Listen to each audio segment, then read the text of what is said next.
Good morning, everyone. Good morning, good morning.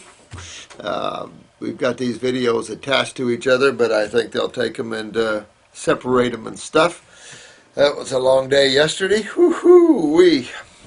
Uh, I hope this finds you all well and happy and healthy and getting that way anyway. And still got a lot of problems out there we got to get a hold of and get people cleaned up and feeling good and get their joys back and turn the place around here. So I'm going to continue to try to catch up. We had another no-show this morning. It's okay when they call in and cancel a few days ahead of time, but when they just don't show up for their appointment, it's kind of rude, I think. But not like medical doctors where they overbook and you have to wait an hour, 2 hours just to get 15 minutes. We spend 2 hours basically with a new appointment. Sometimes we've sent up to 4 or 5 hours depending their problems and where they flew in from and stuff like that. So not the same kind of thing as going into a room in 15 minutes and collecting $100. Chiropractors do the same thing. They can become money-making machines. Me, I got to sit down and work with you and get you to understand what the problem is so you're loaded with knowledge and you can take a hold and get this and win this and have your health back. When you guys ask me about specific protocols for yourselves, keep in mind that I'm doing this under the health club, that we're not addressing diseases here. We have nothing to do with them. Matter of fact, let's give them all back to the guys that made them up. And let's go after our health issues. These protocols are for returning health to the human body again. And it will do that. A lot of you guys are proving that in front of everyone. And, thanks. You're welcome. Perfect. Thank you, dear. And so, as some cases are hard won. But those people that go through these hard-won cases get pretty smart, and I think it's meant that you do something with your lives to help further this.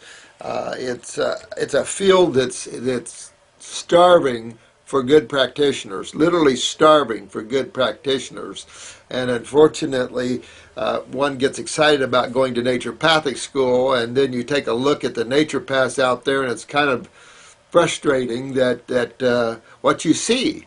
I see constantly naturopaths out there recommending high-protein diets and meat.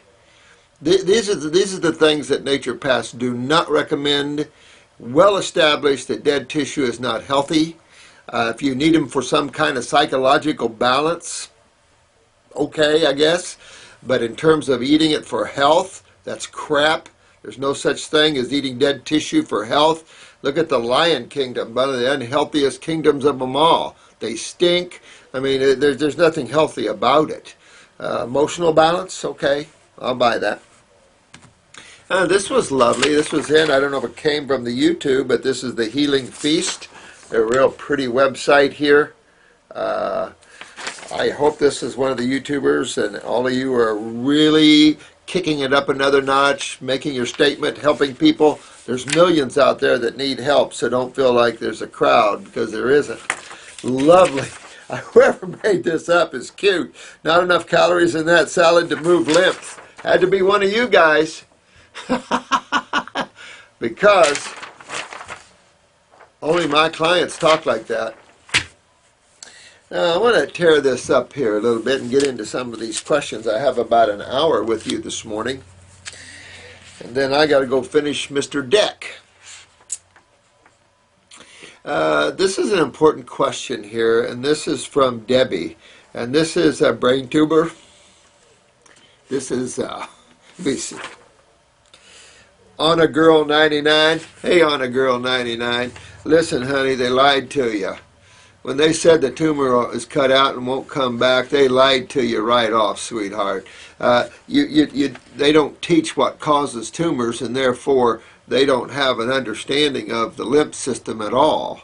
And you need to ground yourself in the lymph system big time, because obviously this is the system you're having trouble with.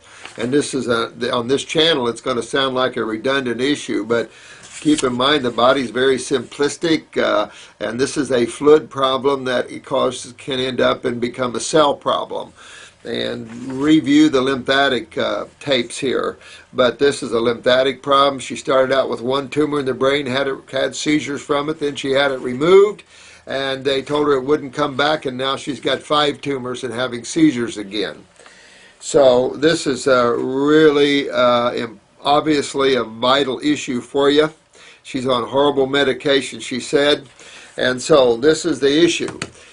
You get focused, sweetheart, because this is something that you can't, there's nothing medically they ever had for you. A surgeon removing a tumor is nice when they are good surgeons and they remove a tumor, as long as you understand that you have to take off after what caused it. It's okay to have a surgeon remove a tumor, remove a breast if you need it, but not over needing surgery is another issue. And bad surgeries are another issue. A lot of bad surgeries out there, insane stuff. And then there's your very fine surgeons. And so not to cut any of those guys. Surgery is, I've always been inspired by good surgeons and stuff like that, like I am a good carpenter or a good plumber. I like someone that's at the top of their field in their art, or at least they take pride in their work and what they do, and they try their utmost best to do the best they can at any given moment. That's the sign of a spiritual person, no matter what you hold in degrees. So Debbie, you've got a lot of work ahead of yourself. You got to get on a fruit, berry, and melon diet with maybe a salad at night for a while. I see you're fighting a little weight here, if that's your picture. That's your adrenal glands, of course. That sits right on top of the kidneys. And, of course, the kidneys are the drainers. So you've got to move this all the way down to this. I've never really pulled tumors out of the brain with black salve. Despite what the FDA claims about it, we don't have a lot of choices on the planet, and we're not going to let them box us in to where we have no choices. This wouldn't be good for them. So we have to use the tools that God gave us to use, and we have all rights under the Constitution to use them. So that's just in this country. Thank God we have that paper, and we just got to make our political people uphold that rules, those laws. Now, you've got to hit your GI tract. So you want to hit your stomach and bowels with a formula to clean them out. You want to hit a lymphatic 1 capsule. So this is what I would do if this was me. And I have to put it in that context because you're not a client, but if it was me, this is what I'm going to do. I'm going to take off after my bowels. I'm going to clean them and get the lymph moving in them. I'm going to take off after my adrenals. I'm going to take off after my kidneys. I'm going to really hit my lymphatic system hard. 1 capsule, and I'm going to take 1 liquid to move that lymph. I'm probably going to do lymph node 2 right off. Real strong formula on the lymphatic system. Got to clean up the gut because of the relationship of your GI tract to your brain. You just got to get that, even though we're dealing in the lymph system and the kidneys and the adrenals. That's really key. If you want a clean liver or anything else, definitely kill parasites. Stay on Parasite M or something. Definitely do that for a few months. I'd stay on Parasite M for a couple of months there. You want on our antispasmodic for seizure control.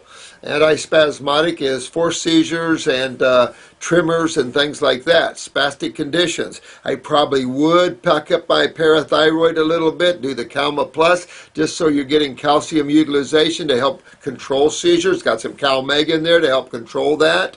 So these are antispasmodic minerals actually, but in reality the herbal antispasmodic is the way to go with that. Really want to move lymph. Very, very, very important that you do that. And I would think that you're going to hit some fasting issues. You're going to hit some grape fast, lemon fast. Look at one of our YouTubers that are on 200, a 7th month of a fruit fast. She's not even hungry. She feels good. It's perfect.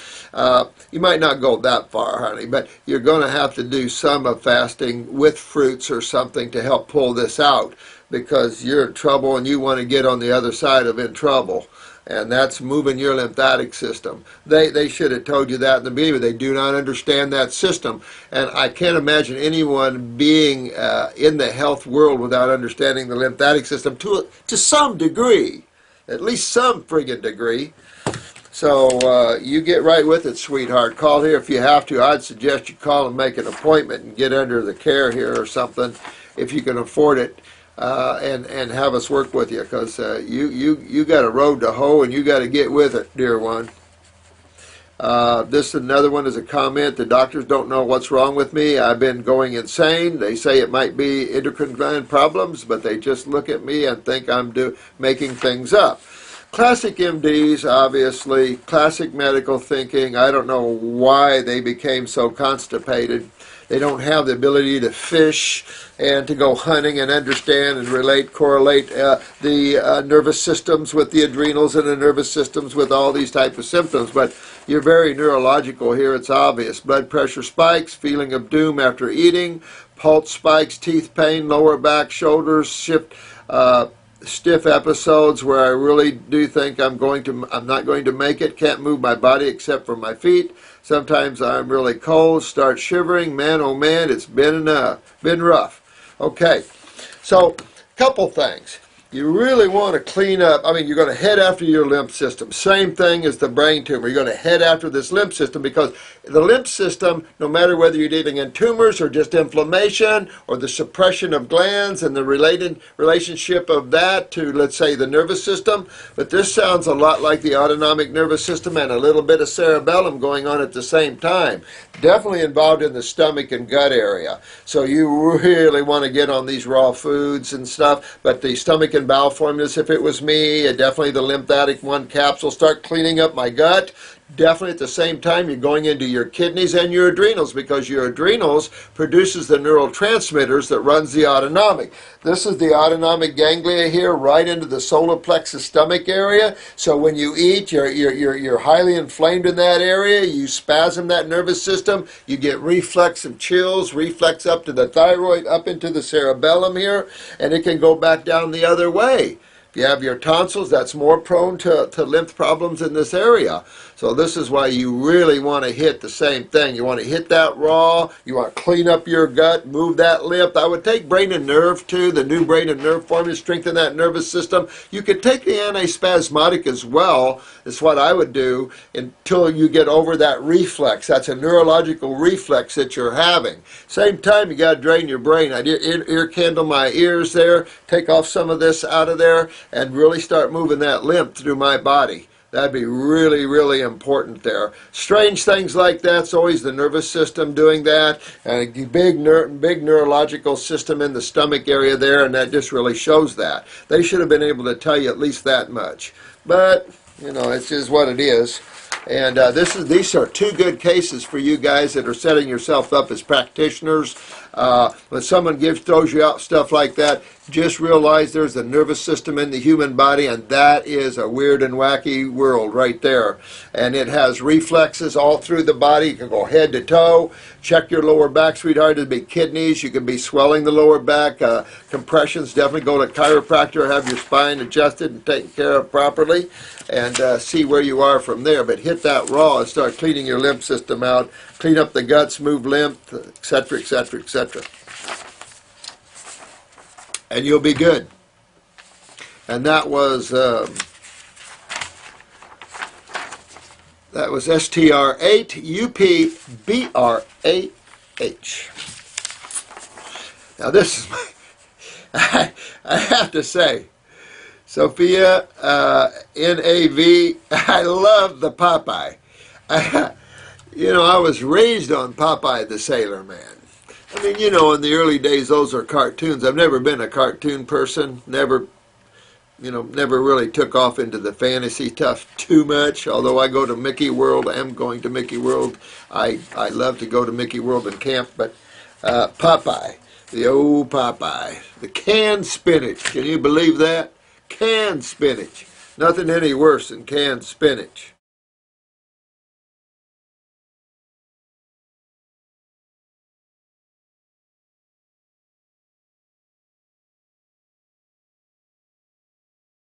Canned spinach.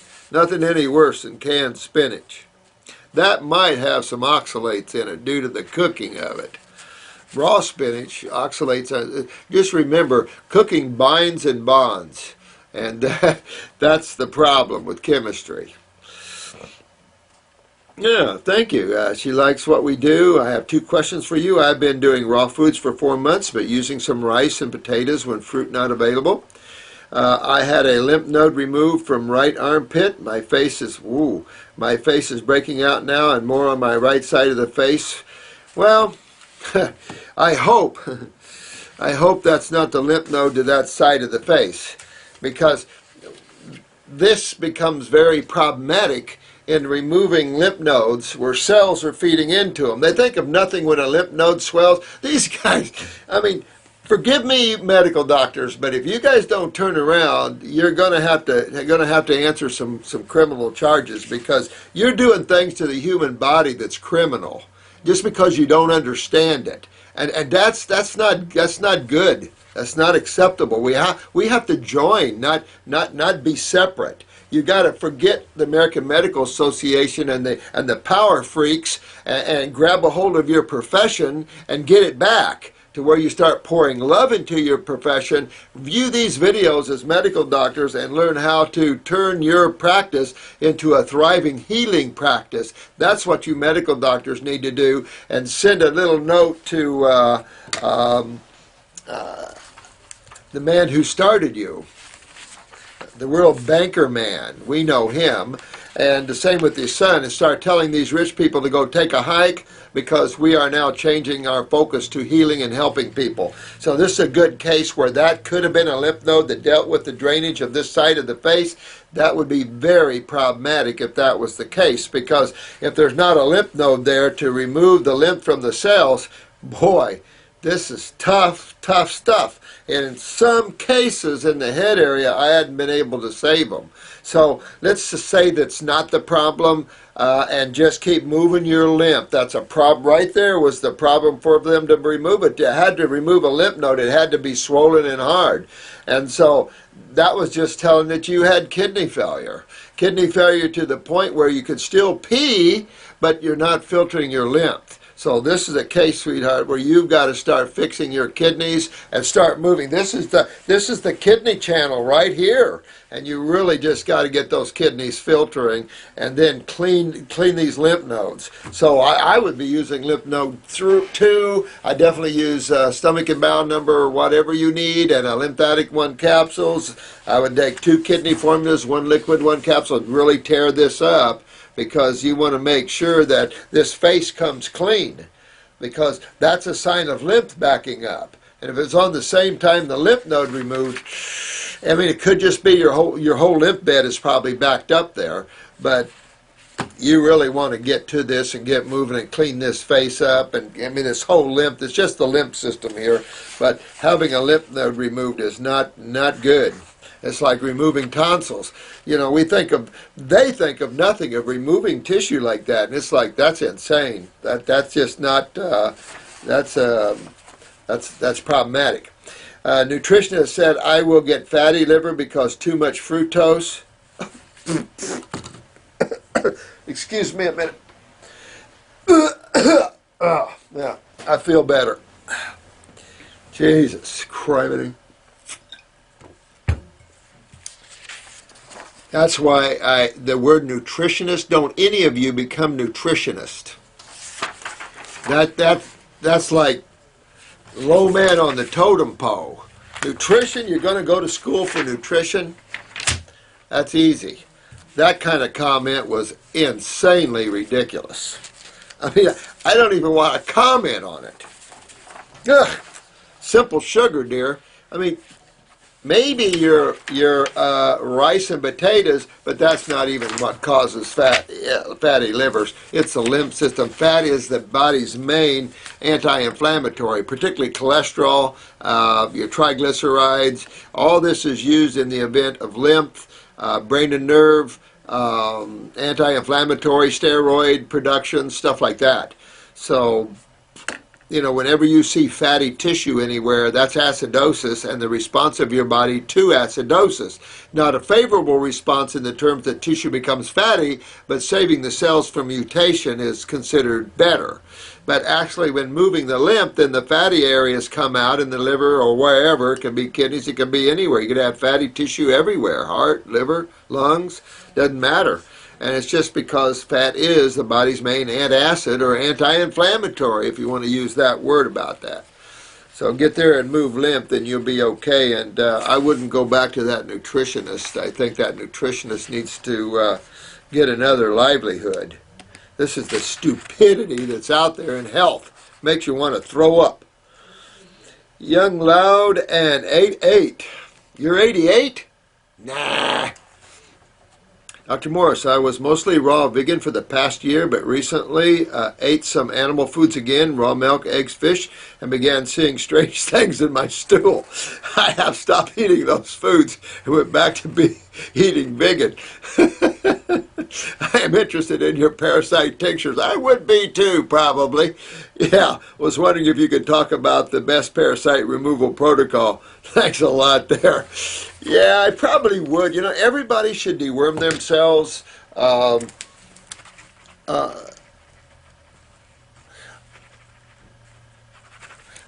At least once every couple of years, you know. I'd say, I've said this before, I think we only have about 35% parasitic invasion in humans, at least in my office here.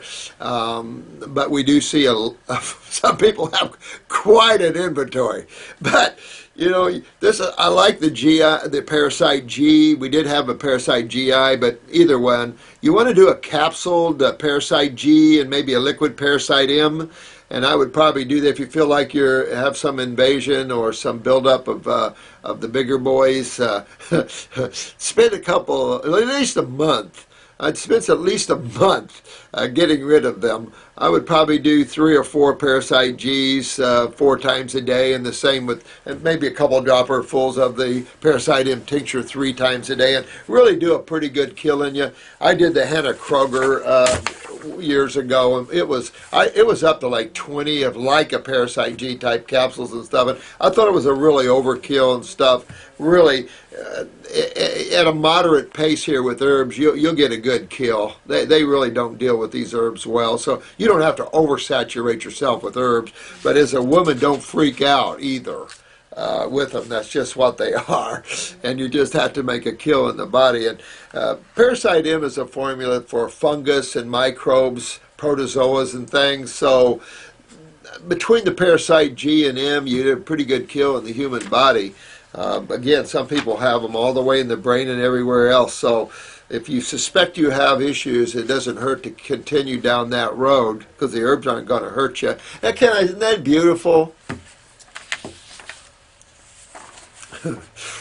Yeah, that's the problem with meat and eggs. They're putrefactive. This planet doesn't keep that stuff around long. That's why the GI tract of a carnivore, a true carnivore, is only 3 times the length of their spine with minimal, not maximal, minimal absorption. Our GI tract is 12 times the length of our spine with maximum ringed absorption. Huge difference. So when you start looking at the makeup of meat eaters and stuff, they are different totally. So this whole concept is ridiculous. If you want to eat dead animals for emotional support, go ahead. But don't eat it for the health of it, because you'd be fooling yourself. Hi, Dr. Morris. This additional information I need to send with my question. I will say, Callie, I gave Drew your stuff there, but I didn't see anything. You know, I mean, you go after that same parasitic thing we're talking about here, but you take off down this, get back on the herbs, get back on your focus. Don't lose your focus. You're driving, you're riding around, you're walking, you got your mobility back, and you just keep tearing it up, honey. Just keep tearing it up, and you'll have your whole life back within, you're getting there, so you don't have that much longer, and you got your health all back. Let me see. This odor when I have a bowel movement is a discharge from my nose and female area. My urine is clear, and will the Heal All tea help me? I can't afford a protocol. Yeah, absolutely, sweetheart. This is Latasha, Nard. Absolutely. I would douche with it. I would cut it a little bit and drink it. Definitely want to get on a raw diet and really move lymph. That's the odor of proteins and stuff. The stinkiest chemistry on the planet is proteins, and so this is this is just the lymph backing up and not moving well. So definitely move your lymph and get to where all your fluids are sweet again. Hello, Dr. Morse. Could you please address? Can't even pronounce it almost. Encephalomyelitis is a full recovery. Absolutely. My dear friend is suffering from this disease and is very worried that he will not be able to regain his cognitive function. Anytime you see an itis, whether it's in the brain, of the myelin sheaths, of the mylar of the brain, it doesn't matter where the cells are, the tissues are, you're always going to find blood and lymph. Always going to find blood and lymph in these tissues, and that always is going to result in acidosis when that lymph part of that fluid isn't moving well. Blood doesn't move well, that's a no-brainer. But when the lymph doesn't move well, that's acidosis / inflammation. Then the suppression of function, whether the lymph can suppress the function of production of neurotransmitters, serotonins, and the like, or opposite, where the acids just are now breaking down the cells. So the impact of a very acidic fluid, the suppressive nature of that to the function of even blood flow to a cell. And this can affect even the nerve function to a cell. So blood and nerve gets beat up a lot through lymph. Lymph is the over-residing factor that you see such a flux of chemistry, where the blood doesn't. You can't flux blood chemistry too much, not without being very sick, if not dead. So it's the lymph can play that fluctuation game from extreme acidosis, but I would say most systemic acids are not hotter than 3. So for oncology to treat at 1.5 to 2 is insane. No one treats with acids. I mean, that's another, we've been over this many times, and it's just a very sick, puking type of thinking that you could ever imagine somebody treating an acid condition with acids. Every judge in the court of law, state or federal, should wheel at that. These judges need to learn a little bit of that so they'll understand they're being lied to a lot. But again, it's about policy and who cares. Medical doctors, you know, they paid all that money to go to school, and you know, we wouldn't want to ruin our economy by telling people the truth, and we're overpopulated anyway, so we need to kill a few million every year, I guess. I mean, that's the kind of thinking that would have to be out there with the Rockefeller. Did I say Rockefellers who started the Medical Association? Woo-wee. Same lady here. Hi, Dr. Morse. I had a bad body odor. I smell funky fish, and when I have a bowel movement, it smells like cheese. Yuck. Also, I have parasites. I'm eating more fruits and veggies. I would like to know, will parsley and carrot juices and apples daily give me body fluids that good smells? P.S. Love your channel. Learning a lot. Love you, dear. Thank you. Yeah, that's connected to this other one here.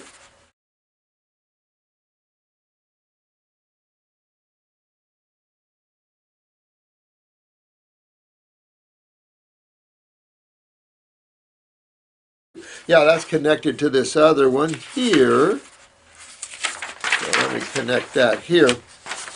Well, again, you know, mostly what smells the body are the dairy products and the cheeses, the animal products. You start smelling like animals.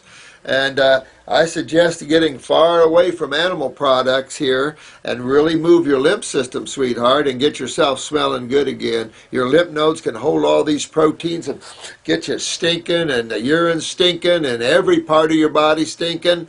But to get every part of your body fresh and deodorized like fruit, then you need to go on a fruit and berry diet. Follow the diet recommendations here. This is a health club we're involved in here, so this is our diet recommendations: fruits, berries, and melons through the day and a salad at night. If you want to get stricter, do fruits and berries and melons all day. Forget the salad. This is detox. And remember, detox is a little different than what you would normally do. What you normally do, you all are all hooked to many websites on raw food eating, raw food preparations. I like to keep it simple. I don't really go into preparing all these exotic raw dishes. Half of them don't even taste good to me, especially when you use the cruciferouses. High cabbage and high broccoli and cauliflower only serves for gastric distress. So there's a lot of restaurants that health food restaurants, I think, could do a lot better job. But with that said, I like the simple bowls of fruit and salads. Cut and pick and peel. I mean, don't spend a lot of time preparing your food sources. Go on and have fun meditating or out-of-body traveling. It'd be better for you. Well, here's question number 3. Looks like a bit of a long thing here. Let me see if I can find... I don't find the other connecting link to this. Can I cancel an e-bill payment? Answer generally, I guess this is somebody's out there. Question, Dr. Morris, when it comes to using the adrenal glandulars, what is the max amount of time you would put someone on them? Well, that's a good question. I probably have had people on them well over a year, 2 years, generally speaking. I kind of teeter off with those when I see the blood pressure's up close to 120, 118 over. I like to, and I feel a good heartbeat when you check your blood pressure, then I'm pretty good with that. Basals, again, with the thyroid, your basals are up at least 97.5 or 6, at least that. Should be 97.8 minimally. So there's a lot of areas we check, and I make sure your symptoms are gone and you're feeling better in these respects. The glands seem to be picking themselves up, and then I can shuck them and go to the herbs. But I've had some real serious, and I think I told you a case of a psychiatrist, very famous man who wrote a lot of books, totally fried himself, and so he was popping those glandulars like candy, and I was like freaking that he was going to have a heart attack, but he came out of it. They pulled him right out. There's not an herb on the planet going to pull. He was fried like a piece of chicken. And so, but he was popping 6, 4, and 5 times a day of all the hot ones and stuff, and I just could not believe it. But he was, medical doctor let him control his own world, and he came out of it, pulled himself out of it. Now he's back in the straddle again, helping people, and he helped himself, and so hopefully he'll use what he learned here to help his people instead of sticking on antidepressants and crap like that. What are the dangers of staying on them too long? Overactivity of a gland, too much stimulation of a gland, of the cells of a gland, and that's, you don't over need to do it. They'll wake up. So that's the problem. On the thyroid, you'll know right away because your heart will start racing. I don't like to overdo them. At the same time, we've got some, as you see, we have some real chronic, that was a watermelon, a real chronic, I did find a fairly decent watermelon at the grocery store. But keep going down that road. I wanted to ask you about amino acid. There are 9 our body doesn't make. Which ones are essential? How do you recommend getting the ones that are? I don't think in those terms. I left that kind of thinking a long time ago because it doesn't fit with nature in any way. I really am seriously simple. Seriously simple, because the mind is just way out there, and there's so many theories and concepts that I just don't buy into it anymore. I don't look at a piece of flesh. Matter of fact, there's been some latest research that suggests that the liver can produce amino acids out of glucose. So I don't know what to tell you with that. The liver is a major biological transmutation organ. It's constantly transmutating chemistry from one element to another, or from one constituent to another. So really, I just don't follow that thinking of the essential amino acids.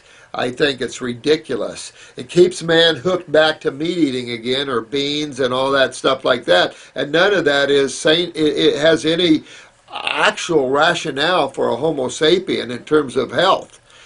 Well proven to see the herbivores and the frugivores much healthier, much more endurance, much more vitality, a lot less need for sleep, I mean, you can go less stinky, all kinds of things when you look at these kind of animals. So I don't fall into that realm, guys. I'm very simplistic. So be prepared, because I need to keep pulling you back to simplicity, because if you get too much into this way, you'll lose helping people.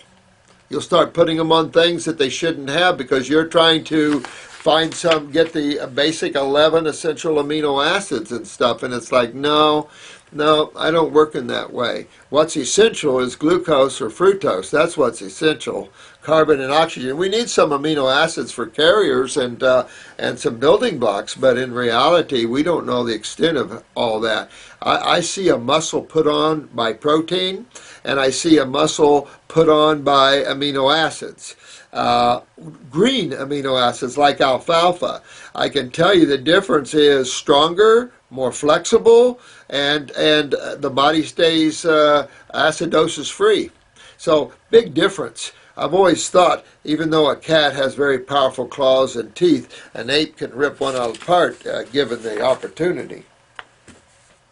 So I don't fall into those amino acid thinking. I don't use them as supplements by any stretch of the imagination for anything, including for herpes or anything like that would even smack of a protein against a protein. That's not what the gig is there. So sorry, my friend, I don't get into that, nor would I. You'll be trying to crush your food, and that's not what nature does. Kid Raw. Like the name, Kid Raw 38. You are, oh, thanks, man. I love you. You're a 19-year-old male. 19 years old, tearing it apart, guys. You got to hand it to this young man. You know, these are the higher souls coming into this planet, getting healthy in their young ages. Some of them are, I've got babies, 10-year-olds. I mean, at every age you can imagine. Look at this young man, 19 years old, tearing it up. I have been an athlete all my life. All right. I had to stop weightlifting about a year ago due to pain in my joints and connective tissue. Just what I'm talking about, man. I had also developed food allergies to wheat, dairy, eggs a few years back. I have been raw now for 6 months and have been juice fasting for the last 15 days. Congrats, man. I tell you, I'm proud of you. Good man. Good man here, girls. I started with Master Cleanse, wow, then switched to orange juice with distilled water due to acid reflux. Yeah, it is okay to switch juices, yep, absolutely. In the middle of a fast, yeah, who cares? Also, just curious, is tomato juice a variable option in a fruit juice fast? I could dig raw juice, raw tomato juice, but I wouldn't. I would jump to grape juice, raw grape juice. I'd really jump over that side of the fence. Any tips would be much appreciated. Would love nothing more to have my health back and get in the gym.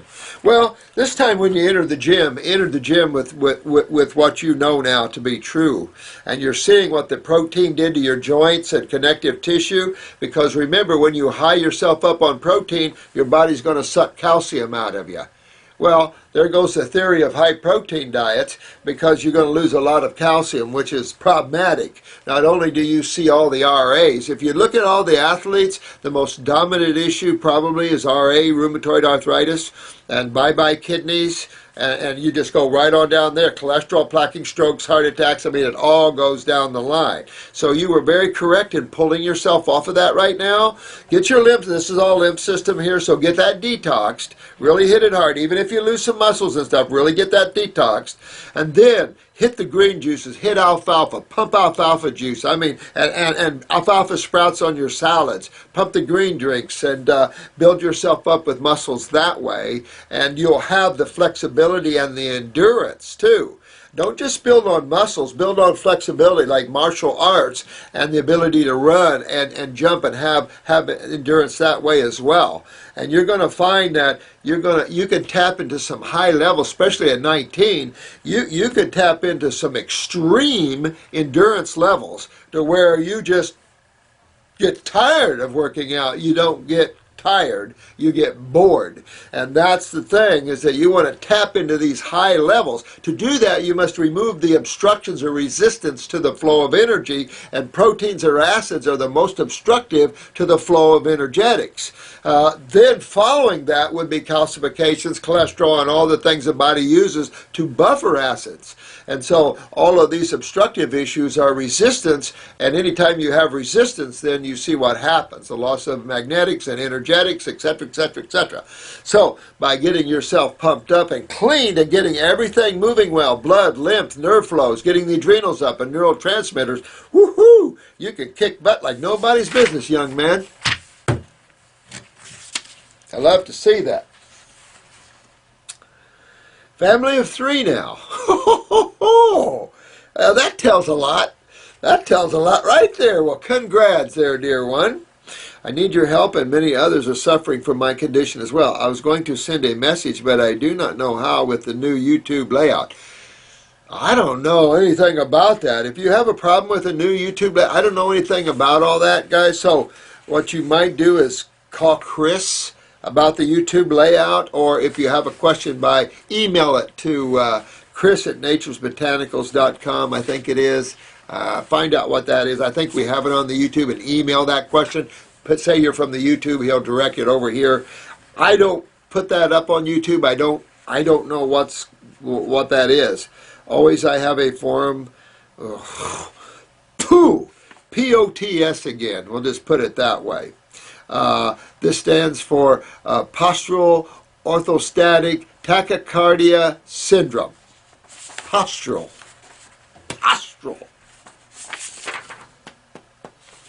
Postural. Same thing as Kelly O'Brien. Same thing. Similar. When you have the paroxysmal tachycardia or Brady-Tachy syndromes, things like this is all controlled by the nervous system. And of course, your adrenals controls the autonomic to that, but you have a lot of control coming out of the cerebellum here. So I would really take off after that. Basically, my heart races up to 200 beats a minute whenever I stand up. That's what I'm talking about. Also, fix those adrenals. Get those kidneys and adrenals in line, dear one. Get your lymph draining down your neck and down your cerebellum here. Clean up the brain here. Clean up the adrenals.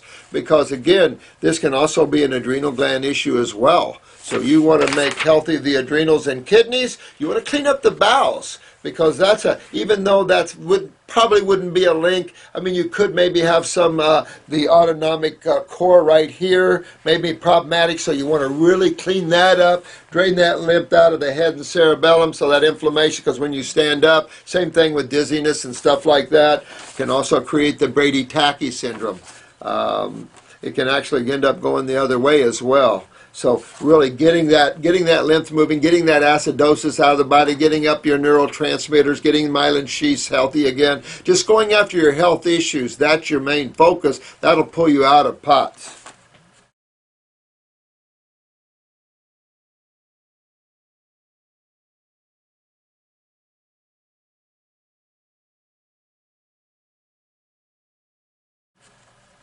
Also get lightheaded, there you go. There you go. That's all right here. And that same place, Kelly, same place a lot of people have problems. We're seeing a lot more problems up in the head area now. Blood pooling and my blood pressure drops. That's right up here in the cerebellum, dear one. Definitely get your kidneys and adrenals, a big part of that connection. Clean up the gut, as I said, really start moving lymph. Ear candle your ears here in the next few days. See if you can get some pressure relief from that and really start moving lymph. You might, once you get your kidneys filtering really good, have some lymphatic drainage massages and stuff and get that up. See the connecting link she has with the lightheadedness, the jumping of the blood pressure when she stands up. Some people even faint, absolutely. I haven't yet. Please, please, please. Absolutely. You don't have to beg, sweetheart. I'm here. We'll help you for sure. It's Lacey. Definitely, honey. Got to move your lymph. Also, you might check on your thyroid. See if you're Kohler-Watson parathyroid. Pop up that parathyroid a little bit. Make sure you're utilizing calcium. If you're a family of 3 now, make sure your children didn't pull the calcium out of you there. And you'll be well on your way to overcoming this. but you have to do the same thing Kelly's doing, which is the same thing everybody else is doing, and that is moving lymph. You could, if it was me, I might add brain and nerve just to strengthen the nervous system up a little bit, but I would tear into this. Go into your 2 kidney formulas, kidney 1 capsules. I would do a lymphatic 1 capsules for myself. I'd do a stomach and bowel, clean that up. You could do some upper circulation with the brain and nerve. New brain and nerve and upper circulation really will move blood up in there a lot faster and a lot better. Kelly, you could pick that formula up yourself, that upper circulation formula. I know you already have brain and nerve, the new one, and use that to strengthen and move blood, but this is all about the lymph system. So you do all those things, sweetheart, family of 3 now, and you'll be good. You'll pull yourself out of that. But medical doctors should know right where these areas are for this, because these are the areas that correlate to those symptoms. This is Latasha again. Hi, Dr. Morris. I have we already covered that one. That's a repeat, a duplicate. Deb Blast 1. Dr. Morris, I am so frustrated with a recent problem. Let's see here, Deb. I have been doing about 80% raw foods and taking herbs for lymph, adrenals, fungus, and the digestive tract. Also have powerful green juices for breakfast every day. Well, I'd probably shift that and do the fruit for breakfast, do the power green drinks either at mid-meals or lunch or power drink at night. I would definitely go to my fruits in the morning. You'll have more nerve energy even though you're juicing and stuff, and do the green juice mid-morning or lunch or something like that. A few days ago I woke up to have a very uncomfortable pain in my lower left side. As the day progressed, the pain became more intense and a noticeable swelling appeared. My husband and my friends insisted I go to see a doc. I was diagnosed with diverticulitis. Look at that. And was told that I had a bad infection. I was given a prescription for 2 very strong antibiotics. I panicked and have been taking them. Oh, you panicked.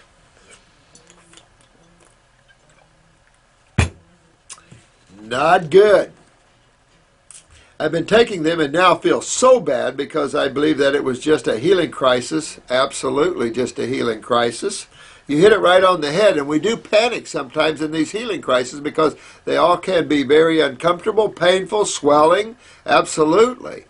It wasn't like your bowel was going to pop, but you were on a lot of herbs to help you and to move your lymph, so this is just bringing this out in your face there where your weakness was. That's okay, a lesson learned here, and I should have just worked through the pain. Well, you can use castor oil packs over painful areas like that, the antispasmodic or pain formula, or you could use something lighter, like or something a little heavier, like Advil or something, just in a temporary hit once in a while like that.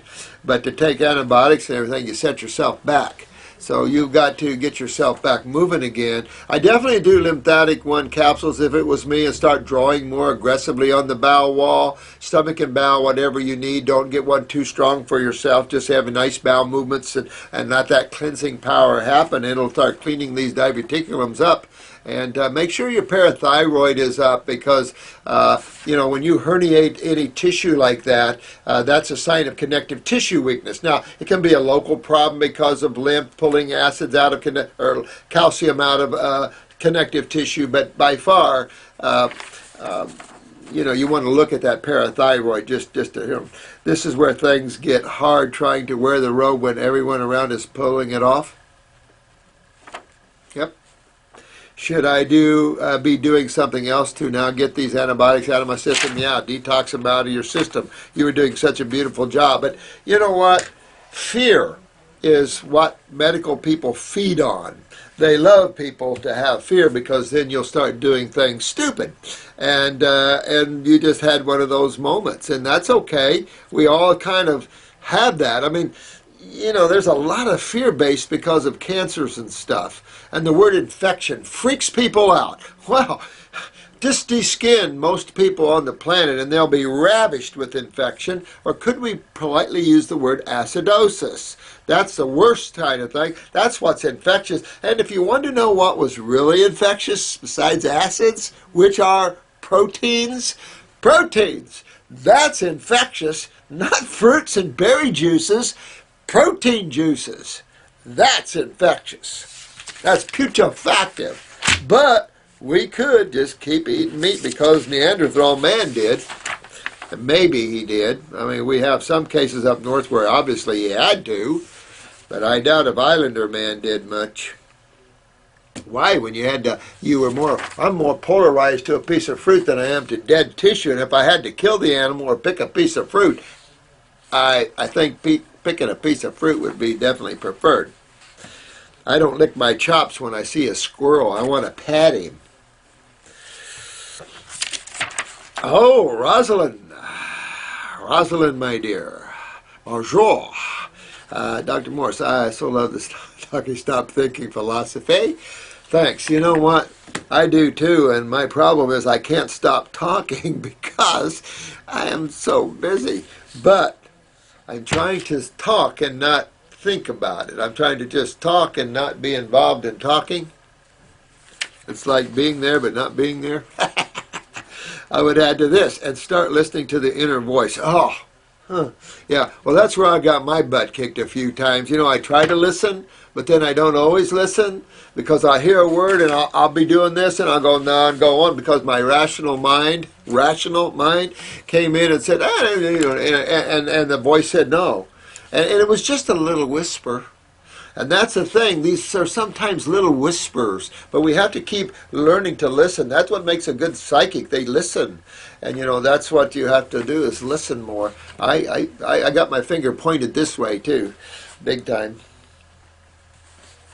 This is where the real truth comes from. Absolutely, sweetheart. Having said this, of course, I could also add and start listening closely. Oh, that's right. Start listening to me more. No, is teaching smiling here. Yeah, I know. You know what? It's just like Deb here. You know, this is the road we walk down. It's fear-based right now. The medical profession has people weirded out, wigged out, and then they've got them all stretched out on some of these pharmaceuticals. That these poor souls are really, you know, like Kelly, scary. I mean, it's a scary road. And like the other lady with the POTS here, I mean, it's all scary when it starts getting into the brain and nervous system because the nervous system can actually be real weird and wacky. So it can create all kinds of thoughts and feelings and emotions and panics and all kinds of things. So getting oneself healthy and that focus is the only viable and true focus one should have. Everything else leaves the doorway open for fear. And I say we work with knowledge and knowingness as opposed to fear and thought. Makes a big difference there. So good catch, Rosalind. Good. Thanks, sweetheart, for all your love here. Much love to you. Hugs too, and I hope all this finds all of you well, and I hope that I'm able to help you all keep learning. Again, I'm not overly intellectual about things anymore. Some of the things I've even forgotten in chemistry through the years because you don't use it, you lose it, you know. So I just kind of left that side because keeping it simple, sweetheart, keeps your spirituality intact, and that's my main focus. Is God. Health, that should be just a natural aspect of being on the planet, eating what your body's designed to eat, but we've got so perverted, and there's so much, man, you can see the immaturity of mind at this level. It's created a marketplace and not understood the reflex of that. So this is a big learning process for the mind and the mental faculties and how soul uses those faculties instead of those faculties using soul. And using your consciousness, you know, most of us are controlled by our minds and not by ourselves. And I like to turn that around and be the controller and the mind be my servant instead of me being the servant of my mind, which is wacko. Dwayne, 1138. What are your thoughts on Durian Ryder's diet of 30 bananas a day? And he believes that fasting will make your calorie deficient and we need about 3,000 calories. You know what? You might ask that lady that's on her 7th month of juice fasting how she feels in relationship to this, because I think she's proven the point that really it isn't about tons of nutrition. It isn't about calories. Her weight is stable. She's energetic.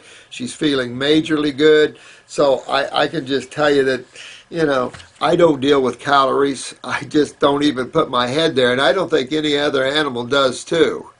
I'm hungry, I eat. I mean, I think we got to get away from the intellectualism of the mind and start keeping our life simplistic so we can enjoy our spirituality more. And I think by doing those things that we will learn to grow much more spiritually, and we'll get away from mind dominance in creation, because that's the gig. Mind is creation.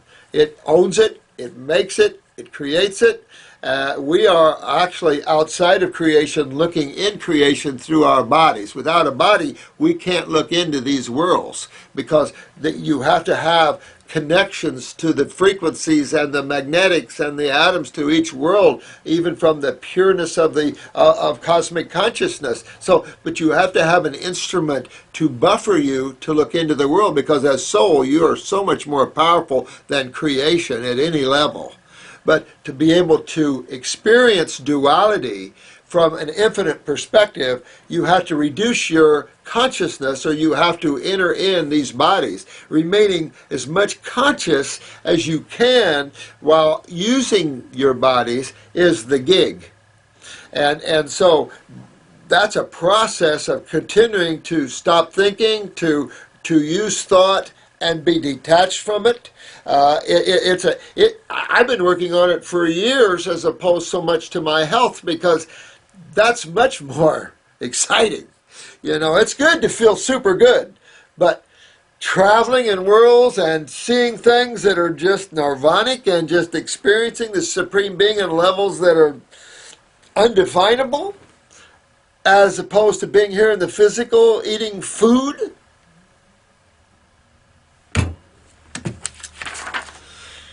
No comparison. So, I think if you can have 30 bananas a day, have them. They are nature's perfect food. There's no question that professors agree to the nutritional side of a fruit, that the banana is nature's perfect food.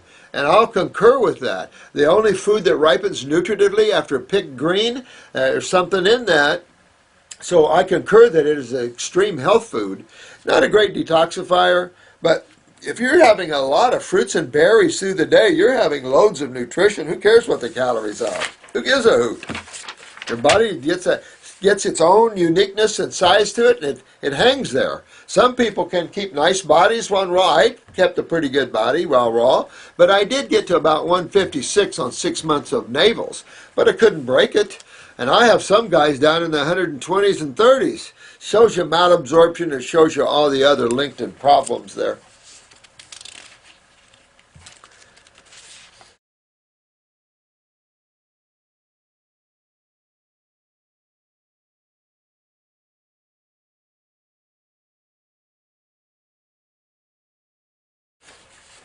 Goitrogens. So we already covered goitrogens, I think, on the last when we talked about the cruciferous and things. So I think I've already talked about those things. It's funny how we make these things like peaches and strawberries and pears. These foods actually cause lymphatic stagnation. Do you really think the cruciferous vegetables, spinach, strawberries, peaches, pears, actually cause the lymph system to back up? Because that's what would be the question. And the question is absolutely no. This is bloated belly on a fruit fast. Now, it does kind of show digestive problems even with carbohydrates. So check on your pancreatic, make sure you're digesting your foods properly. If you can't get a picture of your eye to look at the pancreas, you might just take the pancreatic formula. Also clean up the GI tract with the stomach and bowel formula. Maybe lymphatic 1 capsules is what I would do. I definitely probably work with my pancreas with the pancreatic caps here for a month or so. See if that changes that scenario there.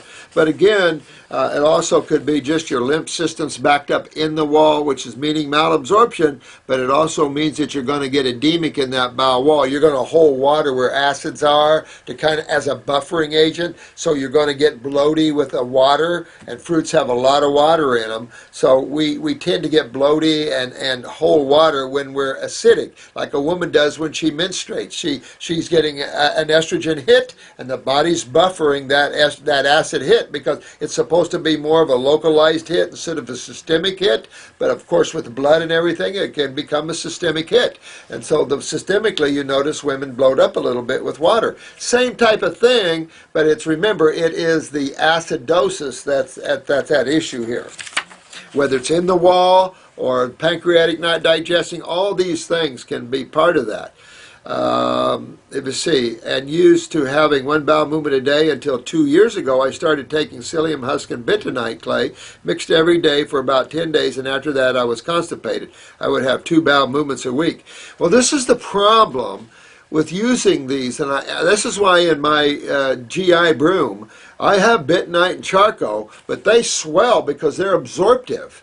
Remember, bentonite absorbs 200 times its size in toxins, and charcoal 2,000 times its size in toxins. So they're going to swell. Psyllium is going to swell. So I put a bunch of stuff in my GI broom, plus some cascara to help move it through, because you don't want to be impacted. So you need to get that cleaned up. Look at this. I went to the ER because I was so concerned, and they just told me to take Marilax.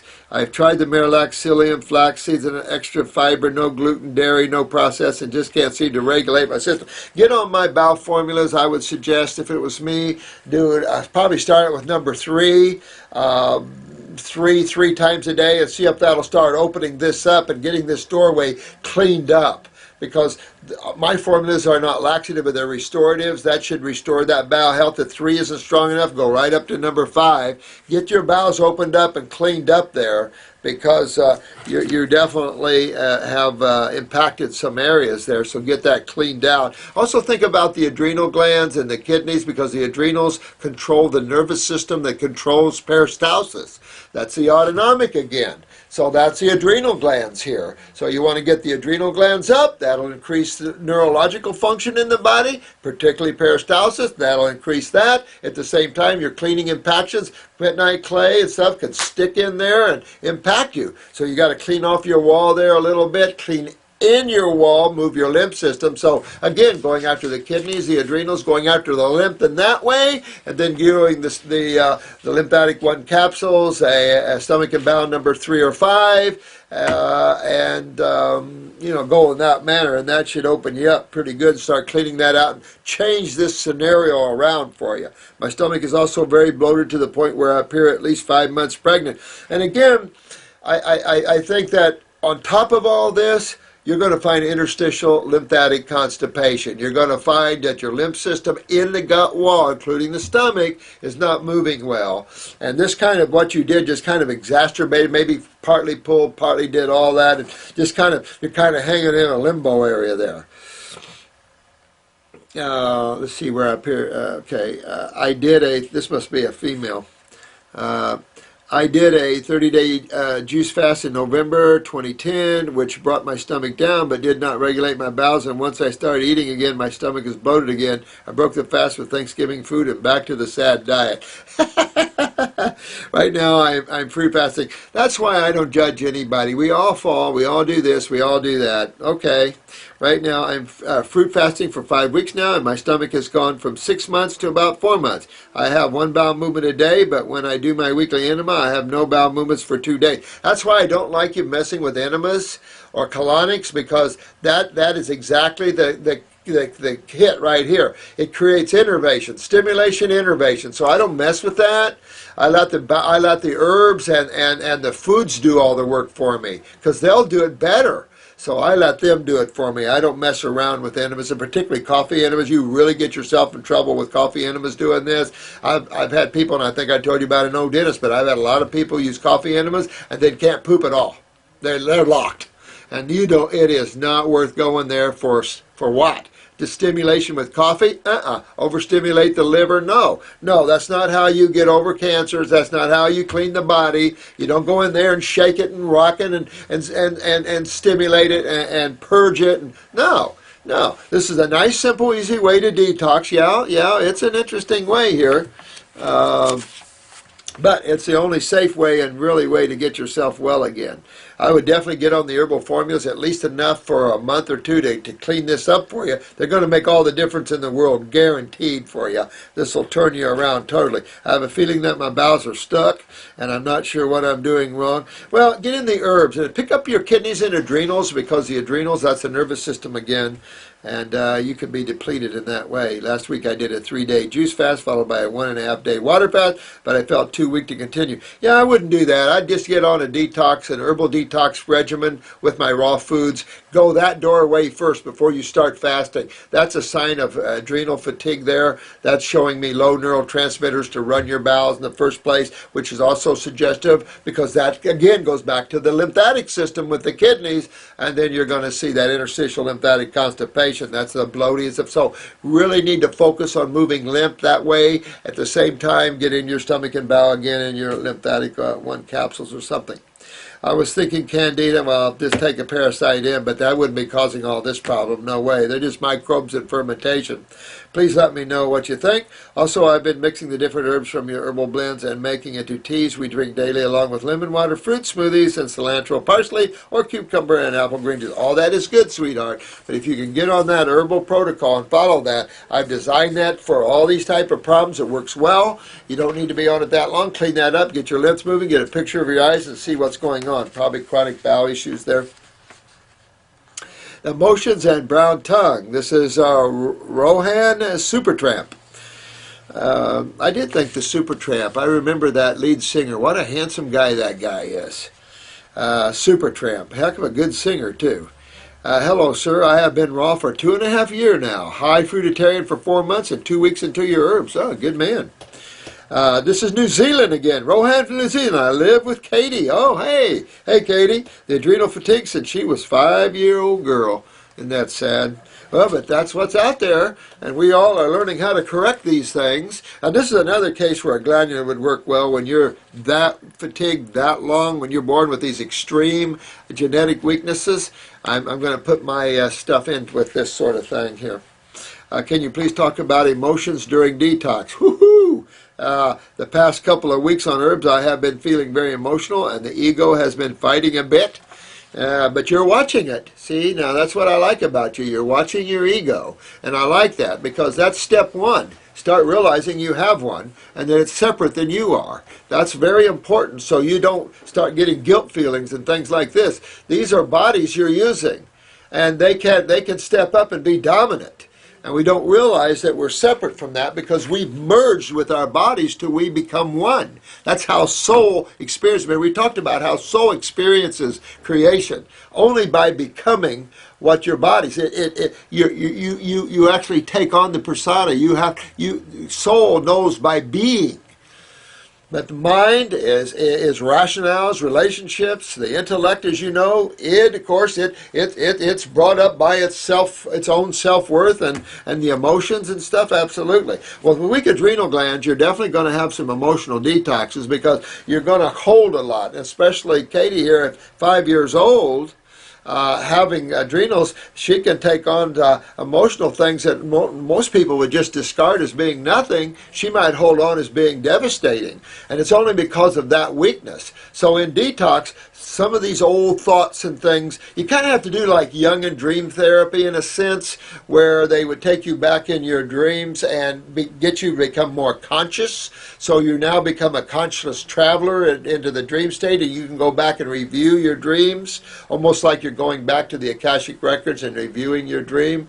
Or they use it's called Jungian dream. Well, that was years ago. I don't know if they still do that with the Jungian work in philosophies and stuff, but you want to have something like that, where these thoughts that come through, you just give them love and pass them on through, just like everything else. You're the gatekeeper for the raw foods and the higher consciousness, and you just help people and show them the way. You must release and let go. Nothing matters anymore. Nothing emotionally. Nothing matters but you. And consciousness and the allness of all things and the oneness of all things. If you're going to say creation matters, then make it matter from a higher perspective, where we're all brothers and sisters, we're all one. And not even brothers and sisters, because we're all actually one. We are all the same. When I see you, I see God. and I see a little dog, I see God. When I see a plant, I see God. When I see the minerals, I see God. And that's how when you see God in everything, the Rumi syndrome, when you see God in everything, that's when ecstasy and joy starts invading your consciousness. Fix the bodies, yes, fix your bodies up, get them healthy, and you're rocking. And that's what life is really, I think, more about. So yeah, emotional detoxes, it can go anywhere from extreme crying to extreme laughter to cussing you out. I've had all of the above. I've had people laughing one minute, especially a quad. She would laugh with me one minute, cuss me out the next minute, and then be normal the next. Real emotional trauma when some people are going to go through a detox. So it's a real, and you just keep letting all these things go. The same thing with mind and ego. You just keep putting them away from you. Get away from me. I'm not listening. Part of the tear from the physical mundane and etheric mundane bodies to yourself as soul. Your bodies are clinging to you, and you're kind of holding on. Let them go. It doesn't matter. You can't get hurt. Nothing can hurt you. Nothing. Nothing can hurt you. You come from the Godhead. Nothing can hurt you. Your bodies can get whacked up. Also, since being on the herbs, I have noticed my tongue becoming brown. Gross. I do not have any explicit medical issues, but am on the path for joy, love, and enlightenment. Good. Good, New Zealand. Go, New Zealand. That's what New Zealand should be all about. I love New Zealand, but some of the, I don't know. But,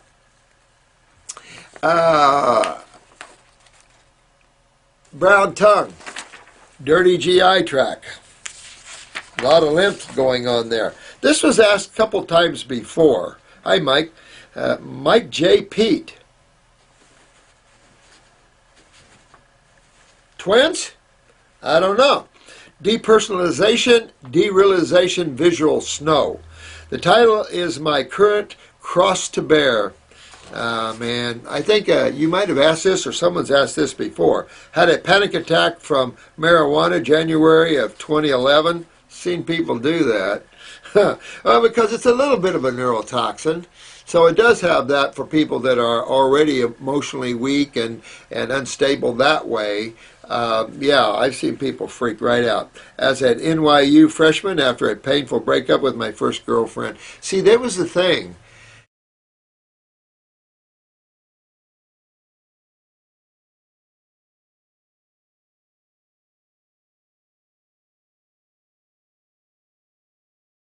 You were down, you were depleted, you were emotional, your crutches were ripped out under you, and then maybe you smoked a joint and that really just took you down a little bit and you just had a friggin' panic attack. These emotional episodes, just losing one you love or you think you love, and your attachments ripped out from under you, and suddenly all your images of what you had is torn away and now you're stuck with yourself again. People do freak out. That's why you have to get to yourself. You're the only living reality, as I'm just talking. And it's funny how these cases flow here pretty good like this. And this is what I'm saying, because you being young anyway, you're going to already have adrenal gland weaknesses. I mean, it's just in the mix. I think I can make that statement and be pretty close to accurate, that we're having tremendous adrenal weaknesses genetically. So already the nervous systems of the younger people are involved. So these traumatic experiences like relationships and stuff breaking up can really pay its toll. So they lose reality. Well, this is where you have the opportunity to make this thing your own, where you start focusing on yourself. Spend time with yourself, alone with yourself. Love yourself. Don't put a definition on what yourself is. It's not a body. It's not a head. It's not bowels and glands. No, it's consciousness. It's awareness. It's allness. You can't almost define what you are. You can only be what you are. So I would just start, you're already separate and seeing your world as isolated. So understand that, get into that self. And realize that yourself is just like every other self out there. There's no one that's different from the soul perspective. We're all consciousness. So if you pull yourself to those higher levels of beingness, stop thinking, stop playing, don't worry about what's going on, don't worry about you being different or feeling different right now. Drop all these kind of thoughts of conditions. I'm not in the real world. Drop all of the separation that you have and just be real. Be in the moment. Just live every moment for that moment. Don't think about the past. Don't think about your relationship. Don't work yourself to being in the now. Stop the mind for a while. Set everything to the side. Spend time with yourself. Connect to yourself. When you do that, put yourself in some house for 2 or 3 weeks. Throw the TV out. Throw the music out. Don't even listen to music. Listen to yourself. Sit and spend time with yourself. Appreciate yourself. Look at nature. If you have to, take little walks through the woods away from any other humans. Whatever you have to do to spend time with yourself, to love yourself for actually having consciousness. You have to, because you're here. That means you're real. Not your bodies, not your emotions. Everything's always in flux in creation. 1 minute she's here, 1 minute she's gone. 1 minute my dog's here, the next minute he's gone. You can't, the more attached you become to the outside world, and the problem with that is when you're emotionally weak, you can tend to be more latching onto things. We do that. We smoke, we drink, we do whatever. We have crutches. You don't need any crutches. You don't need any. I don't even need that phone.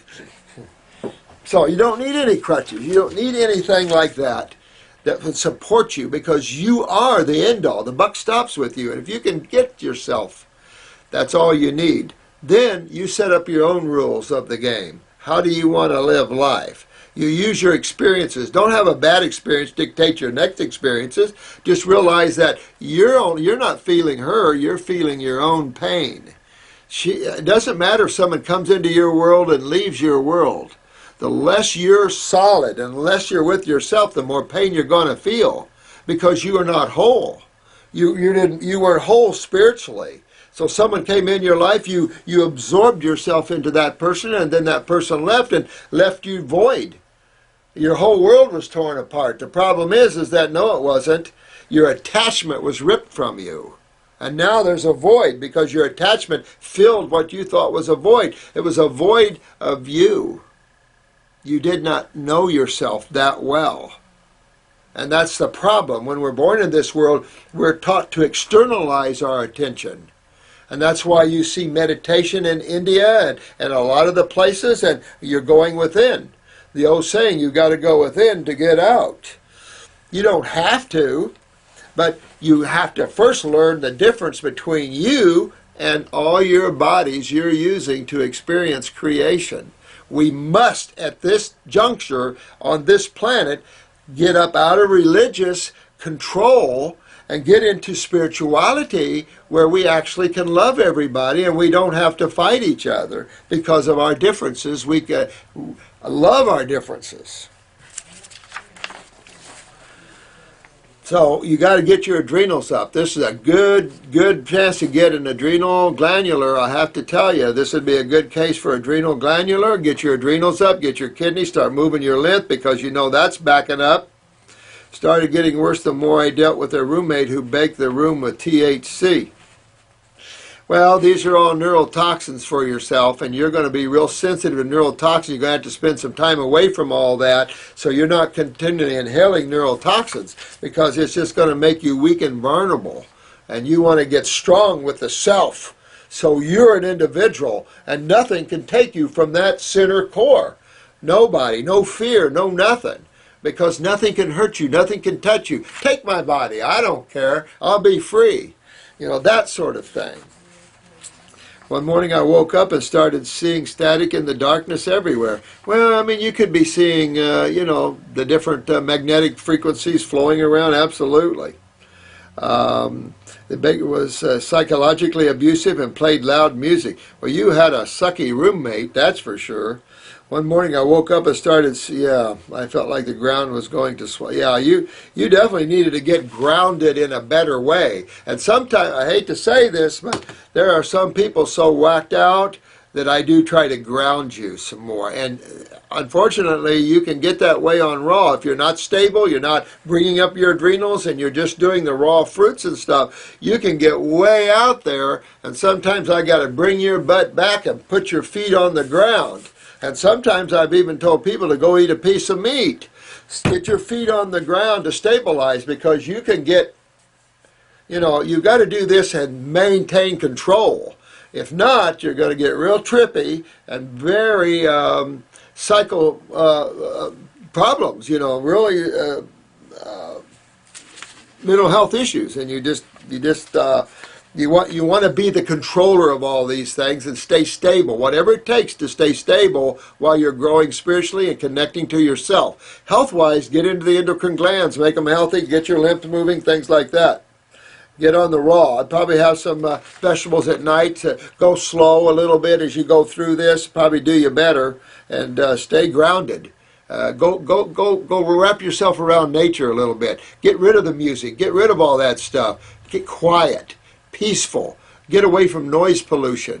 Go to the beach, go to the woods, hug a tree, kiss a flower, love an animal. Do all these things to ground yourself and bring yourself into the joy and love of creation.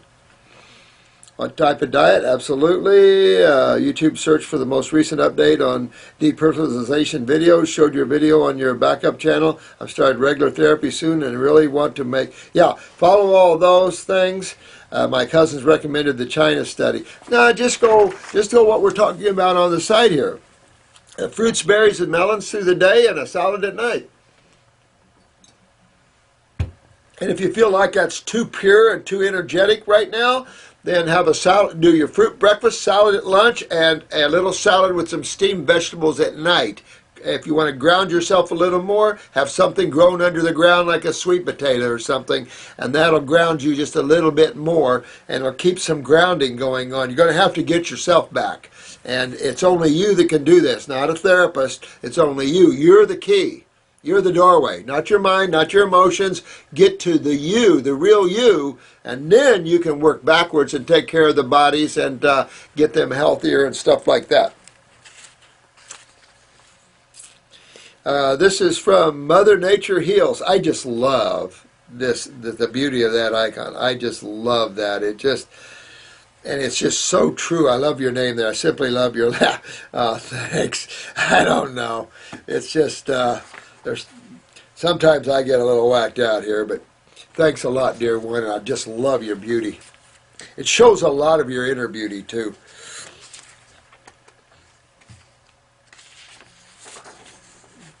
NVR Trulate. When I had chronic bronchitis and sinusitis, my docs knew enough to tell me that I would not get better as long as I lived in the Los Angeles area. Yeah, well, that's that constant irritation from the acid air. I mean, LA is one of the top acid airs in the country now, and very serious. Remember, I told you there was a warning there of 70-year-old people to move out because of lung cancer. So, very serious issue we're having with pollution, and it's getting more serious. The problem is that we're all involved with it, and that gets very serious and scary because it's global air, and that's why our air is most polluting air. There's a lot of countries that just pollute the air, and we're one of them. I just don't think that's fair. I moved to the Oregon coast, better. Got years of allergy shots. Not so good. They're all suppressive in nature, and got better, but I still don't solve the mucus problem because you have to expectorate. You have to clean your lymph system. That's how you solve the mucus problem. Now, it's true that what irritates the mucosa causes mucus. That's where the LA problem or any breathing things that are acidic or irritants can stimulate that. Even hot peppers too much can stimulate the mucosa. So don't try to stimulate the mucosa with too hot of peppers. I'd stay off of everything hot. I would go back to just fruits, berries, and melons and start cleaning my lymph system out, get all this mucus out of me, and then go back. Fix your kidneys so you can filter this mucus out and really start tearing it up like we're talking about on this channel, and you get your health back. You get all that mucus out of you there. Got years of it, let me see, but I still don't solve the mucus problems. till I got off of grains and dairy. Well, that was a good take. Absolutely. I mean, dairy is a constant mucus producer, and of course, starch, gluten, definitely not good.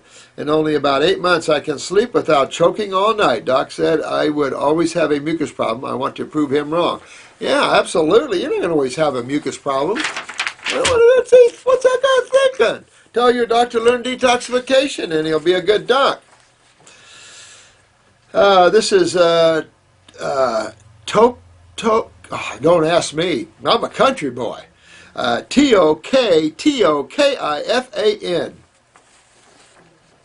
Thanks for the comment there, my friend. I can't find a piece of uncertainty, and I hope not. So therefore, I adore the channel, you and your people. Thanks a lot there, guys. I really appreciate that. I mean, you separate the intellect out, and you keep life simple, and you spiritually connect to yourself, and you take time. I've been a hermit. I spent time, locked myself away in houses, and just sat down and forced myself to accept myself and to love myself for what I am spiritually. You don't have to, you might have a body out of shape, and I've never always liked my body because I always fought weight or fought this and fought that, and it's like, oh, these damn bodies again. But it's not who I am, it's what I'm using. Same with all of you. We're using our bodies to experience, get them in shape, enjoy the ride. But always don't forget who you are, because it's a bigger ride, and it's a bigger bull to ride the higher you get into these God worlds. And the joy and nirvanic experiences are unbelievable. The God worlds, think about this. You're sitting on a planet that's considered hell by a lot of spiritual giants. This world is considered part of the ashcan of the universe, and on the God worlds, and it's a very thick, claustrophobic, constipated level to be at when you get into the higher God worlds where thought manifests like that. This is very constipated level. So you'll see. Anyway, love you all. Thank you for taking your precious time to view these videos and to learn and grow. I hope that this finds you all well, or all getting well, and we'll always be here to help you all. So try to have a good day, connect with yourselves, forget the troubles, and enjoy the beauty of the now. Namaste, and have a great day. Bye-bye.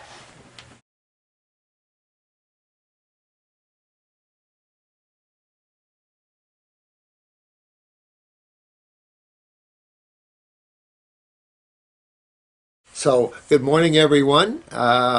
I've been recording for a little while, but I'm not sure that it was recording. I don't have a crew here. This is Sunday, so it's hard for me to tell if this is recording. So I would like to address your questions here, see if I can't halfway catch up with you. I've been so busy, so it's good to be with you today here. Jennifer came in today too. A lot of work to get caught up on. I wanted to address this one YouTube individual here that wrote in a good question. And this is Lissa. And Lissa, here we go in April, she's 100% fruit and herbs. She threw up black mucus. She saw a little sediment. She saw some sulfur coming out of her. She needed less sleep. The appetite was gone. She was kicking butt. And then she cheated, and she didn't feel any pain in her liver or right kidney, which is excellent. You don't want it when you cheat to feel pain, because that means you're not getting into those tissues enough and working on it. So the fact that you cheated and you didn't feel any pain in those areas, bravo, bravo. She got some liver tumors she's trying to get rid of. Well, you'll get rid of them. You got to move lymph, and that's just what you're doing here. In March, she took a 180. Now she's craving everything under the sun and things from the past. And I've told you about my experience with the Twinkies and the peanut butter patties, whatever, the Reese's patties, during a fast. It's well known that foods leave chemical residues in the body.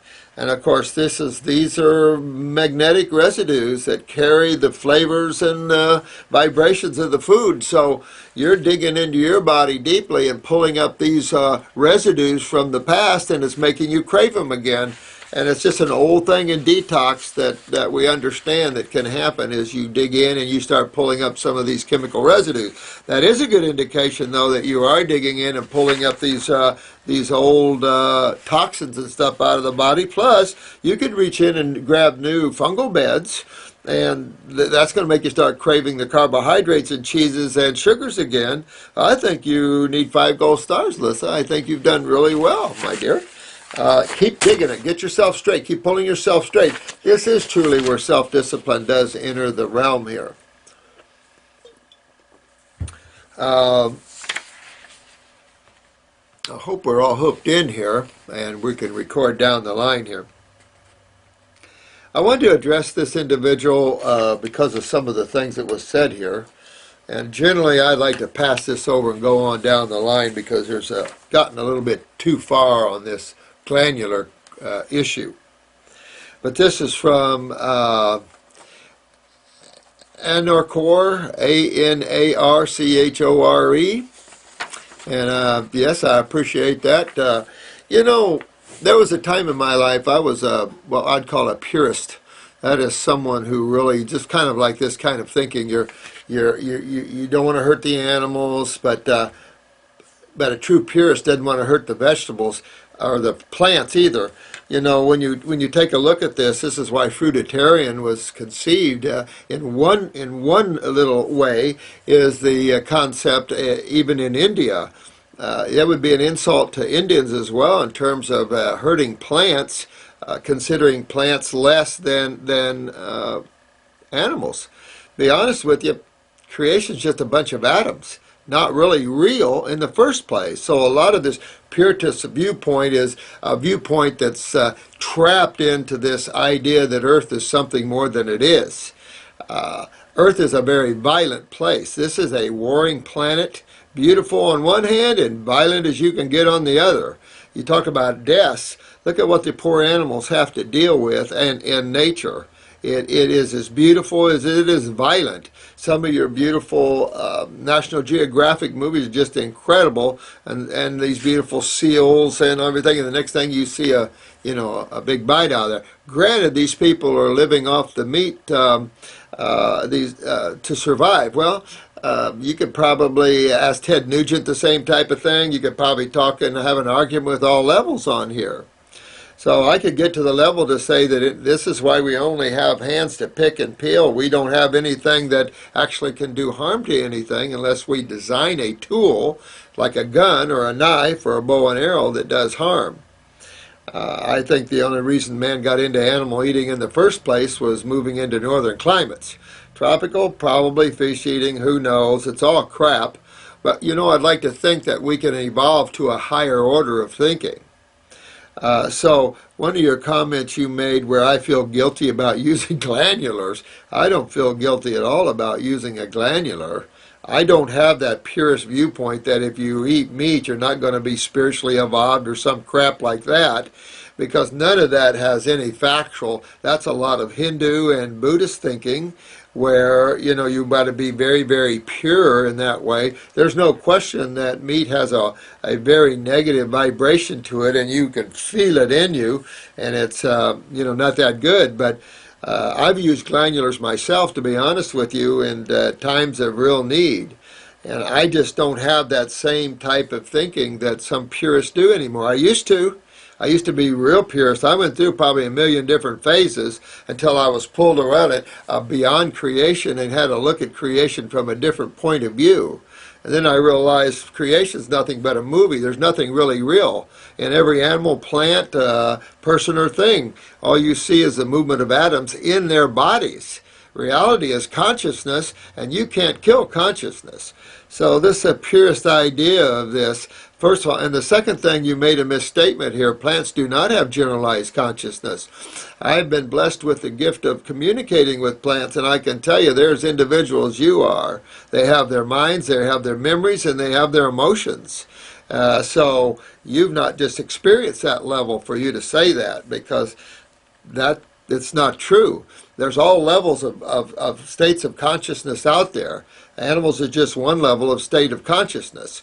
Actually, in man is where some of the religions claim you start to get self-awareness. And so you can take that as you will, of course. As you see the development of the mental and emotional faculties in creation, you'll see the higher evolved beings. Yet at the same time, my dog can give me more love than most humans, and that's where the problem comes in. But I look at that dog as a soul. I look at that dog as consciousness and wearing a physical body. If I communicate with the physical body and don't understand the who's in that body, then I'm unaware. And so I just wanted to communicate with you, my friend, that no, I have no problems at all using glandulars. I don't carry the purest point of view anymore. Impractical, unreal, first of all, because creation is what it is. It's just a bunch of whirling atoms. The only thing that makes creation real is you. You. Now, you know, it's funny. The closer to God that you experience, the more alone, the more individual things truly are. Not from the id point of view, but from consciousness point of view, because there's not many gods, there's only one God at the most highest level. So there's so much ideas and concepts out there that's why I say the same thing in health. You can only work on yourself. You got to be careful about having ideas and opinions and things like that, because I try not to even have opinions. I do. I know you guys ask me a lot about my opinions, but I really try not to have too many things that limits allness, that limits your ability to see and comprehend truth. Anytime you have a belief in something, you've just limited your ability to see truth. And I mean, there's things you come to know, things you see, but there's always a higher level behind you that's above you, that's seeing beyond what you're seeing, and that's where I want to be. I want to be at the highest of high, where I don't have these limitations and these shortcomings where you can't see truth. That's all I care about is the Supreme Being and living there. I was sent here to do this, and I'm doing it, and bye-bye. I mean, this is just creation. This is a television set, and if you get too into the drama, of course, there's a couple of soaps I like. I'm beginning to like that Revenge. Oh man, something else. This is a great testimony. This is Rita in the UK. She is having an amazing time. 1 week, yes, she's 1 week without pain. I have to tell you, Rita, this is great work on yourself, sweetheart. You've just really done well. I think we need to leave some of this controversy about opinions on things. If one doesn't want to do glandulars, okay. I don't care. I really don't. But when I'm after people like Rita here, I'm going after them and to make them, help them get well. I mean, that's what I'm here for, and I don't see creation the same way as someone lost in it sees it. She's been 1 week without pain free. Wow, this is incredible. Keep moving. You keep moving. You keep pushing that door until you're so pain free, no matter what you eat, that pain does not return whatsoever, and you've got it.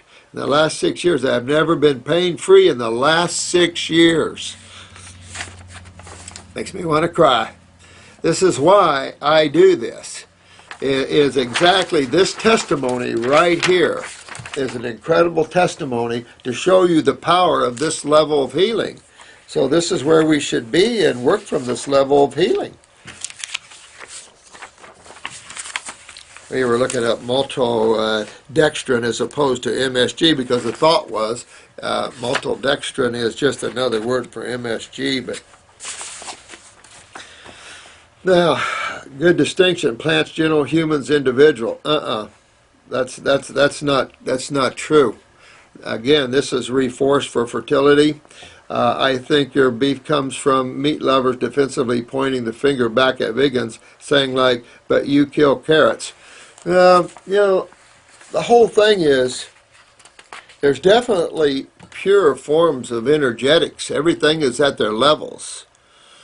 And if you said animals were higher evolved than plants, then why do you feel so unhealthy and get unhealthy when you eat them as opposed to eating plants? I mean, you can get into all kinds of kind of philosophies and idealisms and things like this, because it is true, the further away from eating dead tissue, the healthier you are. But you could go ahead and eat plant tissue.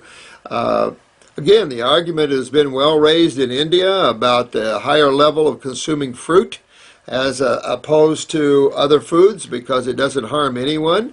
But then when I walk across the grass or I cut the grass, I'm going, ooh, cutting some heads off here. Or I cut branches off a tree, blah, blah, blah, blah, blah. The bottom line is nothing here physically is real. It appears real only because consciousness moves the atoms. And when atoms in flux, then you start to see activity and the movement between two poles, positive and negative. And in reality, if you look at God, that sits at the individualized pole and social consciousness at the negative pole. The more social consciousness exists, the more laws that exist, the more fear that exists, etc., etc., the more lost you get. God is at the individual side of consciousness. And and I can tell you, plants are very individual. A lot of studies done on plants. Get the book Secret Life of Plants by Christopher Bird and Tom Tompkins. Fascinating book back in the 70s. It's The Secret Life of Plants. Christopher Bird, Tom Tompkins. But still, it just shows you the awareness plants have. Not only do they see you, they remember who you are. They feel you. They feel your presence. I've loved plants a long time. Living in the woods, I became very close to a lot of plants. So you can think what you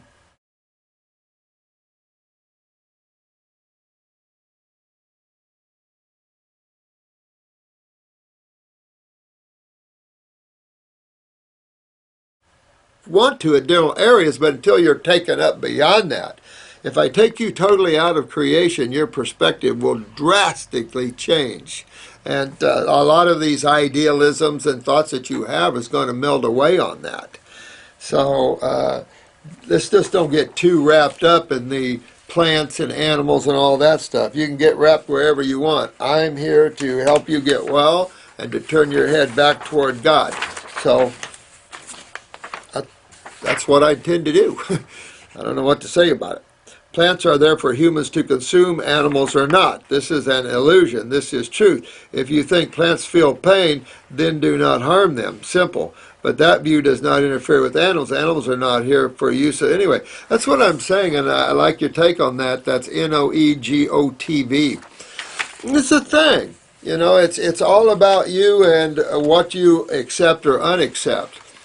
We raise animals to eat. Now, when you're raising animals to eat, you're bringing all these individual consciousness to this planet.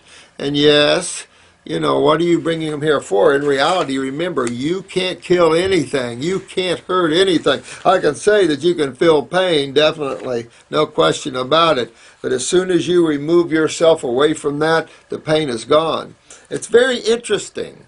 Well, you have to understand what's the living reality here. Is it the humans? I mean, that's more Christianity thinking that the humans are the only viable thing out there, that they're the only thing God made. I don't know. There's all kinds of ridiculous theories like that. All matter is simply matter. Atoms in movement, and in parallel and in magnetic flux. All kinds of cycles and processes going on, yet none of them are really real. Because the only thing that has lasting effect is something that goes beyond death, and that is consciousness. I can make anything, and I can put life into it. That's the knack of the Supreme Being, eh? So I say we get on with the thinking there. I really prefer the fruitarian level. Can't go there, can't live there right now, for a lot of obvious reasons.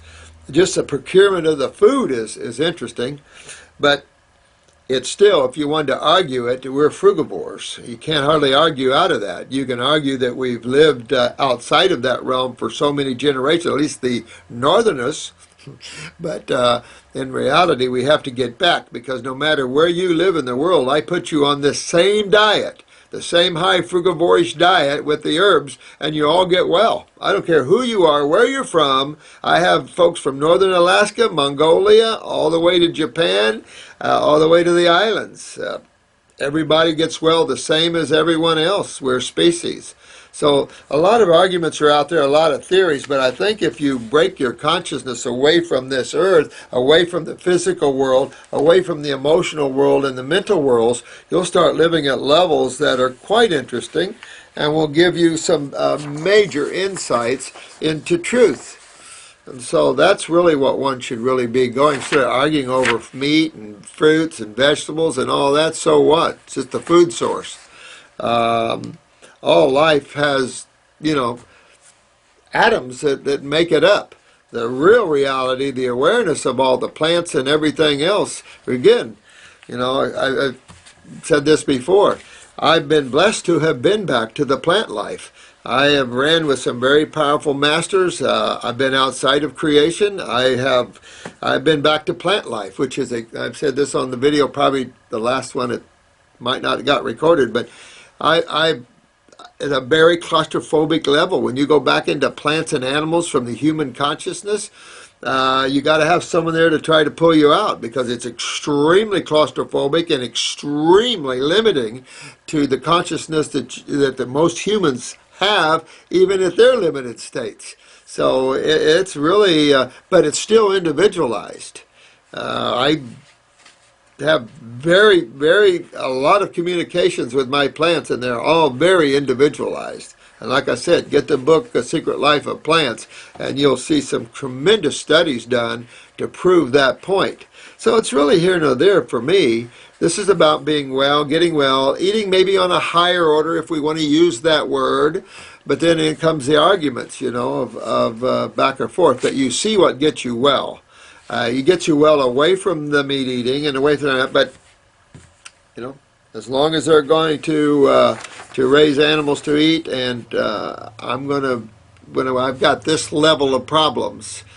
Some of you might not understand this level of problems yet, but as you become practitioners, you sure will, and you'll be grabbing for tools to help you. And then this is part of the problem. And another reason I love you guys out there is that we're going to have to be putting our heads together and working these children back out of these deeper levels of genetic weaknesses. This is a mess we're in.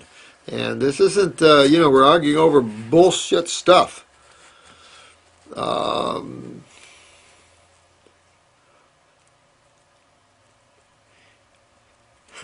I like this one, force for fertility. Well, the whole concept of breatharians, that's where I was going. Most animals are already mono-eaters. So, you can argue that point, but really, you do digest better and you feel healthier when you only eat one food. Well, we go scavenging for all kinds of foods. I used to push the rainbow salads and stuff, and it's true, a lot of nutrition, but confusing to those that are sensitive to creation. The more aware you become, the more sensitive you are to lower forms of vibration. No question. And so, yes, you can definitely, all these levels have their problems, especially when you've got bodies that are dealing with and have been, trained, if you will, conditioned, if you will, for all these generations and these types of eatings. So getting up into these high pure levels is a trip. And when you do, it's a trip to come down off of them, too. It's a whole big deal here. And I think that we pay too much attention to our health issues. I say that, and a beautiful soul like this Lissa, who's been in pain for 6 years, appreciates the fact that she's not in pain anymore, and boy, can I understand that one. So this is why I do this. And so again, how we end the life of plants and stuff. But again, we're not ending any life. You kill it, you're not ending the life of the animal. That's the illusion that you live by. Because those that can't see beyond this world only see what's hitting them in this world. And that can be very limiting to one's overall consciousness when you get too focused in creation like this. It's too focused. Some actually do believe that sun gazing near sunup and sundown can eventually replace the need for food. Well, you know, I've studied that, and there was a nun, a Catholic nun, living in the Himalayas in the 70s, just eating on snow and stuff. I don't see that one needs to go to that extreme. I tried. I went to a mono level of eating. I went to the oranges, like I said, for 6 months, and I just found I had to back up the other way. But that was me. Now, there are some people, I think Johnny Love Wisdom probably went right on over the top. I believe we were meant to eat plants, but also to be their stewards. Thank you. I do too. I think this is true with all life here, and I think the more awakened you get, the more you'll leave plants even and go to the fruits, the berries, and the melons. I think that's the perfect level to be in terms of magnetics, in terms of health, in terms of energy. I don't think breatharian is I mean, you can try it. Remember I talked about that pretty lady from Australia that claims to be a breatharian, but at the same time she kind of believes in intuitiveness. It is important, though. You bring up a good point. Is this force for fertility?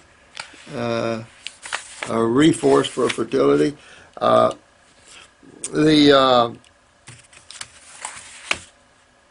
The idea that you need full spectrum lighting, I think that's a given.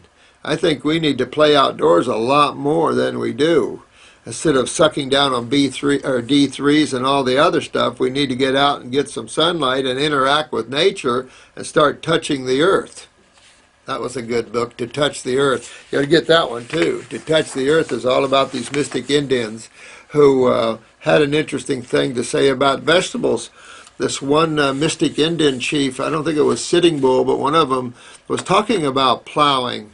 And he said, you want me to rip my mother's skin to plow vegetables, to plant vegetables? And that was a good point from his viewpoint as well. Do I rip open the earth to plant vegetables when I can just pick from a fruit tree? I mean, these are some of the things that are filtrating all levels of consciousness. So I don't think any of this is worth the time anymore to spend on. And I appreciate it. Balanced Beauty Blog, thank you for your support there. We're just really trying our best to help everyone, so nothing's perfect in this level. You're the only thing perfect. Thank you for taking time to read my question and answer it. I will give the phone number. Okay, love. Oh, thanks a lot. Thanks a lot. Call Rachel. Thank you, sweetheart. Pain Free God. I tell you what, Rita, I'm really proud of you, sweetheart. You keep going. I want all you guys out of pain. Get your lives back. Kelly, you're doing really well, sweetheart. You just, as our conversation the other day, you just keep hitting it. Don't let anything stop you, because no matter what you're dealing with financially in terms of disabilities and things like this, the most important thing in your life is yourself and your wellness.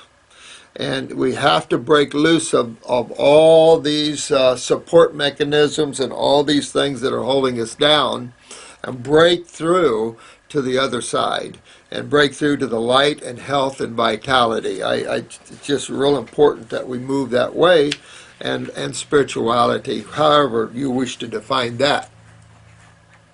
And for those who have been asking, I will do more spiritual videos. I'm trying to interlace them with all these health questions, but I will get back to some. I think I mentioned the last time that the longer you're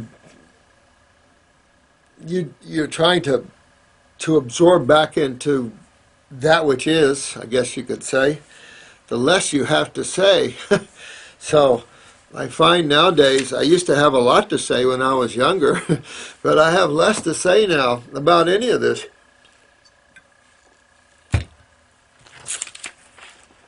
This is a post by JD 00090. I have been using homeopathy as well with good results. I know a lot of really good homeopathists, and you get the right homeopathic formula, and it does well for you. And so I like that. I think homeopathy, again, should be allopathy. Allopathy needs to become homeopathic, and anything allopathic should be surgeries and maybe emergency medicine. But again, emergency medicine needs to incorporate all of us. And then you've got unbelievable emergency medicine. But right now it's just okay. They're getting better with antibiotics, at least with the children, thank God. A comment, flat feet, can they be lifted, strengthened with the detox? I assume they can. I've really never had anybody in here with flat feet that I know of that pulled up. I mean, it seems I might have had one case where the guy said his arch was doing better, but it's in the distant mind. So it doesn't come to my mind right off that is, but I've seen the body realign itself in every other structure there, so I assume that's just another area the body can fix. And wow.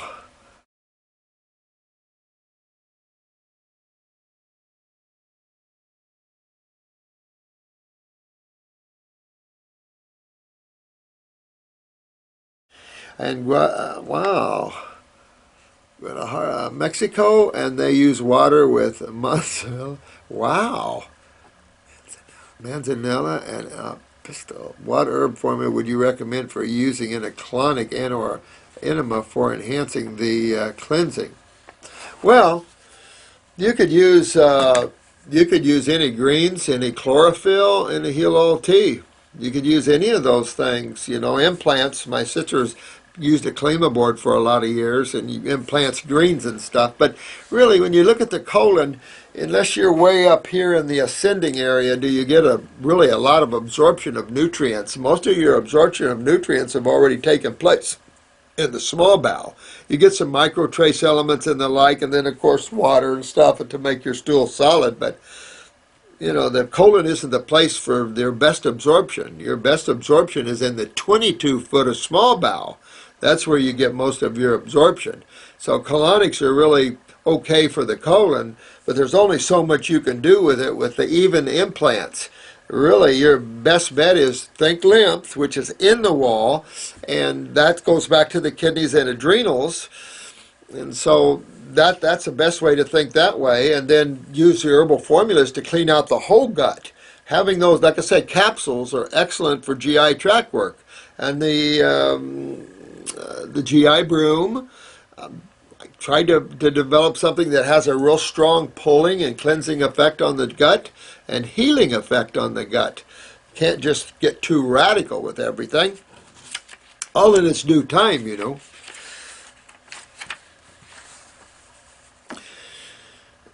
Oh, this is JD again. Number 3, in the sexual aspect, I think I need to be better or active or something. I have been using herbs, as said, like Damiana in the mix, and I also use it alone, but I would like something much quicker, which would a glandular be helpful? Now, I've never used a glandular for that sort of thing. They do have them. They have prostate glandulars and stuff like that, which would probably be interesting. I've never used those. I've only focused basically on the generalized endocrine glands. Generally with prostate cancers and prostatitis here, or low testosterone, definitely we get into the adrenals and we pop that up. They do have gonadal tissue, which is the sexual organs. They have the prostate, absolutely ovarian. They have them for everything. I don't think there's a chiropractor on the planet that doesn't use glandulars. That's their gig big time. But you know, a lot of naturopaths use them as well.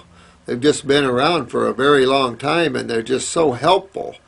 I don't know. You know, I just don't have the same as everyone else on those sort of things. If these were animals in the wild and we were killing them off and grabbing their innards, that'd be a different subject matter altogether. And if I cannot get it shipped, could I use a piece of meat or gland for the meat store? Well, you know, I've also said that you could be honest with you, and I've always said if you want to have some good sex, have a piece of meat before you have it, because it's so, and I want to use the word irritant, or it's definitely astral. So it's really sexual organs, but that the animal level is a very sexual level, and if meat definitely turns on the gonads. It's also full of epinephrine, so obviously it's going to stimulate adrenals neurologically. So all of that can have an effect, although there's a price to pay for eating the dead tissue. A little bit in that way, I suppose. But not something that I recommend. I'm just saying it. I'm not recommending it. But getting the body healthy. I remember as a fruitarian, the problem is that it was real easy to be celibate because it's just you merge in a different way, and it's when you start moving your energy up to your consciousness, up to yourself. This is where your energy is, not down here in the lower chakras or the lower endocrine glands. So you tend to live life here instead of down here. And it does make a difference. It just affects you that way. So on fast and things like that, you might not have that sexual urge and things that you would have before. Just interesting that way. At least that was my experience. JD, I guess I'm reading your post backwards. I've been watching your videos for a few minutes. I have a couple of questions. Is herbs in tea powder enough than the tincture media? Yeah, I think, it's funny. With the herbs, you can cook them and they still have healing properties. That's how powerful they are. So I like the teas. I like the raw. I love all levels of that. I think probably the freshest the herb is, the best it is for you. Impractical in a situation in a clinical work and getting people certain herbs that only have a short lifespan and blah, blah, blah, blah, blah. But I like teas as well, though. We've used a lot of teas on people. It's a cheaper way to go. I don't think it's as nutritive, of course, but definitely very powerful. I mean, the Supreme Being did it right when it came to botanicals because you almost can't kill them. I mean, it's beautiful how powerful these herbs are. And I'll say that if we had non-hybrid fruits and berries, same way. We had a lot of blackberries naturally growing all over the farms, and I was always hogging down blackberries. Real felt good, too. I buy all the herbs I could, 30 plus, and are adding more and make a mixture. That's what I do, just play with the herbs, taste them, get used to the taste and the flavor of them, and you learn how to pick the stronger ones, the aromatic ones. You just learn how to do all that. And you just right. Any herb school is going to tell you, taste, smell, get involved with your herbs, and I feel that's the best way. We in an intellectual society, well, let's put them through some type of machine and test them. Oh, please. Man's trying to lose his whole perception and his whole ability to communicate with life by using machines. I just am not a machine person at all. Let me see, and are adding more and make a mixture and use them. It does not taste good. I think you can get too many herbs in a mixture, although you can see that when you take our formulas, probably 6, 7 herbs in each formula, and you're on 6 or 7 formulas, so you're at 40 some herbs. So yeah, but when we do the tinctures, they're pretty merged together. But again, they're still there, so I don't know what to tell you about that. I just watch the ones that I put in there.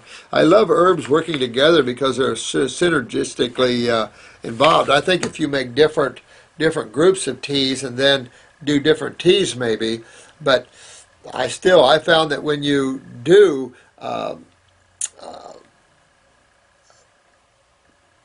what's the word I want? This is Sunday, so you have to forgive me. This is like click. I got so much work to do at home. It's unbelievable. And, of course, we got class coming up here real soon, so you guys want me prepared for that one, right? But, when you macerate and you put all these herbs together, I like it better that way. In most herbal formulas, the herb company takes a little bit of comfrey, a little bit of golden seal, a little bit of say, chaparral and a little bit of pokeweed, and they put it as individualized into one. I found that that is not near as powerful as when you tincture them all together, is when you let them brew all together, basically. That's a more powerful mixture, in my opinion, than most companies that just mix them one at a time into the formula. That's how Best Herbs was doing it. And I told him I don't want mine done that way. I want mine to be distilled all together. I have wanted to send you my iris photo so I can have a before and after picture. That'd be good, detox regeneration through the iris, but it's hard to find someone with the right camera. I know, it is hard. I'm the first agreement with that. We get them in here, but it is hard. This is Express Tax Biz. Hey, young guys, how are we doing, guys? Hi, Doc. I've been doing some research and I have found a study on coffee enemas. Dr. Max Gerson used this clinically as part of a general detoxification. Yeah, I'm very familiar with that there, guy. First for tuberculosis, then cancer. Caffeine is postulated with travel up the hemorrhoidal to the portal vein and thence to the liver itself. Gerson noted some remarkable effects of this procedure. For instance, patients could dispense with all pain killers once on the enemas. He cured thousands of people with cancer with this long with a raw food diet and juicing. I thought I'd run by it by the masters. Thanks, guys. I'm very aware of Gerson, very aware. And even though he might be touting the thousands, if you look at the ratio of their cure ratio, it's not nothing like it is at this level. I found coffee enemas to be quite opposite. Overstimulating, and those on them, overstimulated, affecting the nervous system, overstimulating liver tissue, gut tissue. Therefore, constipation settled in, became very hard to move your bowels with a nice peristaltic, rhythmic manner. I found it was way too hard on the human body to use coffee enemas. And I look at that and I wonder, why would you... You're not trying to overstimulate the liver or anything else. Cancer has nothing to do with the liver. Cancer has everything to do with the lymph system and acids. All cancer is damaged cell by acids. And trying to move a system with caffeine like that after a while has the other effects. Remember, stimulation, innervation, they're just the flip side of the same coin, man. So I wouldn't get too carried up in that. You'd be better to implant green stuff. You know, real powerful green stuff like alfalfa juice or wheatgrass juice or something like that. But in reality, moving lymph is a kidney and adrenal issue and not a bowel issue. So I really think that even though it's going into the veins, still, that'd be a good way to feed someone that you couldn't even get a feeding tube in them. We have done rectal insertions before. And we'll talk about that a little bit in class, some of the ways you can get nutrition in someone besides by mouth. But thanks. You guys must be pretty busy right now. BTUAN1. Dr. Morris, I have questions about food allergies and intolerance, for example, peanut allergy and gluten intolerance. You know, this comes about with a lymph system in the state that people's are, and the gut, the shape people's are, and all the sulfa drugs and all that's damaged the human body from the villi to everything. So I think it's important that one just shift their consciousness to getting well. Shifting it and starting to eat the appropriate foods, as we've been discussing, the fruits and berries and melons to move lymph. You can have some salads and stuff. I'll talk to those little plants for you. They'll be okay. They love giving themselves. You have to look from their perspective too. And the perspective of a cow loves giving himself up. You know, I mean, what are you going to do? Sit around and eat all your life? I mean, you know, there's a lot of perspectives that's out there and a lot of different levels. You have to get to their level, the plant and the animal level, to understand that level. We can make our own hypotheses and ideas, but this is all. I've always seen the lymph with allergies and the peanuts and all this stuff. That's all the lymph system. And once you clean that lymph system out, you're not intolerant to anything. I see this all the time. The question here is, do people have strong reactions against certain food or substances in food because of genetic weaknesses or weak constitution? This could be, absolutely. If you have a good example, that's what we're seeing in the hepatic levels, which is the liver levels. You're seeing a lot of genetic weaknesses in gallbladders and in liver. So these infants are having a very hard time with these crappy high protein, high fat formulas, which are causing so much mucus. And then now they're trying to get, having trouble with all the mucus and congestion with the poor kidneys the way they are. They're forming tumors like nobody's business as infants. So we're seeing a lot of problems. And then the adrenals are down, so your nervous systems are down, your steroids are down, and just everybody's down. So just shifting that attention to a state of health, meaning that you're going to have to use detoxification to get there, the process of cleaning and revitalizing the human body, then all this stuff's going to go away.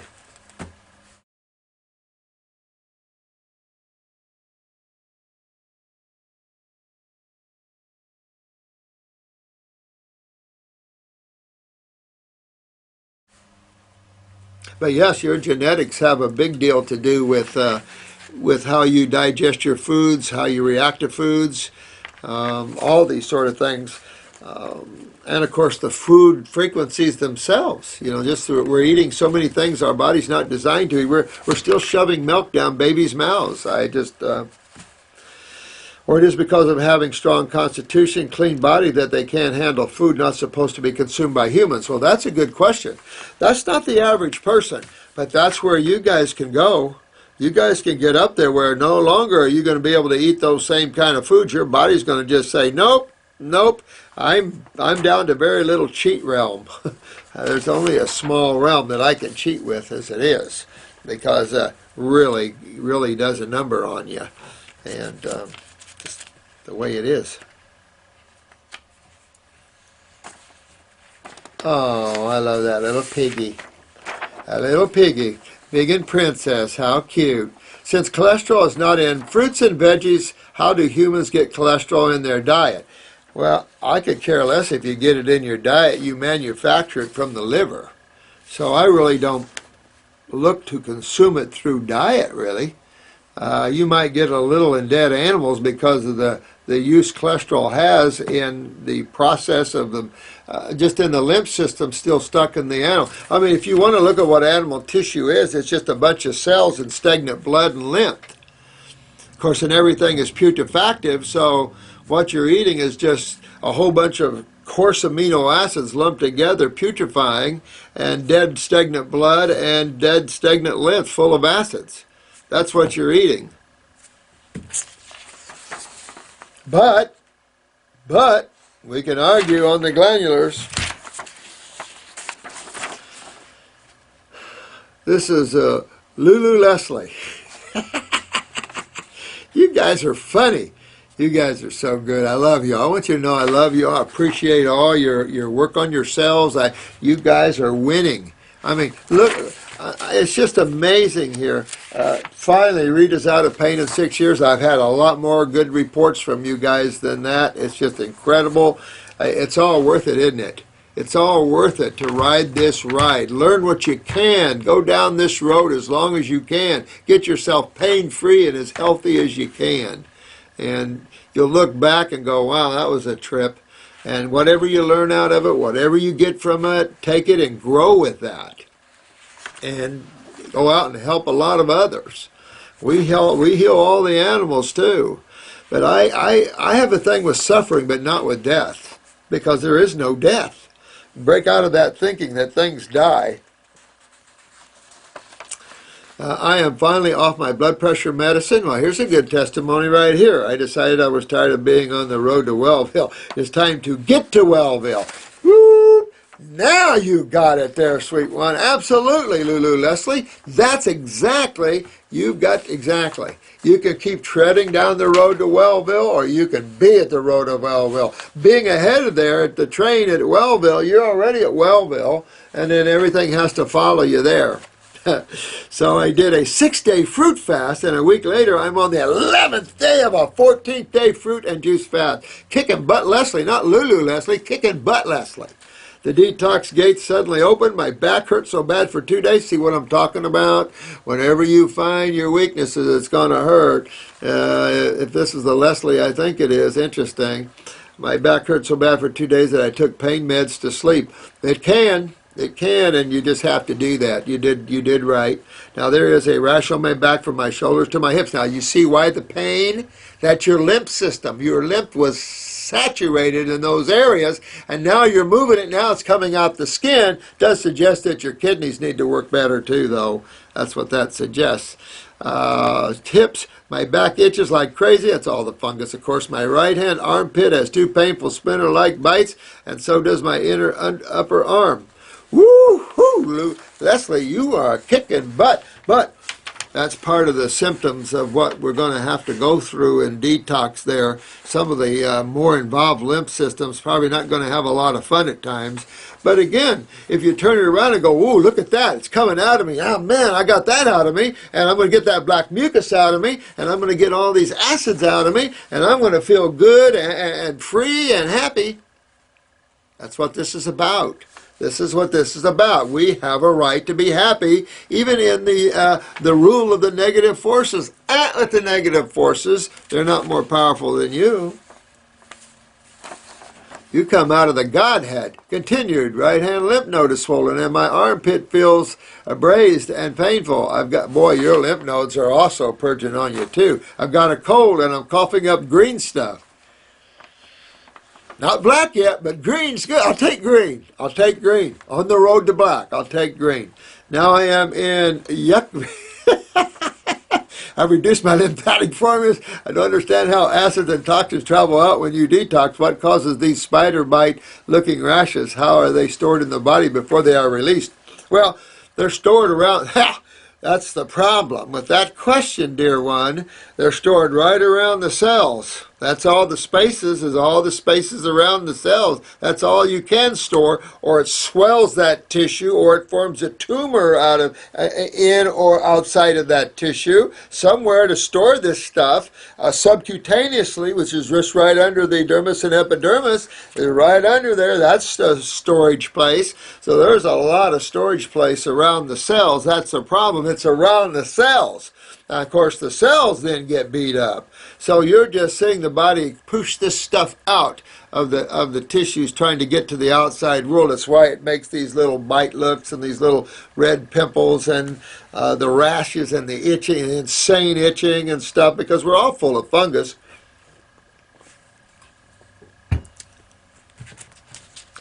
But I have to tell you, Lulu Leslie, you get 5 gold stars. You're kicking wampum. You are really doing fantastic. And I tell you, when you come out of this, you're going to feel really good. And that's the thing, is how good you feel afterwards. Just keep remembering that. I'm going to really feel good afterwards. I'm going to breathe better, taste better, think better, hear better, walk better, run better. I love it. Love it, love it, love it. That's what detox is all about. You guys are doing it. I'm so proud of you guys, I can't even tell you. There's a few Lulus on the road. Who cares? This is down the road of Wellville. You know, there's no book written. Nobody's out there with a whip over you. We get our attitudes as we read and understand different religions, which are most socialized thinking. And so, yeah, I mean, we can become a product of creation. And then you have to unlearn all that, let it all go, and become not a product of creation, but a product of yourself and God again. I can just tell you that it's just differences in viewpoint come from your ability to see at different levels what life really is or isn't. Sometimes we're too close to the situation. I told you I ran a radio show for years with a Native American. And, you know, I felt it was important as we talked to these different tribes around the country that we learn how to go beyond the earth into the allness of the all, and you get in touch with that, then your respect of the earth will change, and it'll be a given that you treat it decently and with love. First go to God, and then your perspective will be that way, the way it should be, and then how you carry yourself and how you deal with others change, and that becomes respectful and loving and humility, and those things are key as you guys, as your giant spiritual beings, start walking this earth in a more conscious way. Then always remember the love, the respect, and what I always say, Darwin Gross coined this: is it kind? Is it true? Is it necessary? Always before you speak, is it kind? Is it true? And is it necessary? Sometimes I speak because it's true and it's necessary, might not be so kind. But then I'm just talking, who am I talking to? Lost people. So it's just that sort of thing. If anybody's more lost than another, it's Homo sapiens. Yes, this was a question from Twin Turbo Owns. Turbones. Woo! You guys are something else. I would like to do a video on my herbs sometime, and I think that'll, once I get kind of caught up, we got a pretty good insight on all the questions and stuff, I'm going to try to deviate from it. It'll have to be after the class, because I've just got to put a, I'm changing the class up this year because there's going to be 120 of us there, and I'm generally used to running 40 people in a class because it's easier to teach. So we're going to change this up a bit and get more practitioner based and focused on clients and symptoms and things like that. Really a lot of fun. A lot of fun. This is Rainy Traveler. Does anyone know, please, if Dr. Morris in any video has spoken about eating honey? I have, and I love honey. I love honey. You saw some honey here on my desk, because not here anymore. Matter of fact, it's been tapped into quite a bit from traveling to Idaho or moving to Idaho. What a beautiful bunch of honey I got from that honey. That was incredible honey. I was better than I've had around here by far. That was incredible honey. Honey. This is a neurosurgeon. Neural interface. Neural interface. How interesting. I like that. Hi, Dr. Morris. I'm currently 100% raw and usually 100% fruit. Woo-hoo. I take herbs and do juice fasts once in a while. I am just curious, how much progress would I lose if I had a cooked meal with meat or dairy once a month? Nothing, honey. Nothing. If you do one meal a month and you're doing this good, are you kidding me? Nothing. You shouldn't even notice it. Or it'll kick your butt and you'll know that you'll have to come down a little bit. You can't go too far to the negative food sources, and meat is pretty far down the food source chain for humans. But you know, if you do and once a month, are you kidding? That's nothing. That's real good. I also would like, this idea that you can live as a raw foodist all your life and stuff. I'm going to take 100 of you guys, and I'm going to show you 40 years from now that about 39 of you won't be. But while you're enthusiastic, while you're tearing it up, tear it up. And if you can be, stay there. Don't deviate from there. But at the same time, remember balance. And always check ego. Make sure you're not getting out of balance. Watch yourself. Become the observer of even yourself, so you keep yourself and your bodies in check, so you don't overpower people, and you're not here to be king or something.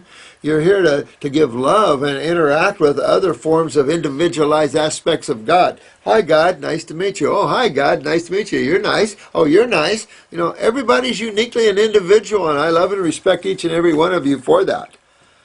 Even one of you guys that are pulling my teeth out. I'm just curious how much progress, none. Also, would this be dangerous coming straight from 100% raw fruits? Yeah, it would be. I definitely would step down from that. If you can jump from 100% raw fruit all the way down to meat or dairy and it doesn't hurt you, interesting.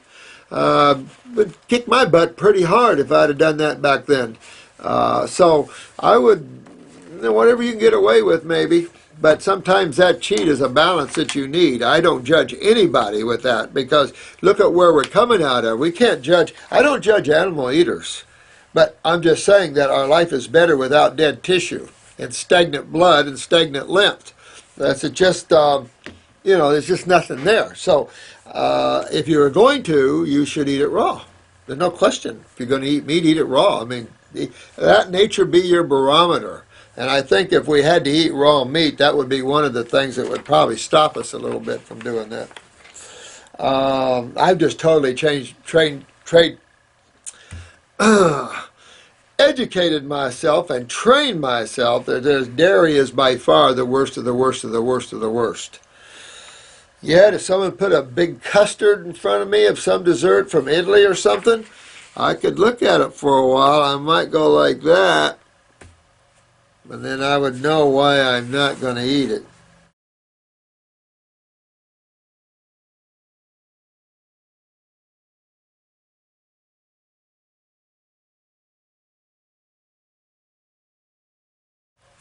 And then I would know why I'm not going to eat it. But I might taste it.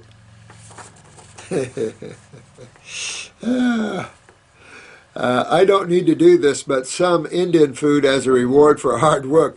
I tell you, I have Indian food about once every 2 to 3 months. And I like vegetable korma and matar paneer, which is peas and soy, cheese. Thing I don't like about the vegetable korma is got yogurt in it a little bit. So that really gets me bad, congests me bad. But it's like the flavor is so intense, so good. It's like, and I can play like that now, and I can laugh at it, and I can play with that and have fun with that. But when I'm tearing it apart, tear it apart. If you have to cheat like that once in a while, so what? But tear it apart. Keep going after your health issues until you get to where you want to be. And when you're healthy and happy, then you can play in those fields, and you made it. And you're not going to be going back.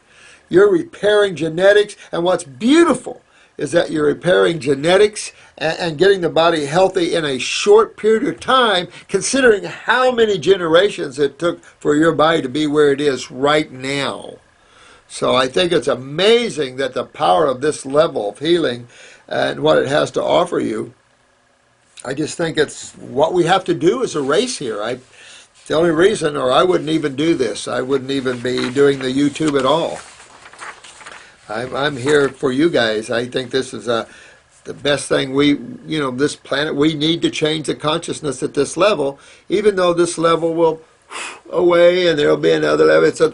Creation is ongoing and ever changing like any other drama or soap opera. The players change, blah, blah, blah, blah, blah. Players come, players go, big deal.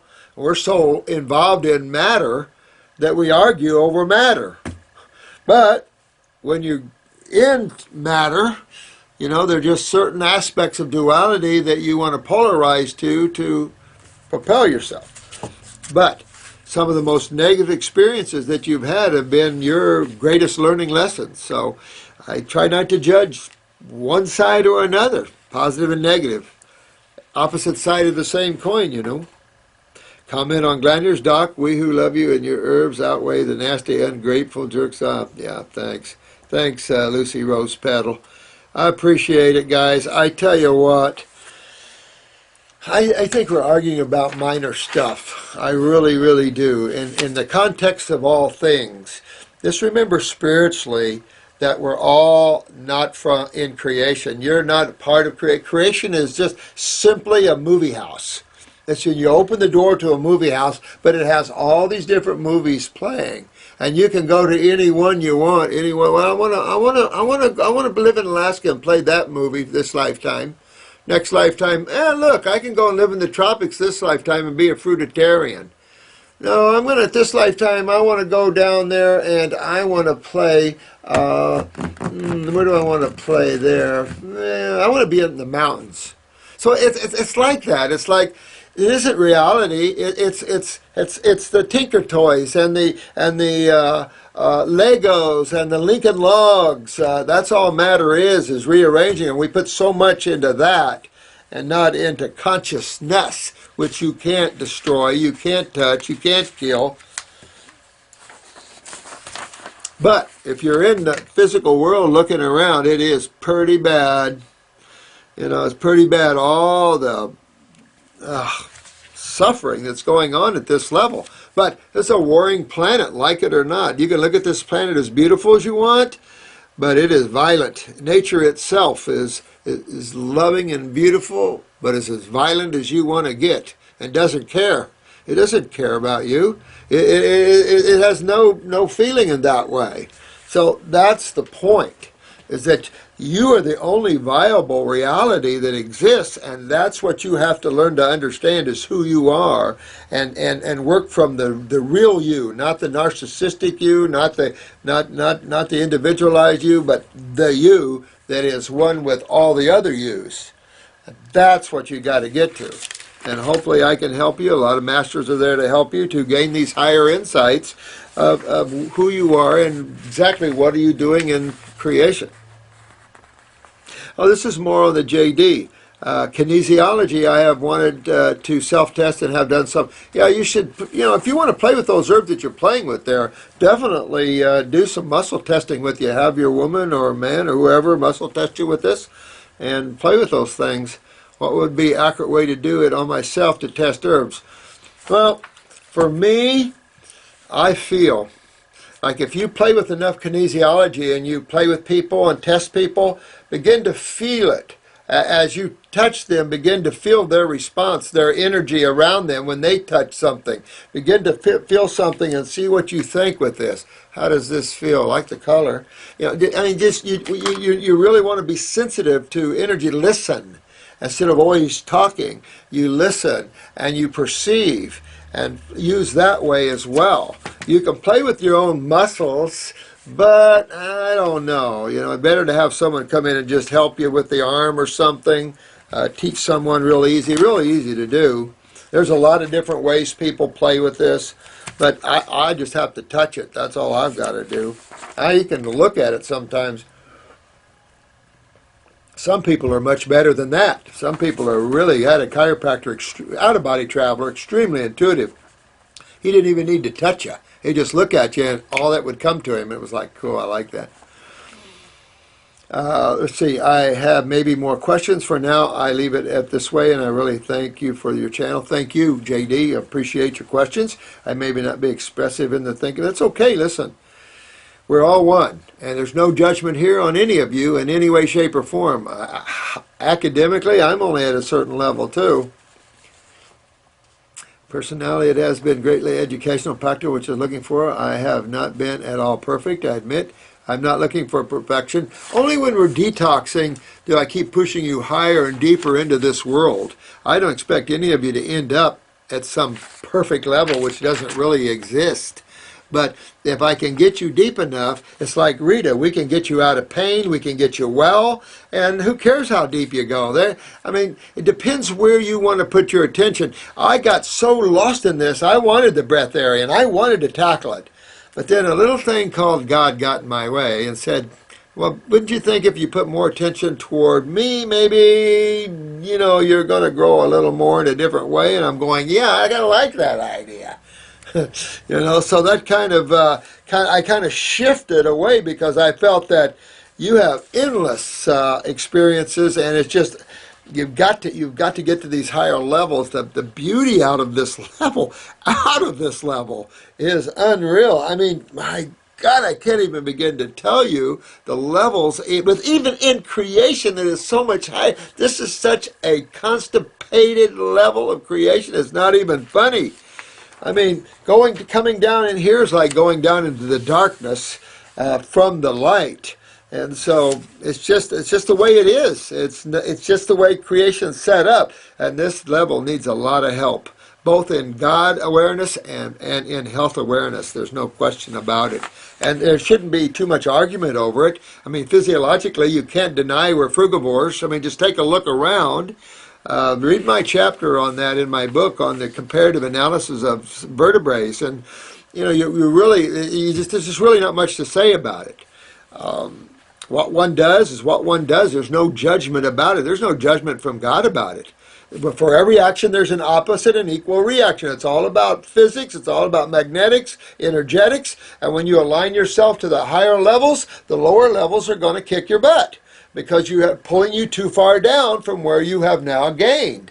So there's no judgment. It's just all about magnetics, energetics, which dictates happiness and dictates feeling good or not. All these things. So thank you, JD. Thank you all.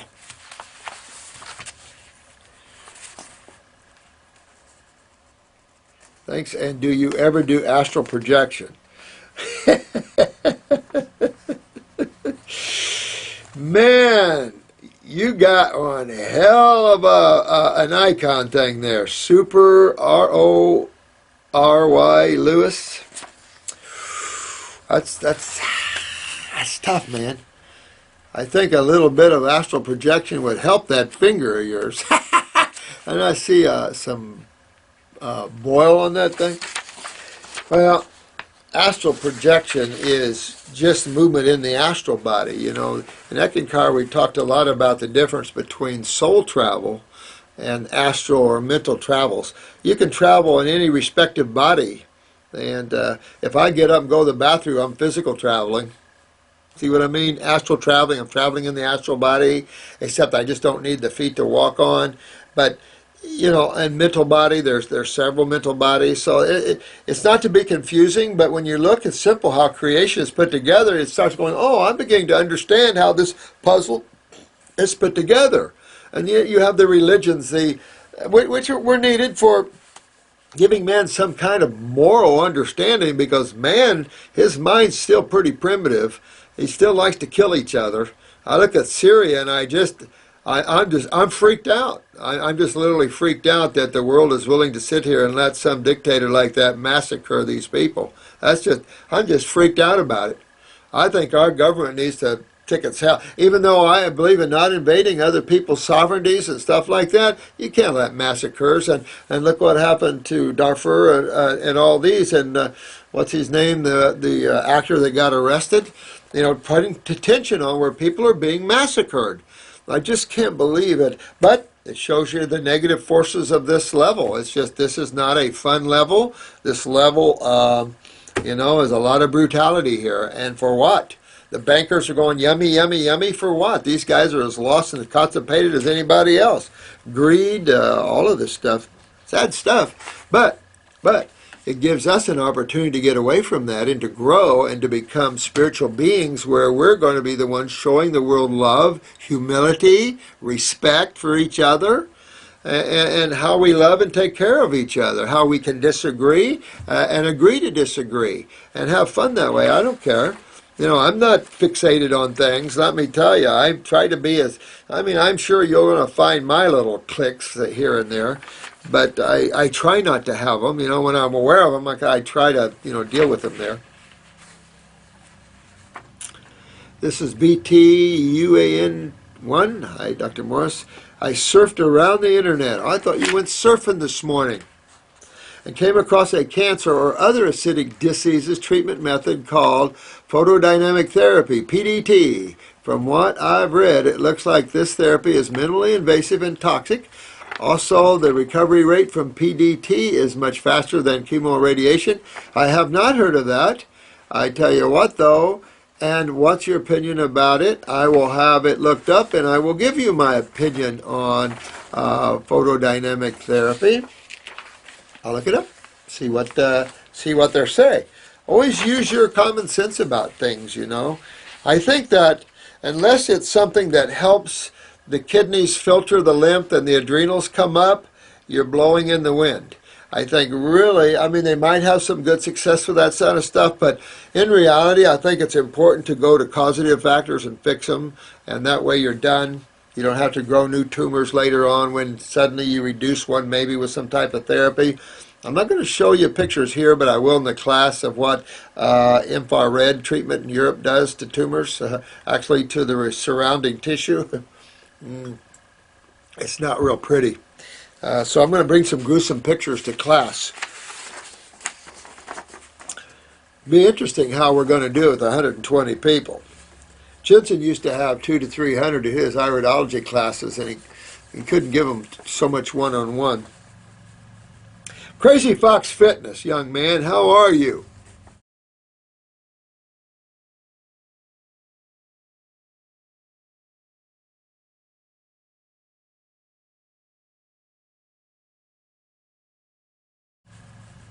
Crazy Fox Fitness, young man, how are you? You doing it? Really enjoying the disc? Thank you. Thank you. This set. Oh, thank you, man. You're a good dude here, man.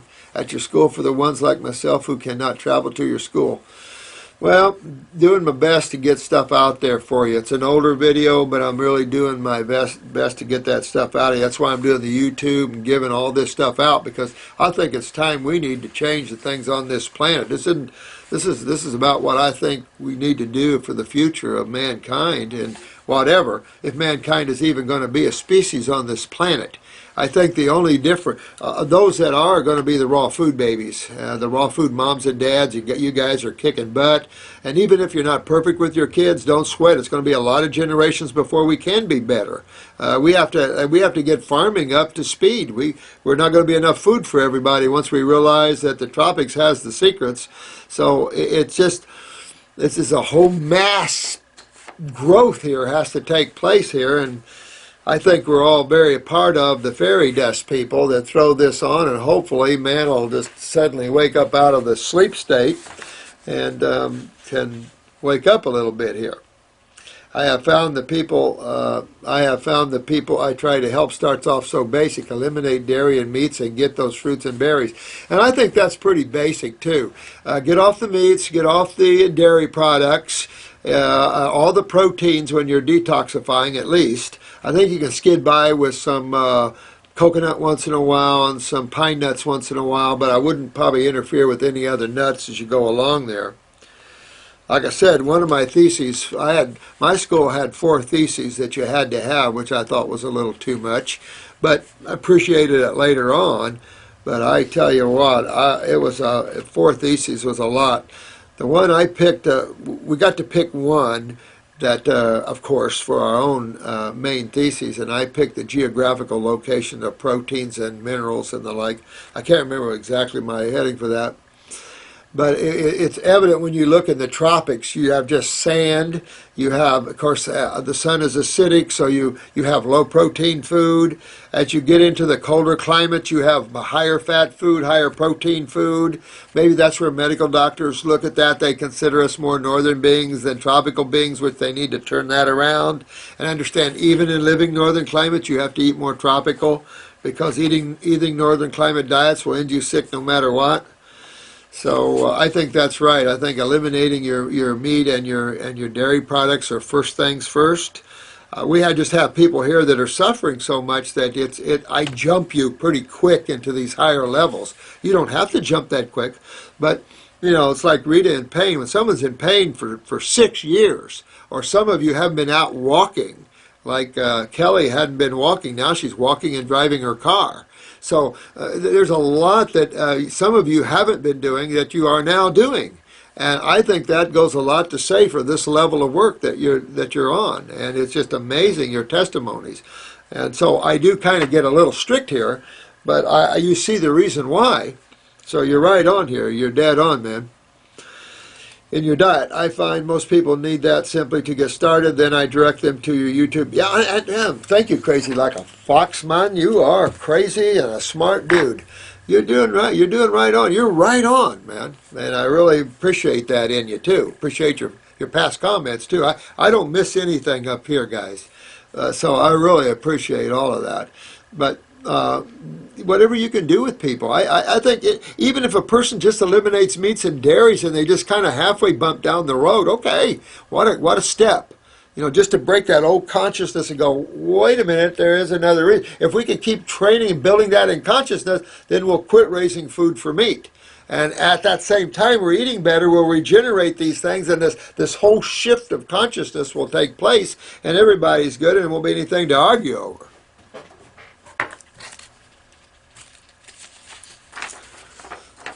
Alicia West, 1. Have you ever found a cure for anismus? This is a spastic pelvic floor syndrome. Wow, I've never heard of it.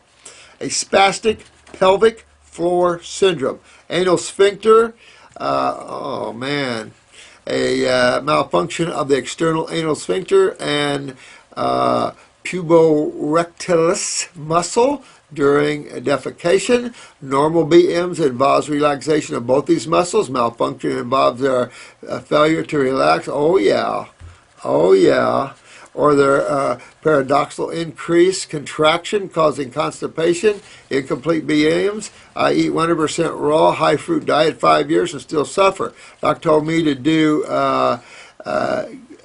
Kegels, but has not gotten any better.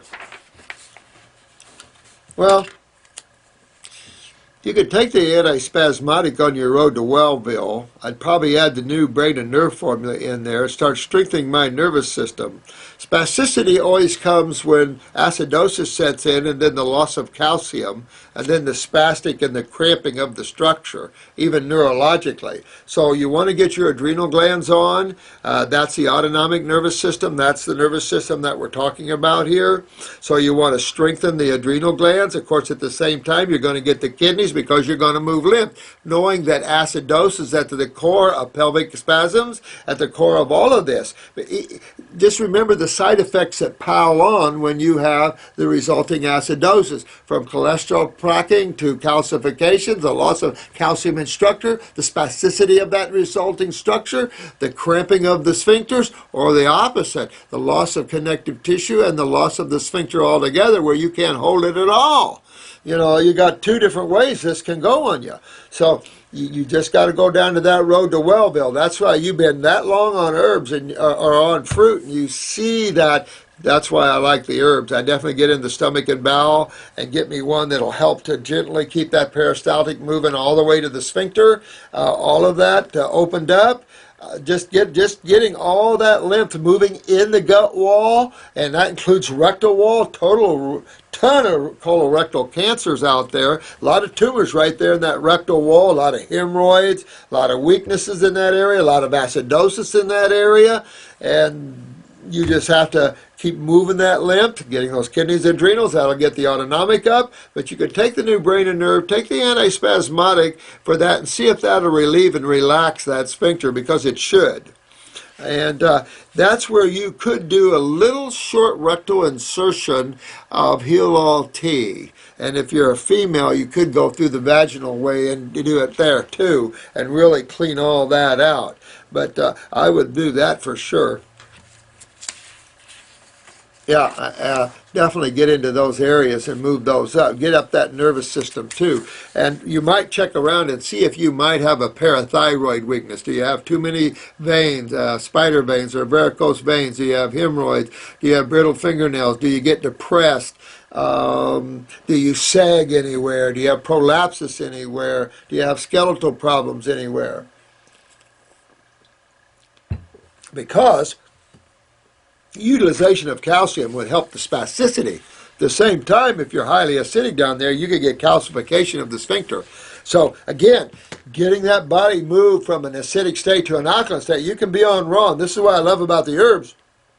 It'll really get everything moving, get the kidneys filtering and everything. And I suggest you go down that road, check your urine for settlement, and really go after that and see if you can get that moving well. That'll move all the acids out. By you popping up your parathyroid, you'll get more calcium utilization. Both of those will help spasticity. Getting the adrenal glands up will increase the autonomic nerve performance, which will then create a less spasticity problem that way. And as you get the lymph cleaned up in the bowel wall, you'll have a normal continuing peristalsis, and everybody's good.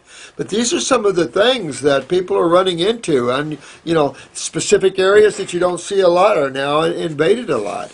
A lot in the palate you didn't see before. A lot of tumors in the head and neck area you didn't see before. So a lot of these things are increasing, but there is remedy. I definitely get up on the herbs and go in that direction, though. Like we've been talking about, get in the lymph system, get into the lymphatic 1 capsules for your colon, the stomach and bowel capsules, give you a liquid, say lymph node 2, definitely tear up the kidneys, the adrenal glands, and really get yourself opened up there. Again, a little antispasmodic could help that, but also the new brain and nerve will feed the nervous system, and et cetera, and go down that way, and you'll be okay. You'll work yourself out of it in a much faster, timely manner. And I guess you could say this is kind of the story with glandulars too. You can use herbs for a long time, and the glands just seem to be okay, and you use a glandular, and boom.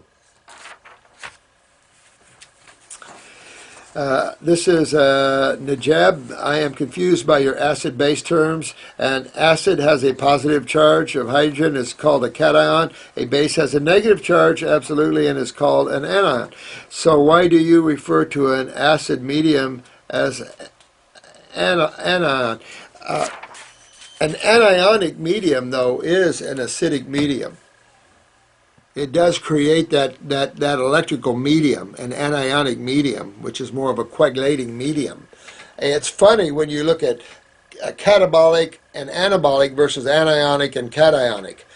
You almost want to follow that same way of thinking, but it's opposite there. And so, I've always been confused there myself when you look at the difference between catabolic and anabolic and opposed to cationic and anionic. So it all becomes a little confusing when you're trying to understand the mediums and the electromagnetic mediums that these things are creating on you. So it's interesting. I know it can be very confusing. It still is to me in some ways. One of these days, I've got an old chemist that wrote a book that he only took a few people in his class, and I have his book at home, and he really tore that up, and I'll give you that book and the name if you can even find it anymore. But he would only take a few people at his class. He was probably the smartest chemist on this planet. I think he's passed. We haven't been able to get a hold of him lately. But in terms of explaining detoxification through chemistry and getting right into the variances and all that, he was the top-notch person to do that. Me, myself, and I, these years, I don't want any, I don't have any care anymore about any of that, to be honest with you. It's just, there's just so much in man's chemistry and physics that we just don't know. So, I do tend to just try to keep it simple. I really do. But I'll see if I can help you more with that.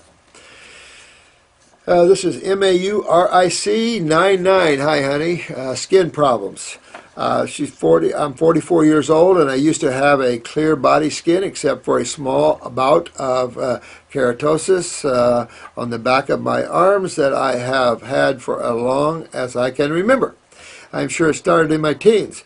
That KP, as they call it, wasn't a problem for me as it was barely noticeable. However, as of 2004, the situation just became acutely bad. Wow. The KP started spreading to the side of my arms and down to my forearms and has been spread to my thighs, calves, and buttocks, and it's starting on my back. The redness and bumps are so unsightly that it has made me self-conscious. I don't wear shorts, and I try to wear long-sleeve shirts. It's just ridiculous if I had clear skin for so long. Well, but underneath that skin, in the subcutaneous levels, you just probably had all this lymph just building and building, and a little at a time now expressing itself to suddenly it's popping out all over you. Our lymph system, sometimes we don't know it's backing up for years, and then suddenly we get a picture of that. If you can get a picture, we can look at your eyes and see how bad your lymph system is, but your skin, remembers just being a port. And so if you want to change the nature of the skin, you have to change the nature of your kidneys and adrenal glands. So you got to get in and get your kidneys healthy, you got to get your adrenal glands up, and everybody's good. And your skin will clear up. You can use the skin formula, but I would just clean out get my kidneys filtering, get my adrenals up to get my kidneys filtering and move my lymph, clean up the bowels, clean all that up, and your skin will clean up. I never had a skin condition ever, no matter how bad the psoriasis was. I've never been able to not clear that up because these are the causative factors. There's nothing else that's causative to that. And at the same time, you can stay on Parasite M and keep getting rid of any microbes that could take advantage of that system.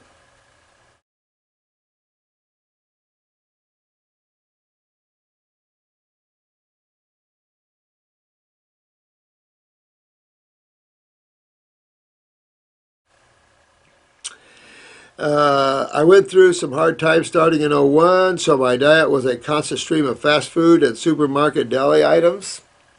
Well, I mean that's what's happened. You were so stressed out, and you got off of thinking, and so you clogged yourself up even more, and you put a lot of proteins in the body.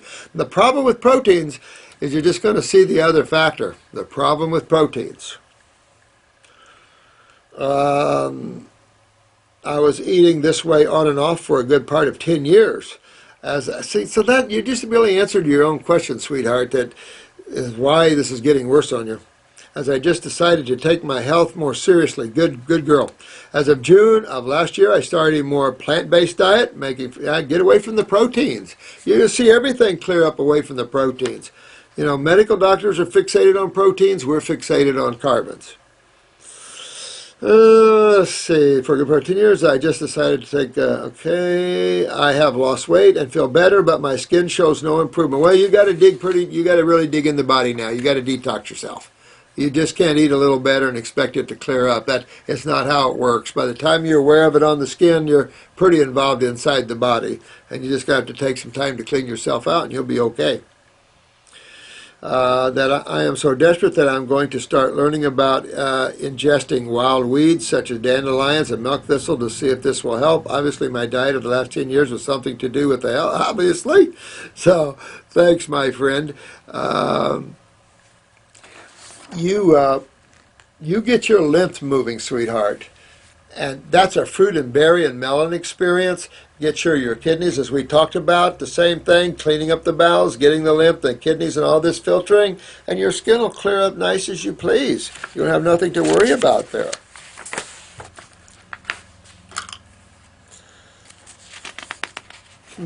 How did I know of you before? Oh, thanks so much. This is Beehive Spirit. Oh, I love that picture of that fish. I really love that. Thank you so much for your comments. I'll look forward to seeing you and giving you a big hug. Love your Beehive Spirit there. This is JL. Hey, Doc, I'd rather bleed 1,000 deaths than trade my life for others. We all have our spirits, I know. And what we know, however simple, pain is real. It's all, I know it is. You know, I mean, we can get away from pain, just leave the body, but, you know, a lot of souls don't know how to step aside from their bodies. They're so engrossed in their bodies, they become one with it to the point where they suffer with it. And that's just the way it happens in creation, is that you forget who you are and you get absorbed in your bodies because that's what's real in that moment. You're put in a body that has a world it has to survive in. And so all of those things, you know, create this attachment and this pseudo-realness that we think this world is.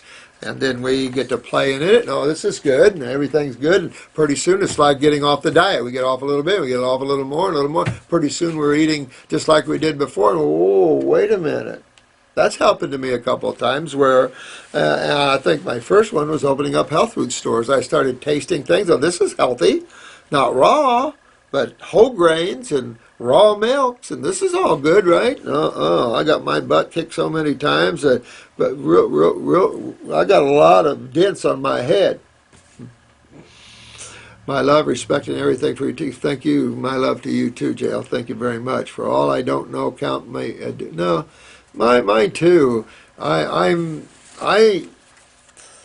You know, you like to think you got a good insight almost on everything, but I tell you what, every day there's something that comes up, something new, and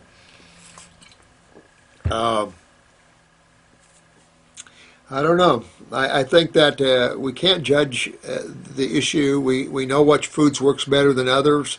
That's what this channel's about. I'm just sharing 40 years of tearing them apart out there and what I found. And I don't know it all by any stretch of the imagination. Some of these friggin' medical words, I can't even pronounce them, you know. I'm a simple farm boy that was taking some interesting places out of my body on one side, and on the other side, I was sent here to do this. So depends where I get my perspective and who tells me what, you know. So, you know, on different sides we're different things. All I can tell you is that we make a really good group, and I really appreciate all your love and all your time you take to view these videos and the time you take for yourself to get yourself well. It makes you one of the few. And all of us together, being one of the few, become one of the many, and we can change the consciousness and suffering on this planet. What good is it? Interesting, you know, since it is just creation. But, you know, you shouldn't have to send souls here to go through such sometimes very horrible experiences. You know, I look at nature and I look at some of these nature programs, and here's a beautiful lion, here's a beautiful zebra, and the next thing you know, the lion's ripping the zebra apart. I mean, it's like I can't even watch those shows anymore. It's just I just can't stand to see that kind of, you know, stuff. But the nature of the planet, survival of the fittest. And that includes yourself, and that includes the cells of the human body. It's survival of the fittest at all levels. And God has something at one level to terminate the weaknesses on another. So, you know, it's like you just got to get aware, awakened and aware. And you guys are doing it, and I really appreciate that. Oh, thank you again, JT. Teresa Bass. Thank you, Teresa Bass. I hope so. I hope I can help you out there in any way that I can. I'm honored to be in a position to help you guys in any way I can. I think we're getting it. We're getting it. We're doing it. We're doing the do, and I don't know what else to say about it. Divine Kitchen. Woo-hoo. You guys, I'm loving these names. You guys are just incredible with your names. You just a bunch of great high souls. I just love all of you. Next phasing of my healing. Robert, I am in awe of you. Oh, thanks. Appreciate that, my friend. I'm in honor of you, too. And look at your Divine Kitchen there. You got all set up, man. The last 10 years of my healing have led me to you and the lymph system. Videos were just amazing. Oh, thank you. I need some advice. I have successfully healed ulcerative colitis through cleansing. Good. 3 Panja karmas in India.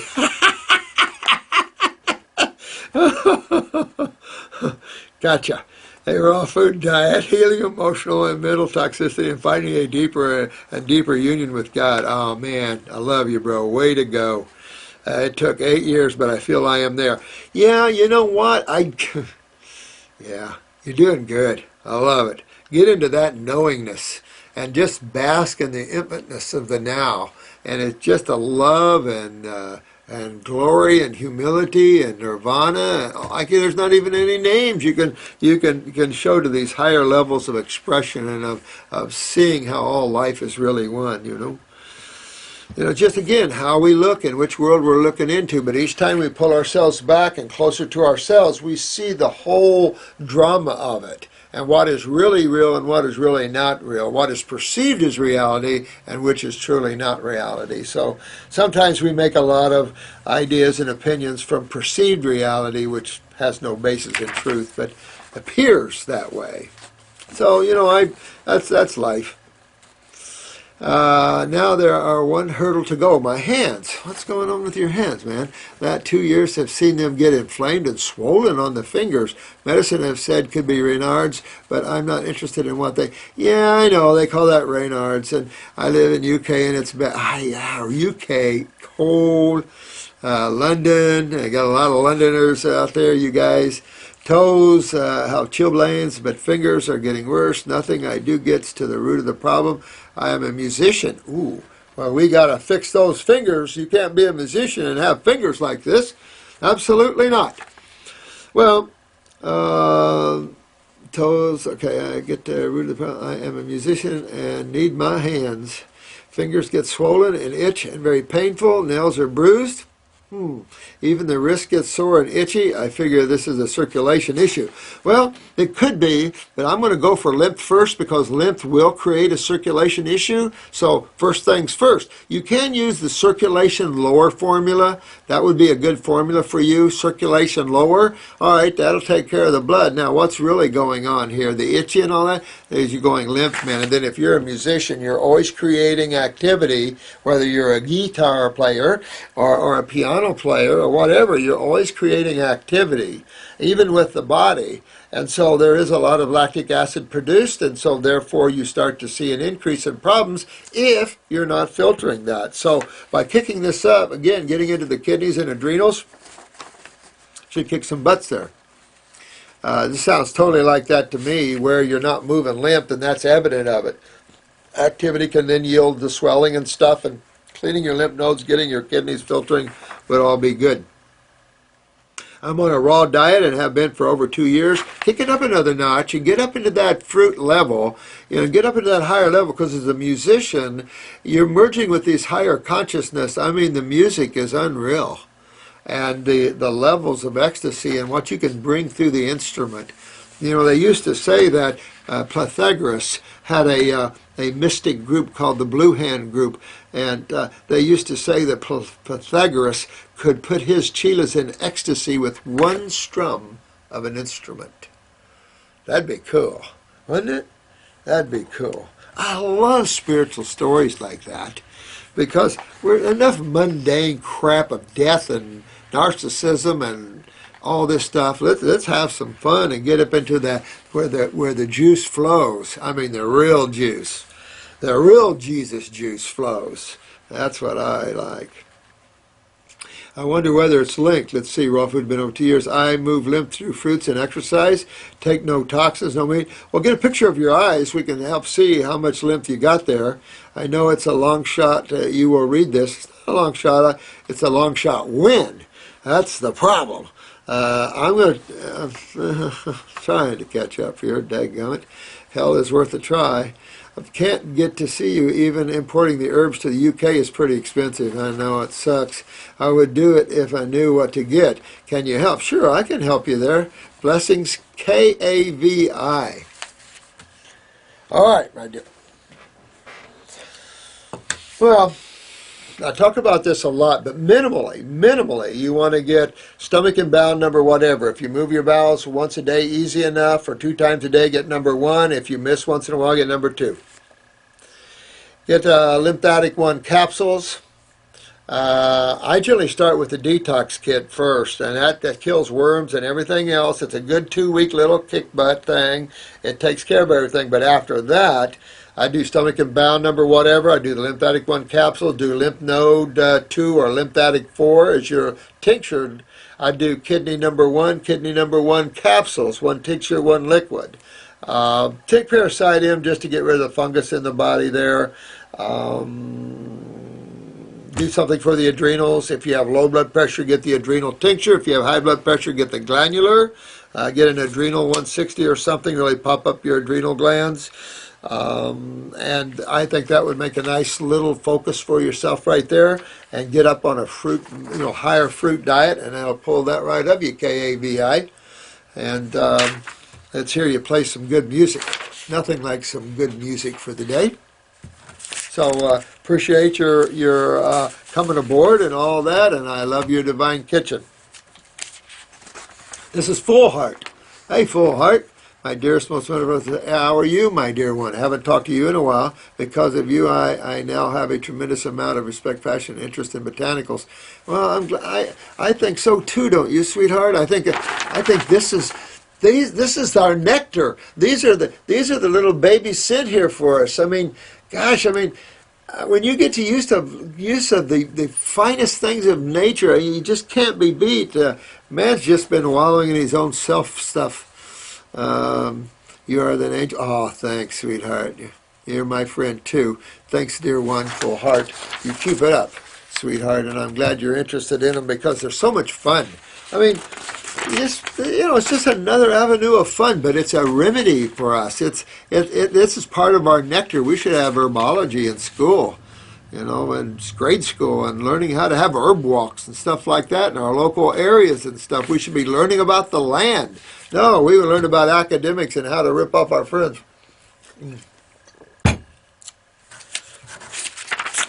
Dr. Morris, can you tell me what it means if your stools feel kind of hot and burning when you pass them?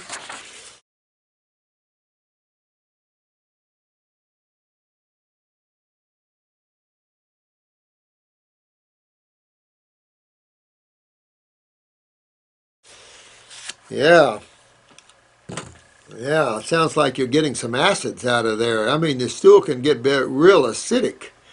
I remember a lot of years ago, I wanted to take a sip of Coke. I just wanted to see what it'd be like after years off of Coke. So someone had a Coke I was with. I took a couple of sips.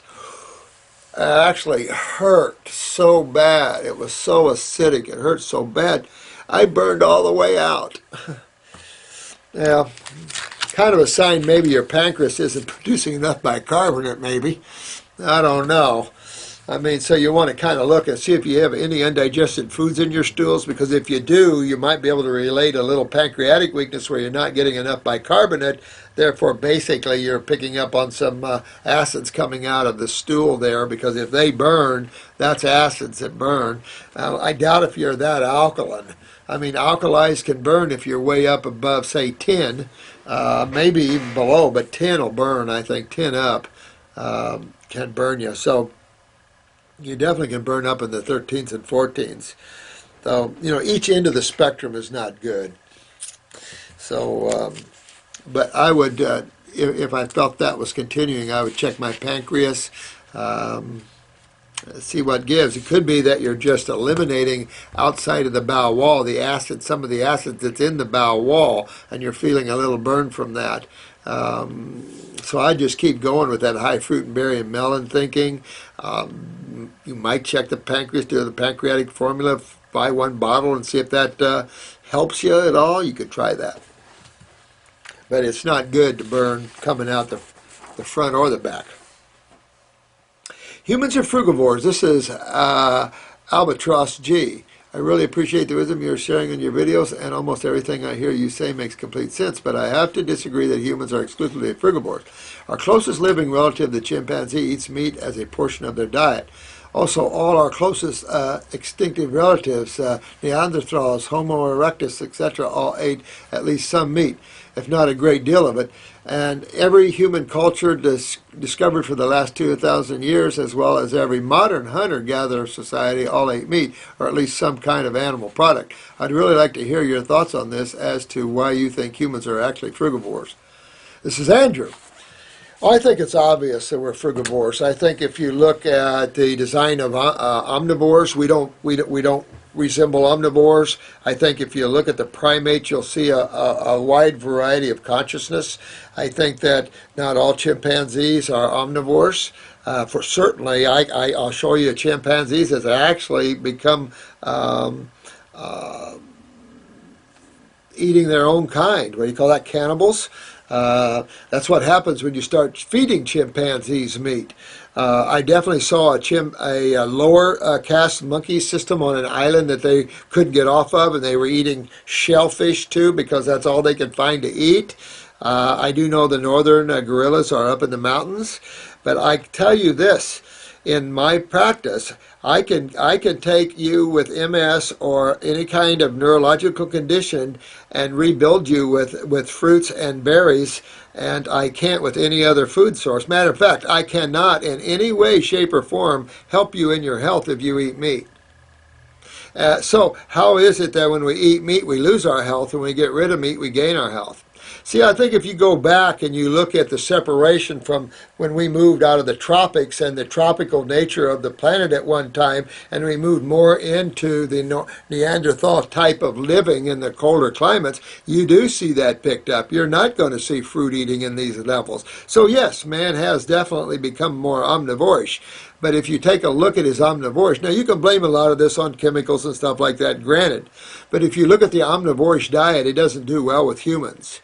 humans has been decaying in their health for generations, and now it's just accelerated because of all the neurotoxic chemistries and all the other stuff we're dealing with.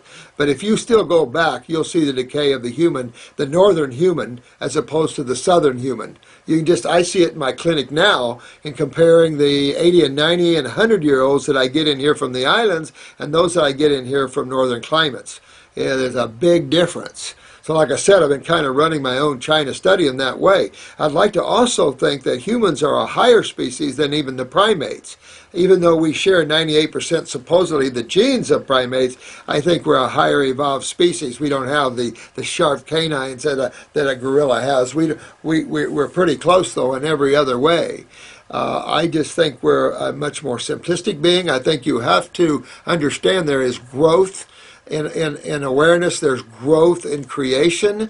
You can see that in the adaptability of genetics, and that you can see that it's evolving and growing. So I think if you want to live back in the Neanderthal times, you could. But for me, I like the growth. I think it's time we wake up to our higher spiritual selves, which is what that diet actually does to you. So I just think it's time to wake up out of those Neanderthalic type of thinking and eating. So, I think that can we ever get away from omnivorish eating in this lifetime? For those that are above 20 or 30, maybe not.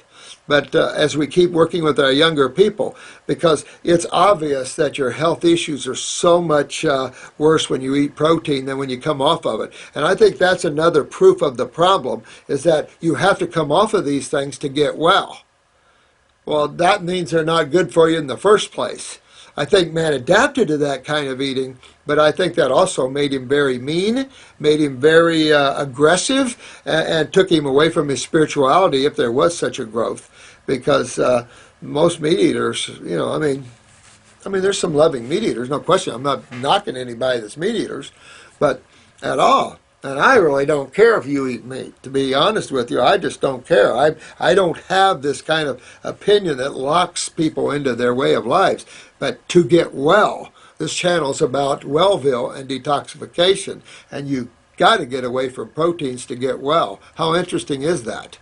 So I think if you take a look at the whole thing, you realize that humans migrated away from the tropics, which is an obvious, and that his diet became more omnivorish and in some cases very carnivorish. That those people are sick as all get out. I saw different National Geographic doing special about different tribes in New Guinea and things and their particular diets. And the healthier diets were more the vegan diets. You just really see that everywhere. So if you want to eat meat, go ahead. But I think it's illusionary to think it's a healthy thing to do. That's all I'm saying. If you understand that it's a toxic thing to do, that you like it and you're going to do it, okay, I don't have a problem with that. That's why I'm not a purist thinking in that way. But to get well and to get at this level of healing, you have to go this doorway. What you do after that, I don't care. If you want to eat meat, I don't care. But how interesting is it that you have to get away from that to get well? I think that goes a long way in a statement in and of itself, don't you? I do. So I think that's what kind of basically sums it up in a nutshell. Really, the primates fit in a category all their own, even though there are some omnivorish primates, there's no question. There's also high frugivorish primates, which is typically your orangutan family and stuff, and I do believe the mountain gorillas would be less veggies, more fruit, if they had access to it. I think it's all about where they live and the planet we're on and that sort of thing. I think it's a difficult planet to be on and migrate out of your area, and the humans being so prolific multipliers of the species, kind of like ants, that we haven't had a way to check our population growth. And nature has a way to check population growth and then wipe out whole populations of things. And I think humans have to think about that and what might happen to the human race because of that. You can only infiltrate a planet as it is sustainable for all the species. So you have to consider some of those things. So I don't care, again, I don't care if you do have the omnivorish way of thinking, but to get well, we're talking about detoxification. I can tell you I'm probably one of the better healers of the world, and I can tell you that there is no healing on meats and proteins. But I appreciate your comment, Andrew, because I think the world of you too. And it's just the way that is. We can rationale the past, but we must understand that I think we have to look at the fact that there should be growth and evolvement, where we're evolving into a higher level. And in that process, we have to get rid of the decay and the I mean, just as you grow spiritually, just to look at dead tissue, you don't even have to even have a concept about it. You just don't want it anymore.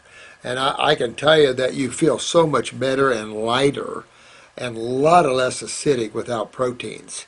And I just don't see where the human being is made into a protein species. Matter of fact, all the people that come in here have been on high proteins. These people are the sickest. I mean, look at what Atkins' philosophy did to people. Just about ripped them. And there's nothing to me chemical. When you look at meat eating from chemistry, it makes no sense for humans. It's totally wrong ratioed food for humans. You're a predominantly acidic food. You don't put a predominantly acidic food into the blood. It's contraire. Fruits and vegetables are 80-20. So you really don't see anything that would be statement-wise that the meat would be good for you. If anything, the negative forces have controlled man and controlled their diet and had them eat meat so they live in the lower levels of consciousness. As far as I'm concerned, if you got it into that way, who has made man eat so bad? I mean, we've got to lift our heads out of dead tissue and out of the earth and more toward the sky. And we live a lot longer and a lot healthier because of it. But what I see in here is the difference between health of those people living in the islands and those people living outside the islands, and they're the ones that were raised on the fruit.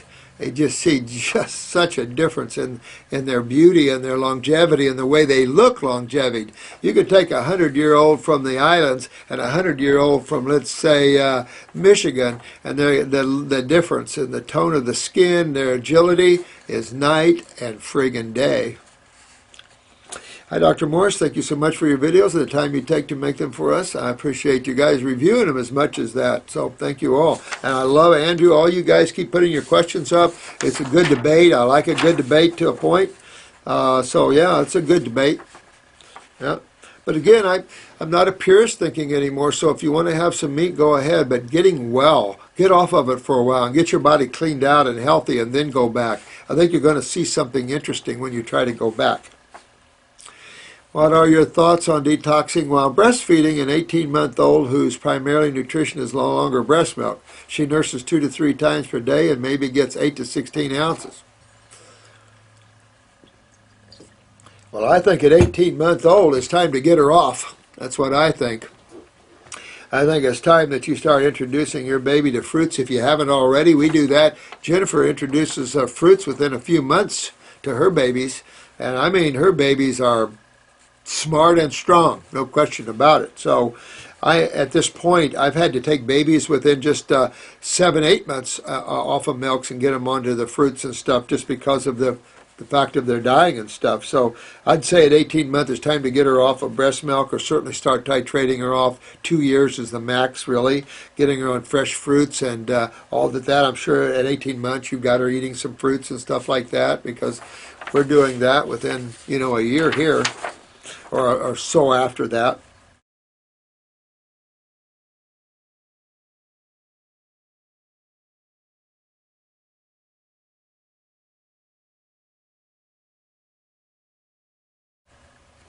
I've read different opinions about and wondering if all breastfeeding women naturally release toxins into their milk during the rapid weight loss that happens in the postpartum period.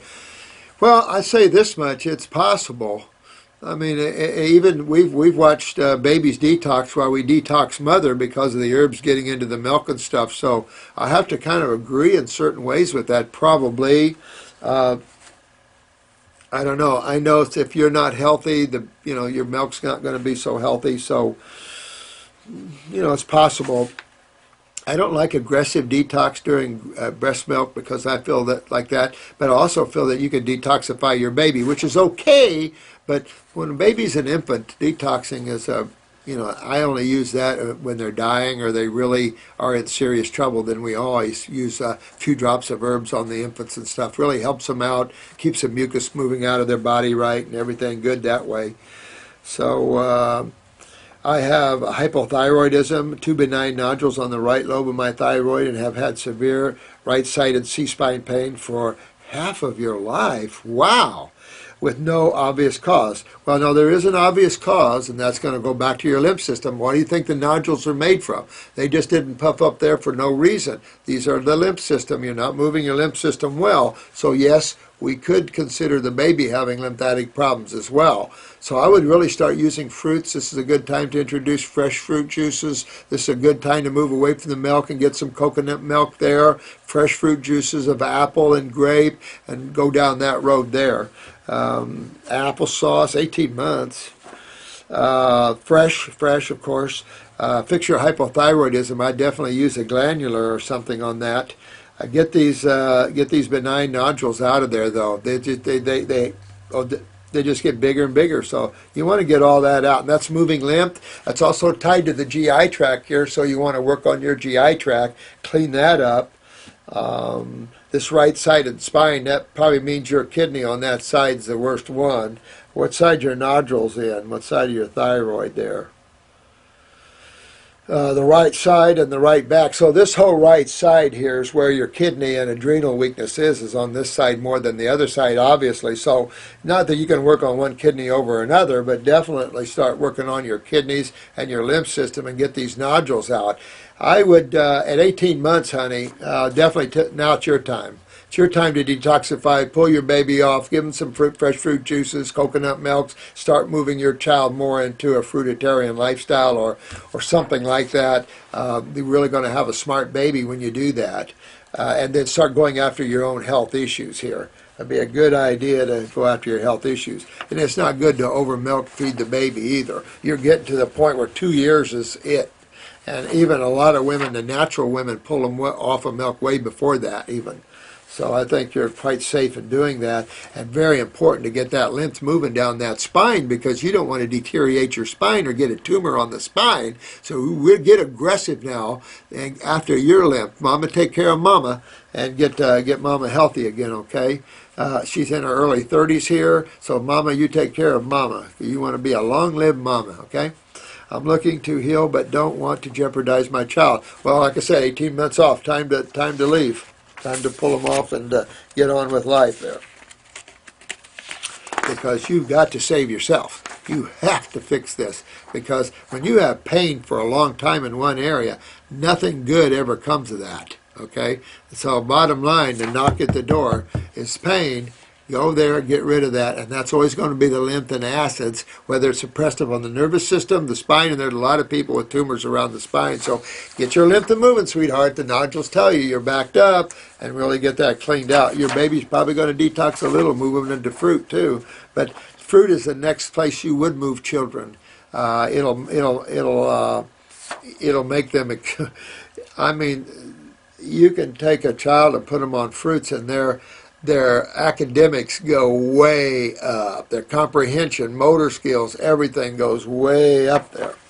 And then the coconut milks, you give them the fatty acids and stuff, and you can make all kinds of things out of avocados. At 18 months, you're ready to get going with this baby. I'm a real big fan, Dr. Morris, and preach all of your teachings everywhere I go. I'll get straight to the point. I have been a bodybuilder for the past 11 years, and sadly protein shakes as well as other sports supplements have seemed to plague my body. I know where you are, man.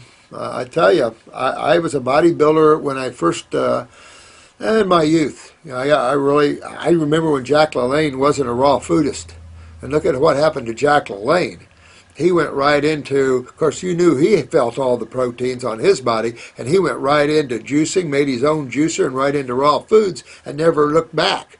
And I think that's a big attribute to what bodybuilders should look at and what we need to do. Paul Bragg was kind of a bodybuilder and did the same kind of thing. Let me see. I am now detoxing the right way with nothing but your herbal tinctures, veggie juices, and raw fruit. I am wondering about my tendons. They seem real tight and have extreme pain all over my body. That'll come out of there. That'll come out. You filled your body full of acids for a long time. It'll take you a little while to move this out, repair the kidneys and stuff like that, but you're doing it. So you're going to be successful, my friend. Don't get freaked out. Just keep moving the lymph, and that'll open up the tendons, your flexibility, all of this. They seem to really tight, and I have extreme pain all over my body, head to toe. I notice that there are clicking when yeah, you're going to see all kinds of clicking and sticking, all kinds of things like that through the body. Again, acidosis on tendons, connective tissue, muscle. This is all lymph and what it does to them. How it sucks the calcium out, how it makes things spastic, how it makes things click. All of these things, the loss of all of this stuff. I rotate my arms and shrug my shoulders. It sounds like my tendons are skimming across bone and make that horrific grinding noise. Ooh. Can tendons be regenerated back to 100%? I suppose so. I mean, I haven't had mounds of research with people. They always tell me they're well, but we don't have like continuous x-rays to show things. Once in a while, we'll have a scenario where we have x-rays where they remove part of a bone for cancer and we get to see the bone growing back and stuff like that. But it's been a small clinic, so I really haven't had mounds of great research here where people are willing to subject themselves to repeated x-rays and stuff like this. But in terms of symptoms, absolutely. Getting rid of all that would be key here, and can do that, absolutely. I think that, this is Brandon Fox from the Bay Area. Yay, Brandon Fox, CV man. Well, sometimes I tell people too, quick, put yourself on a year and think about a year. And in a year, you should be able to regenerate anything. Look at this lady walking. Her husband is going to do another video and probably freak you out. She did 150, this was the MS case there. She did 150 female sit-ups, and she's up to 70-some squats. Jeez, I don't even know. I mean, that's pretty dang good for an MS person. This is P-Cent, C-H-U-R-I. Hey, man. You can eat the hawthorn berries raw, collect a lot of them, mash them up, remove the stones, and spread thinly to dry into raw fruit leathers. Very tasty. Good man. Absolutely. Absolutely. There's so much good stuff in nature. I can't wait till this planet gets its head turned around. Of course, by then it'll be time for some of us to leave. But I tell you what, if we can leave in a far way away land where there's a planet called Earth, if we can leave that planet in its residence with some good food and a higher way of looking and not killing each other, that'd be nice, wouldn't it? Of course, when we leave this, we're lost to it completely. It's all gone. Interesting, huh? Just curious. This is BTUAN1 tennis buff, eh? Just curious. Is it possible to extract parts of animal glands from making glanders without harming their health? Good question. I think when the stem cell comes in really well, I think we'll be able to move into that level of thinking. And I think perhaps that would hold some answers to gland regeneration and stuff like that. But I'm still curious about the consciousness of stem cells and that sort of thing. But they've already showed some very interesting things happening. I find it quite interesting that a modality that's so focused on destroying tissue finds something like stem cell to try to rebuild it. Interesting. I've never seen the AMA as anything but a destroyer of cells. I've never seen anything they do except for surgeries. The real vital stuff that really save tissue. Like I said, emergency and surgeries, definitely a good focus there. But in terms of health issues, that's our field and always been our field. Now, naturopaths, I don't know where they are. Mother Nature heals. Boy, is that beautiful. Boy, I love your icon. God, that's beautiful. I love that. Dr. Morris, I'm so sorry you feel you have to use some of your precious time to fit. Oh, thanks.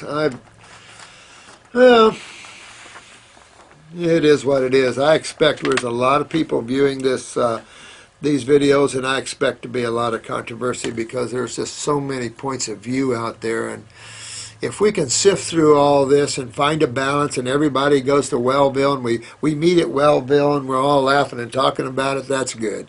Because in the long run, you're going to be leaving this place someday and traveling to another area, and you want to leave more conscious than unconscious. You know, it's ridiculous to keep on each body and each time unconsciously. That the unconsciousness is what I hate. You know, it's always good to be conscious. And of course, there's always a level you can be more conscious. You know, and I'm going, oh, you know, it'd be nice to be at the end of that. But you have such a, oh, thanks. I appreciate your love here, Guy. Mother Nature heals. With an icon like that, you'd be a loving spirit yourself. I love your videos. Thanks so much. Could you touch on the B12 issue again? Well, again, if you go into B12 and you look at the adrenals and you look at the cobalt connection, you look at your vitamins and you look at your bacterial. Here's another issue too: is the bacteria in the body is vital, and all the antibiotic use and the destruction of bacteria affects the formation of vitamins that are essential as well. So the whole process is to achieve B12. To me, is messed up in the human body when you have weak adrenals and you're acidic. But you see that with hemoglobin, hematocrit. You see that with things that you don't normally associate with the adrenal glands. And iron, you see all the differences between the magnetic fields of acid and alkaline or base. You see these things. And it's just, it can be quite confusing between acids and bases and anionic and cationic and catabolic and anabolic and what we were talking about earlier. It can become very confusing to a person that doesn't have a lot of science. I don't have endless science around me either. So it's just one of those things. That's why I kind of try to get people away from the intellectual side of it, because if we can get away from that and we just use what works, I guess that's all that's really important. Keeping the mind free to be, and the mind free to send on journeys maybe, but you know, there's nothing wrong with intellectualism as long as you are aware that you're using it only to put the jigsaw puzzle together better, but that you're free from that intellectualism at any given time. You can pull back from thought and the thought processes. Products. This is HKW53. Hi. Which product or products are good to help the hair grow? Well, definitely upper circulation. I mean, there's no question. I'm going to make it a point to start upper circulation. I'll start it today, and I want to watch my hair turning color, back color again. Upper circulation will definitely put hair growth and hair color back, hands down. I don't think I've ever seen anybody not take upper circulation and not get the hair back and the hair growth. With that said, though, lymph, move that lymph. Address the causative factor of why you lose hair, and that's the lymphatic system. Get that lymph moving, and you'll get hair growing naturally without, pushing blood up into those areas. But that upper circulation formula is a cat's meow for color, hair color, and getting hair growth. But move lymph. Go work on your lymph system, and when it's a head area, remember to focus on the GI tract. Really important to do that. And that'll also clean up your digestion, clean this up, and then it's all good.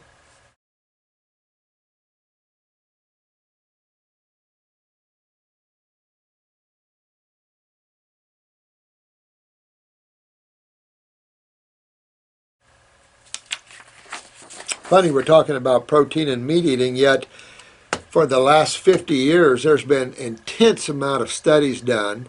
And last year was a 30-year study linking these meat diets to colon cancer. So interesting how we talk about those things, but then when we start looking at the studies, we see something totally different. So I put it this way. I think if a person wants a little meat in their life where they have some meat once a week or twice a week after you come off of detox, that'd be plenty. But then again, not eating meat is even better. So I don't know. Whatever you guys want that way.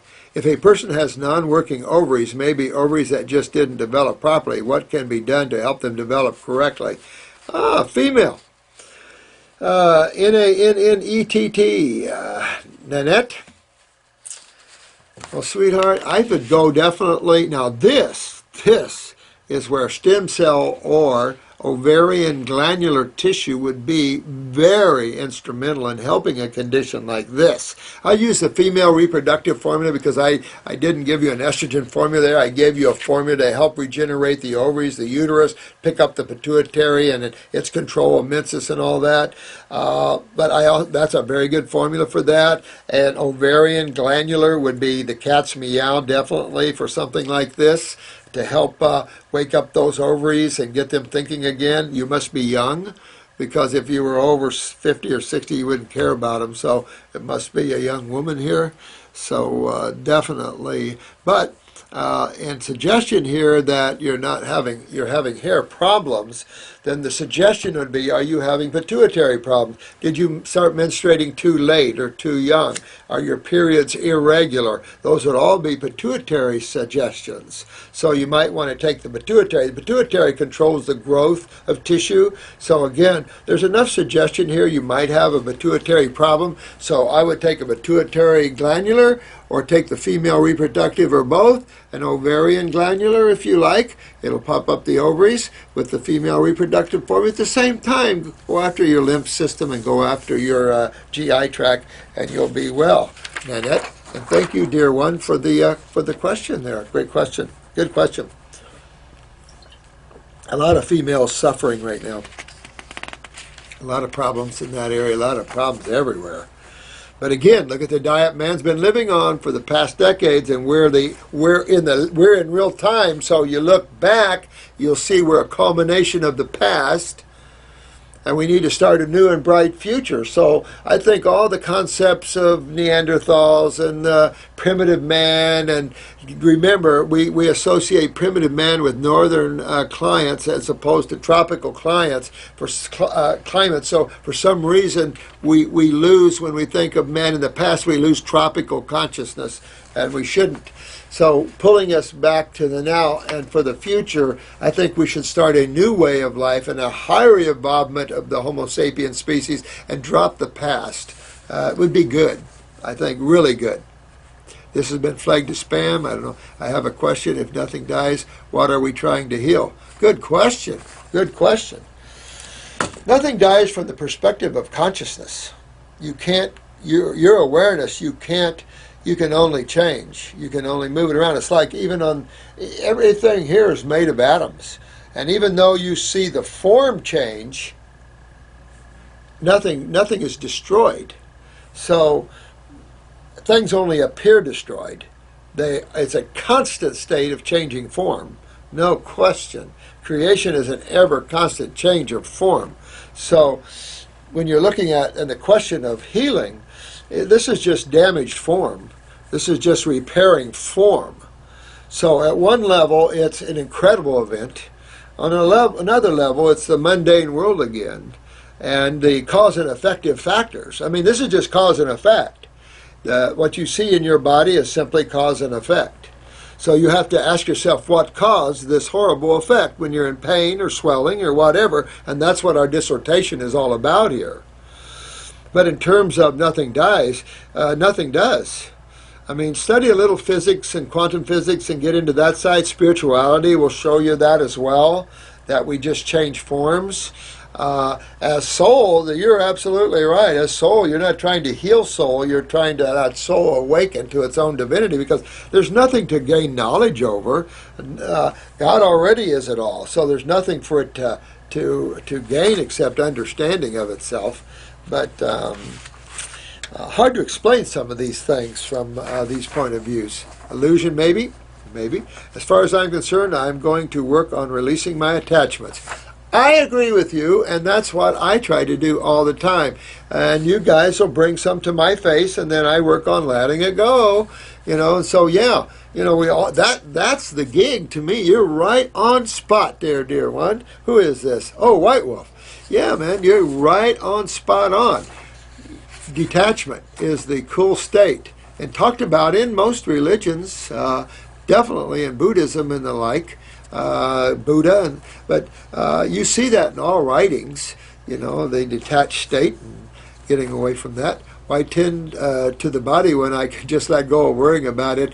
Yeah, well, I agree with that. And it's true that when you're working from a higher perspective, that you're in one way, food will change its magnetics when you come in contact with it. But on the other hand, that's the problem. As you grow, and I hate to liken it because it gives a wrong view of positive and negative. But let's just look at it in creation a minute.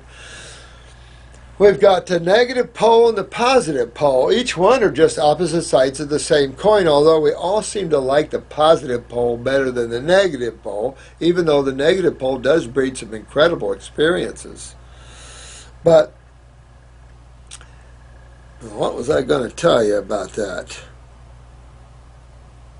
Talking about vibration and frequency of things. Because as you align yourself from the positive pole, the negative foods can pull you down. Some of the people that live in the negative worlds, and so much of their life is on the lower side of consciousness, and they eat, sometimes you see people live in their 80s or 90s eating omnivorous type diets. Not well maybe, but they sure get up there. Now you're not going to see so much of that anymore because of the genetics. So there's a certain amount unawareness that you might say get you by, but in the long run, most people fall to vibration and frequency of food versus their cells and their fluids. So you could look at it in that way, I guess. But in reality, is the more energetics that you are able to channel. Obviously, you like to run with higher forms of magnetics because the other pulls you down too much.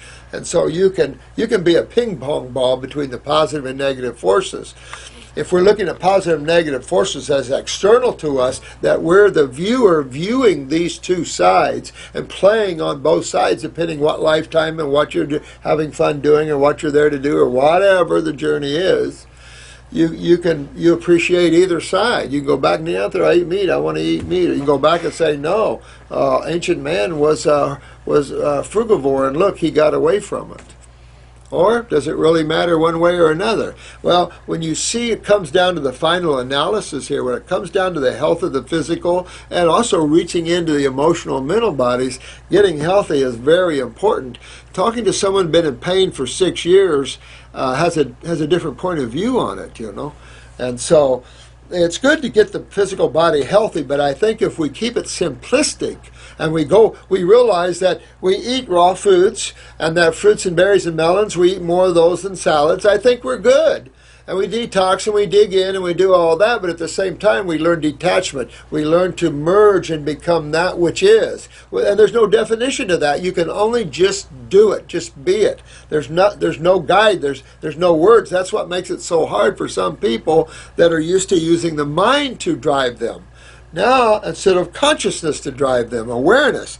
And it's a big difference between the two, yet very subtle and very hard to achieve. So it's interesting, but I like what you're saying. Why tend to the body? I agree, nothing dies, and to add to that, suffering is just energy, nothing's damaged or lost, just an experience gained. Right on, White Wolf. This is just the thing. This is just what I'm saying, my brother.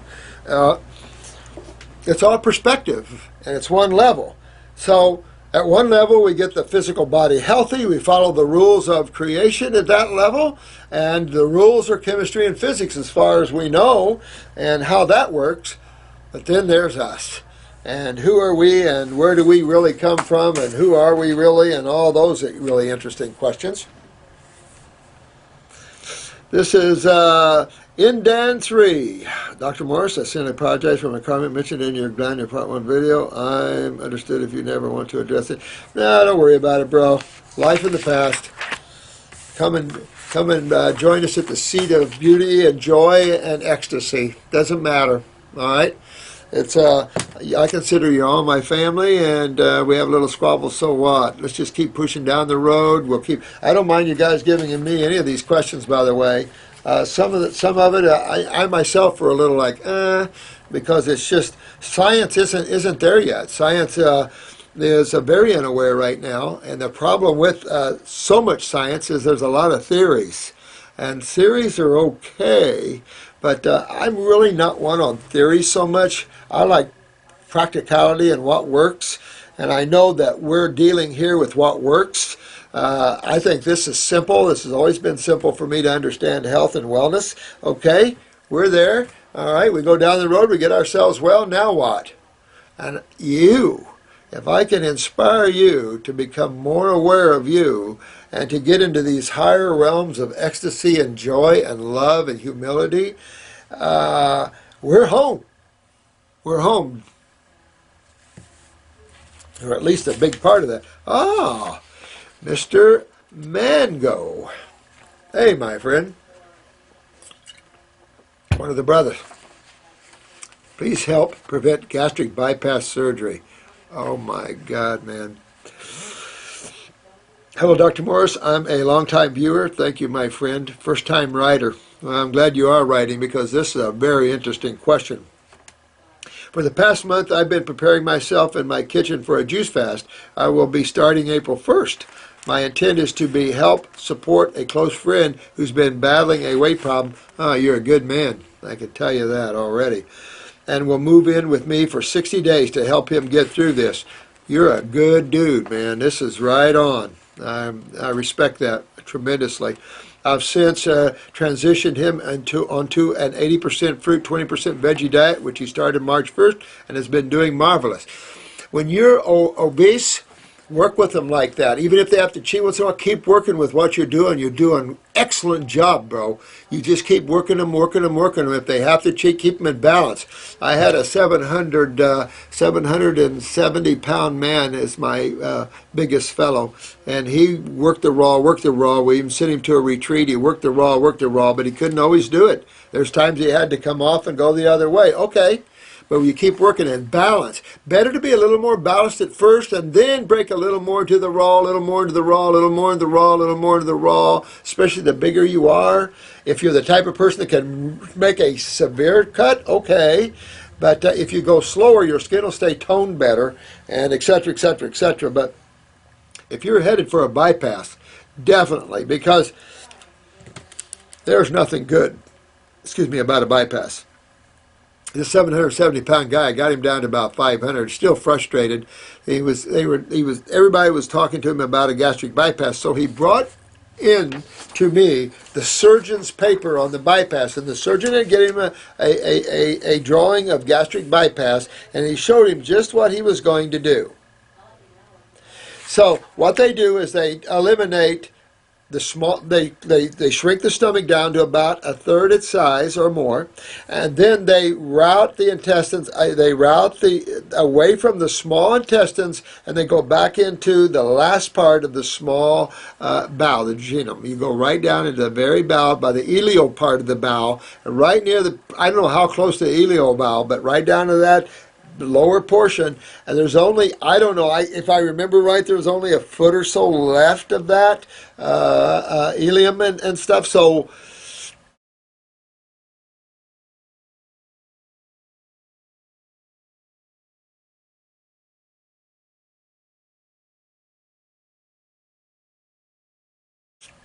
that wasn't good. Basically meant they were going to starve him to death. And I've talked to a lot of people with gastric bypass, and you see a lot of them on these shows, and basically they're just starving them to death. Bypassing the bulk of absorption of nutrients, that's how you make people lose weight, is bypass the bulk of absorption of nutrients. That's starvation. And that's just not the answer either. Getting the glands, remember, this guy's fighting probably thyroid and adrenal glands. A lot of the obese have a little depression, which is parathyroid. They're fighting thyroid, their adrenals. So it tweaks the way they see and perceive things. So they have a little bipolar going on sometimes. And so by helping them with the parathyroid and the adrenals, they pull up out of that. They get strong emotionally, they get strong mentally, and you're moving them down the road, and success is at hand. So bravo to you. You just keep going down this line there. His doctor has recommended gastric bypass surgery, and is what I am trying to avoid. Absolutely. I already lost a friend who tried this approach. Thank you. This is what I'm saying. This guy died, or you're saying this guy died from complications of a gastric bypass. That makes me sick. I'm not ready to lose another friend. I don't blame you. And I'll help you here. I introduced him to a naturopathic doctor and did blood work and tests, and besides his weight, he has no major illness or disease. Since starting raw, he's get a picture of his eyes. Besides his weight, he has no major, okay? Raw, he's already released 20 pounds as of this morning. Good deal. And as this morning, he is 300 pounds. That's not bad. That's good. He'll come down. That's good. Good job. And if you're this man's friend, congratulations. You got a good guy helping you there, buddy. This Mr. Mango. We go on daily walks and a weight training routine 3 times a week. As I mentioned earlier, I'm preparing to wage war and prove to him and his doctor that gastric rise is not the way. You're going to win this one, soldier. I would like to add your herbs to my arsenal. Here are my questions. 1. Could you please specify by name which formulas you recommend to assist with weight loss? Well, if you feel that he's had some depression, he's cold, you're going to work on the thyroid. Parathyroid as well. So I would work on his thyroid, checking basal temperatures under the arms. If he's below 97.5, pop up his thyroid. You can even use a glandular on him. I think it's going to be faster than the thyroid tincture. The adrenals, you want the adrenals no matter what. And the kidneys, you know his lymph system's going to be backed up, so you really want to go into that. So I would do, again, kidney number 1 capsules, kidney number 1 tincture, lymphatic 1 capsules, lymphatic, say, 4 initially. You're going to go stomach and bowel, start cleaning up his GI tract. If there's any other problems anywhere else, you could do that and go after those areas. But basically, if you start working on the lymphatic system, I keep him on Parasite M. That'll keep any cravings down if he has microbial involvements, particularly fungus or amoeba or something like that. It's going to help him in so many ways. You want to deworm him, though, at first, so you would use the detox kit for the first 2 weeks. If you have any worms coming out of him, I would stay back on Parasite G for a while, because you want to get those worms out of, if he's got worms, you want to get him dewormed for sure. And deworm yourself if you've been traveling around, man. Be a good idea anyway. And that would be a good start in that as a protocol for him. If you get a picture of the eyes, we can look at him deeper and see what else he's got there. Is a juice fast only? Is a fruit juice only fast recommended?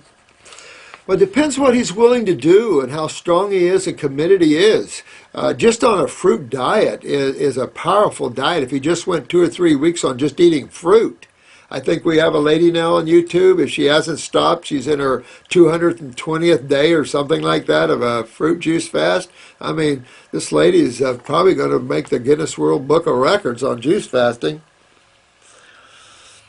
Could you please specify, my fears are insulin spikes and blood sugar issues. If he has insulin spikes, it's only from, breaking down so much fat. But by keeping these fruit juices, and that's why I say you can go slower and faster. You could do the fruits in the morning, salad at lunch, and a salad at night. You could do fruits all day long and berries all day long, and then your salad and a little steamed vegetables at night. Depends how fast this guy's willing to go, but you have to also remember that fat breakdown too much is ketosis, which is the same thing as acidosis in a way. So these things you want to make sure he's on watermelon every once in a while to flush his system, but you'll be okay with him. If you need any pointers, call up here and they'll give you some pointers there.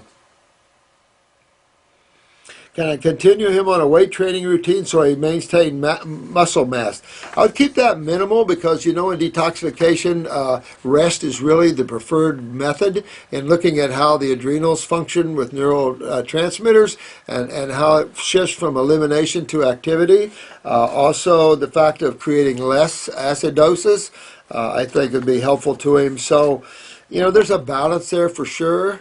Going slower with him, we'll be able to keep skin tone better and stuff. Make sure the parathyroid is up there. If he has any depression at all, fingernails, anything like that, hemorrhoids, anything, keep that parathyroid up. That'll keep your skin tone fairly good. Going slower will tend to keep the skin tone better, which might mean you give him some cooked at night with a salad, and then your fruits and berries and melons through the day. You could do that. If he has a real hard time, throw him a sweet potato every once in a while or something. Give him something and keep working him down that road that way. And that's kind of the art of detoxification, working him down that road. And he'll be able to keep some muscle tone, but also some body, some skin tone and stuff like that. If his connective tissue is real weak from parathyroid weakness, he'll probably get a little flabby. But in toning him, I see the big losers and all that on TV, and it's ridiculous. Totally stupid. I'm amazed there's not more heart attacks. It's ridiculous. You've got to go to the diet and the glands and stuff. You got to go that way. You can't just go take someone like that and going to work them to death. That's not the answer either. They'll go right back. That's not the way. Your guidance is great. I appreciate it. I'll be here to help you. My grandmother once said, "There's nothing wrong with the world we live in. It's just the people that dwell in it." Love your grandma already. The world needs more people. Oh, thank you so much. I like your grandmother too. Smart, wise woman. I'm going to have to pull off of here because we're almost up to 2.5 hours, and I'm just so... Oh, this is Beehive Spirit. Oh, thanks. I'm glad you say that. The repetition is very helpful to begin changing my ingrained... You know what? I appreciate you saying that. Seriously, honey. I wasn't... I know this is a lot of redundant information, but I think the value of all these questions is you're seeing how I approach them in the context of what we know to be true with the fruits and the berries and the herbs and stuff, and you'll see my approach and how the lymph fits in all these things. So I thought it would be valuable to do it this way myself for you, and so I appreciate that comment. I needed to hear that, so I know that I feel like I'm doing this for a good purpose. Iron Cobra, Drum Man. Yeah, man. I like to see you play that. Kidneys filtering issue. I am the person who has a lump in throat. Oh yeah, swelling, herniation of the esophagus. You mentioned how vital it is for me to have my kidneys filtering to cure it. In the past 2 months, I have done a 22-day grape fast. Holy moly, Iron Cobra. Congratulations. Holy crap. 22 days grape fast, pretty dang good, man. And a 14-day watermelon fast. Woohoo! You're kicking butt. Fast during which I took a lot of your herbs that you recommended for kidneys, lymph, and adrenals. I cheated on raw and cooked vegetables and even on grains, beans in between these two fasts. Okay. But look at you did the fast. Good work, man. Which was probably an awful item. But you do what you do. Can't judge that. I've done stupid things like that. It's just the way it is. We're ingrained, just like Hive Spirit said. We're engraved like this, and yeah, we're going to do that. I'm not a you know what buster. I don't live in an artificial world that everybody can be the Dan McDonald's. Dan McDonald in 20 or 30 years you'll have to see. But I was a Dan McDonald. I ripped it apart, and then I came out of it. So I think I helped more people because of that. A lot more people. If I look back, I don't know where I'd be if I hadn't got myself balanced and a little more humility and found my balance. And I gave that balance to others. I gave others the space to do the same thing. We must understand we're spiritual beings having a human experience, and what a hell of a ride it is down here on this rock. I mean, this is a pretty claustrophobic level of creation. You'll know that when you start having out-of-body experiences. This will be very claustrophobic to you. Very constipated level of creation, very inert. We're arguing about eating dead animals, for God's sake. That's not even a question. That's and the same thing. Each level has with it its own sensitivities. Get up to a fruitarian level once in your life and experience it, and experience the sensitivities, and then you'll see what we're saying. A lot of things are good in theory or can be somewhat okay in theory, but when you really get up there and practice, my God. But it doesn't mean you're going to be up there all the time, and there isn't a word for perfect here. It doesn't matter. There's no such thing. It's cause and effect, and the movie's on. Yeah, what are we going to do today? Oh, okay. But it is activity, and it is something outside of yourself. My issue is that my kidneys still aren't filtering. Damn.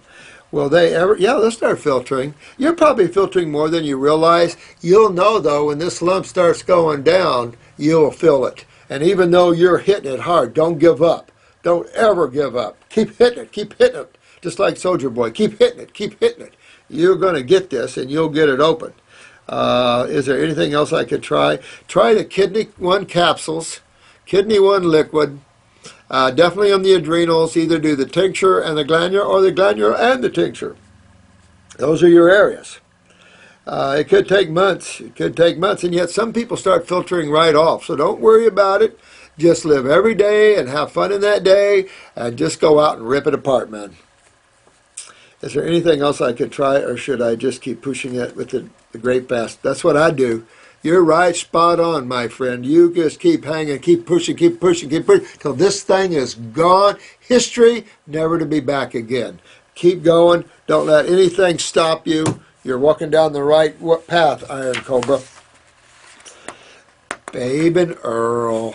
Hey, baby and Earl. Hey, Doc. Today, March 12th, is my birthday. March 12th? What day am I here anyway? Oh, would you believe this is March 18th? This is Sunday. So this is a whole week past, so apologize for the lateness. So, happy belated birthday, babe. Sorry. And my 7th month. Oh, this is the 200th and what? This is my 7th month of juice fasting with no plans of stopping. Holy crap! 7 months! If that isn't a butt-kicking woman, I don't know. Earl, my God. To celebrate it, I took a warm bath enema, did a hot sweat bath coupled with underwater wet skin brushing, so relaxing. Thank you for jesting to add beets to my green juices. They are wonderful. Warm smiles, Babe and Earl. Babe and Earl, you one butt-kicking woman. I don't know what to say. This is incredible. Incredible. Guinness World Book of Records, babe. Question regarding schooling, ethics, and money.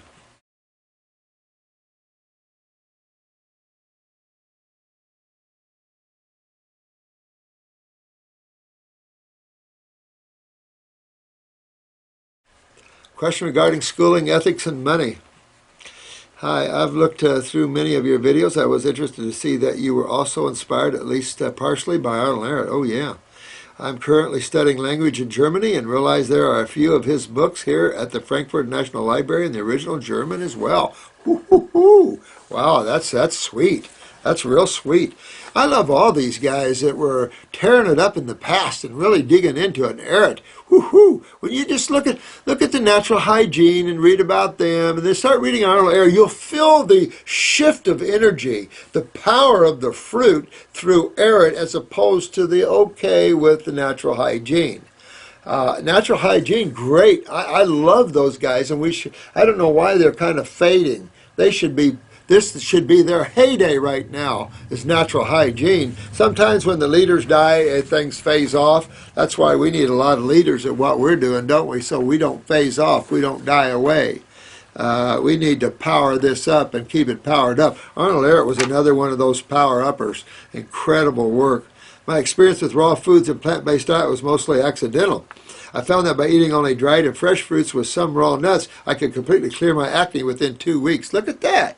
And that's even with some nuts, so that's pretty good. This was at 13 years old. Wow. I did my first 5-day water fast when I was 15. There's a smart young cookie right there, guys. Tremendous job, young man. That shows you how smart and aware you were at that early age. I think we're going to see a lot more of you guys out there, more aware early on, higher souls coming to the planet.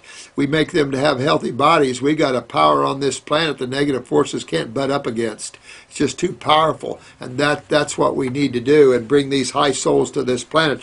And when you're that young, interested in doing this stuff, you're definitely a higher evolved soul or more awakened soul here. It just goes without saying. When I was 16 in '08, I had gotten up to 250 pounds, at 5'8". Though much bad eating habits installed by my parents coupled with depression due to through a 6-month period, I followed a primary raw fruitarian type diet with small amounts of fish and plain baked potato or brown rice every week, along with intermittent fasting. I had lost 100 pounds in about 6 months. Now, you're a butt-kicking person, that's all I got to say. Then dropped another 20 pounds in 6 more months. Anyway, I have a somewhat similar background with growing up, kind of, on a farm. My father was the son of a farmer, so you would visit my grandparents' dairy farm. I know all my relations seemed like had farms. The problem is when you go visit your relation, I visit my uncle or go spend the night with my cousin, you either had to put up hay, pick tomatoes, or corn. There was always something to do. And it was like work, work, work. There's never, I mean, people think farming is relaxed and all kinds of fun. Crap. There's always something to do. And it's always nothing, I mean, there's nothing always easy on a farm. It just seems like everything's hard work. Given plenty of fresh dairy, meat, cakes, typical farm food. My grandfather was overweight with diabetes, Parkinson's. Uh-oh. That's your grandfather. Eventually had colon cancer, so you really need to get your adrenals up, get your body cleaned up, get those adrenals up so you get your autonomic up there, clean the brain so you don't get any brain lesions following down that same course of lymphatic and neurological problems here. So you can see where you got to work on. My grandmother also had diabetes, so they were going right in the adrenal glands, unless it was a pancreatic, but this is probably type 2 or so. Adrenals, and a clue to why you had the weight gain and stuff like that going on there. Also, severe issues with balding and eczema. Well, again, we're going back to the lymph, the colon issues there. They're just showing you that pattern of adrenals, kidneys, lymph, bowels, reaching up into the head with balding and skin problems with the eczema. It's showing you how that pattern is with that. And we can apply that same pattern with everybody here, really. Now, through over 40 years of smoking, my father has developed lung cancer, diagnosed 2 days before his birthday. Oh, that's sad. They should have waited till after his birthday anyway. Leading to the loss of movement in his... Oh, what? Developed lung cancer, diagnosed 2 days his birthday, which has caused spinal compression, leading to the loss of movement in his legs and right dominant arm. I see over and over again in my family, and I've seen through... But see, you're seeing. As soul, you're seeing through the illusion. You're cleaning the glass off, and you're able to see. That puts you up there pretty good there, man. How the standard lifestyle and this standard diet in the Western world are destroying people. But you still see people argue over that lifestyle. I'm amazed at that we even argue over that lifestyle. I think we need to let this meat thinking go, let that lifestyle go that man's lived, and turn a new page and let the sun shine, the fruits grow, the berries grow, and just have a higher level of feeling, pain-free, happy, God-connected, and show a different way that life can be. So I think it's time for the new kids on the block, that's all of us, to change this planet. And they don't know any better. They don't know any better. And even though staying in Germany for most of the year, I realize that it is the same here in Europe. It is. It's the same worldwide. Even in the islands, they've gotten away from so much fruit eating because of the propaganda and all the hamburger and hot dog places. And I mean, it's drastically changed. But we're making a big difference worldwide, and I think that when you look at it, there's so much more aware people right now. There's so many. Look at all you groups just on our channel, the Facebook page, and all you guys in Israel, and you great bunch of people in Romania, Lithuania, Czech. I mean, there's some. You guys are everywhere. We are making a difference, and we will continue to make a difference if we bond and become solid. We can do that with balance. We can. And we're going to make a huge difference on this planet. and all the souls coming in will have more fun. And we can leave realizing that we actually enjoyed creation and made a difference instead of being all me, me, me. I haven't officially started anything with a university yet, as I have conflict between my interest and my own philosophy and system of ethics. I'm extremely interested in medicine, but I see in the Western world the whole holistic medicine and preventive medicine is generally looked down upon, and allopathic medicine looked up to. Magical cures everywhere. I believe lifestyle should be the first medicine, as I do with you. Let your food be your medicine and your medicine be your food. The first Hippocrates, so they take a Hippocratean oath. Well, that oath, a medical oath, should be let your food be your medicine and your medicine be your food. That's the Hippocratean oath. That do no harm. No one, don't give me this crap that you're going to take a Hippocratean oath and be a medical doctor.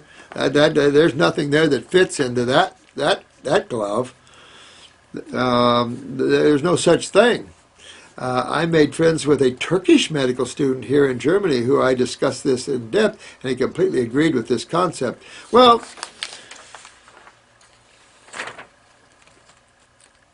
you can be a medical doctor around the world and be more of a raw foodist and use herbs and be humanitarian. In this country, it seems like you're a capitalist.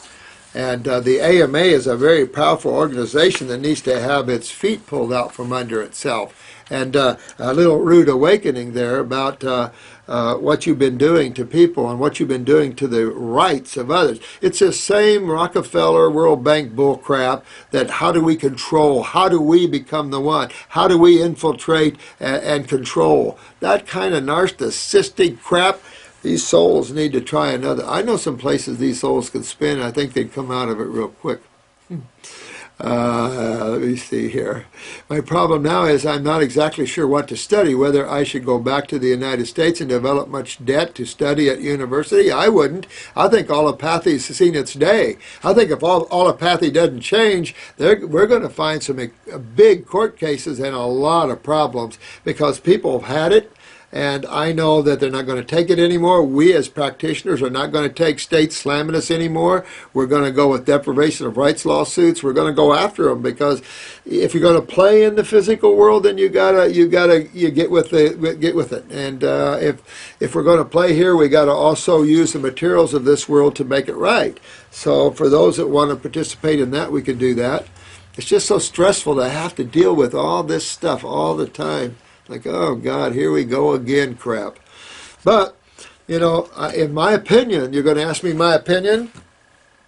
Become a healer. Learn the art of botanical medicine and the world of herbs and apply them differently. Don't use herbs to treat diseases. Get away from the whole concept of diseases and start healing people. Start working with people as you're seeing and your eyes showed you back when you were young. And start pulling back to that spiritual side and become a healer. You're going to find that allopathy is going to die away here. It has to. It's going to move like Europeans more into homeopathy and naturopathy. You're seeing that it has to. For the sake of the human race, it has to. So I wouldn't advise getting into the hornet's nest where these people are really creating bad karma here. Bad stuff, you know. At least karma that keeps you reincarnating. Let's put it that way. And that's what I particularly don't want. Sorry for those that don't believe in that, but that's just the way it is. I have begun to move more in depth in biology and physiology. That's a good idea. In chemistry, botany. Take botany. I regret not having more botany. So take botany as well. And just learn about the plants and everything, about creation. And you're already learning about being a good healer. So take all of that on. You'll be a smart, good healer. And learn how to explain why this works in the context of chemistry and physics. I'm trying to explain how this works through those eyes. As much as I know, I mean, I really don't have much money, and you don't need much money. I've been able to officially, I'm giving all this free to you. So you don't need money. You learn it, you apply it on yourself, you apply it with others. You need money with the herbs, no question. But it's not a killer thing. Not like school and stuff, and then where are you going to use it? You're part of the norm, and then you suck up with all that knowledge, and you get lost again. And you don't want to get lost. You're aware back when you were 13. So, Well, you want to start helping people some way or another. Um, Start seeing people, no matter what type of work you're doing. I've done all kinds of work on the side, from building custom homes for people to working at the telephone company, climbing telephone poles. I've done all kinds of things on the side that I had to make money to live on while I was doing this, and you might have to do a little of that. There's nothing disrespectful about that. Matter of fact, a lot of us had to go through extreme poverty, and it was only in the last few years I had enough money to buy me a new pickup truck. So it's just been that sort of thing. But money's not in the equation when you're here to help others and you're here to change the world. It doesn't really matter. As long as you have shelter and food, that's the most important thing, because material things are a dime a dozen. I hate materiality. It's suffocating to you. I realize nobody can make decisions for me, but I struggle with guidance. I would do something where you feel like you have some substance and that your life has a meaning to it. And you already know too much that allopathy medicine is a very destructive way to treat, a destructive way that has to come to an end. I'm not saying surgery, but I'm saying everything else in that modality has to come to an end. Oncology has to come to a screeching halt, and lucky if a lot of those guys don't go to jail for their blatant use of acids on humans. I just can't believe that. And now they're blatantly using these acids for everything else besides cancer. They've gotten away with it so long that hey, we'll just use this acid for, and it's like this kind of awareness, man, definitely has to grow out of that.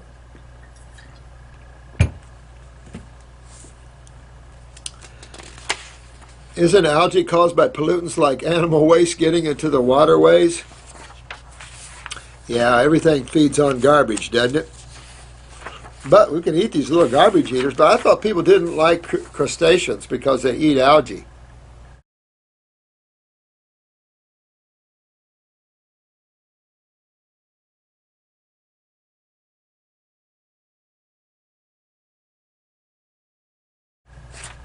But then you eat algae. I don't understand all that myself.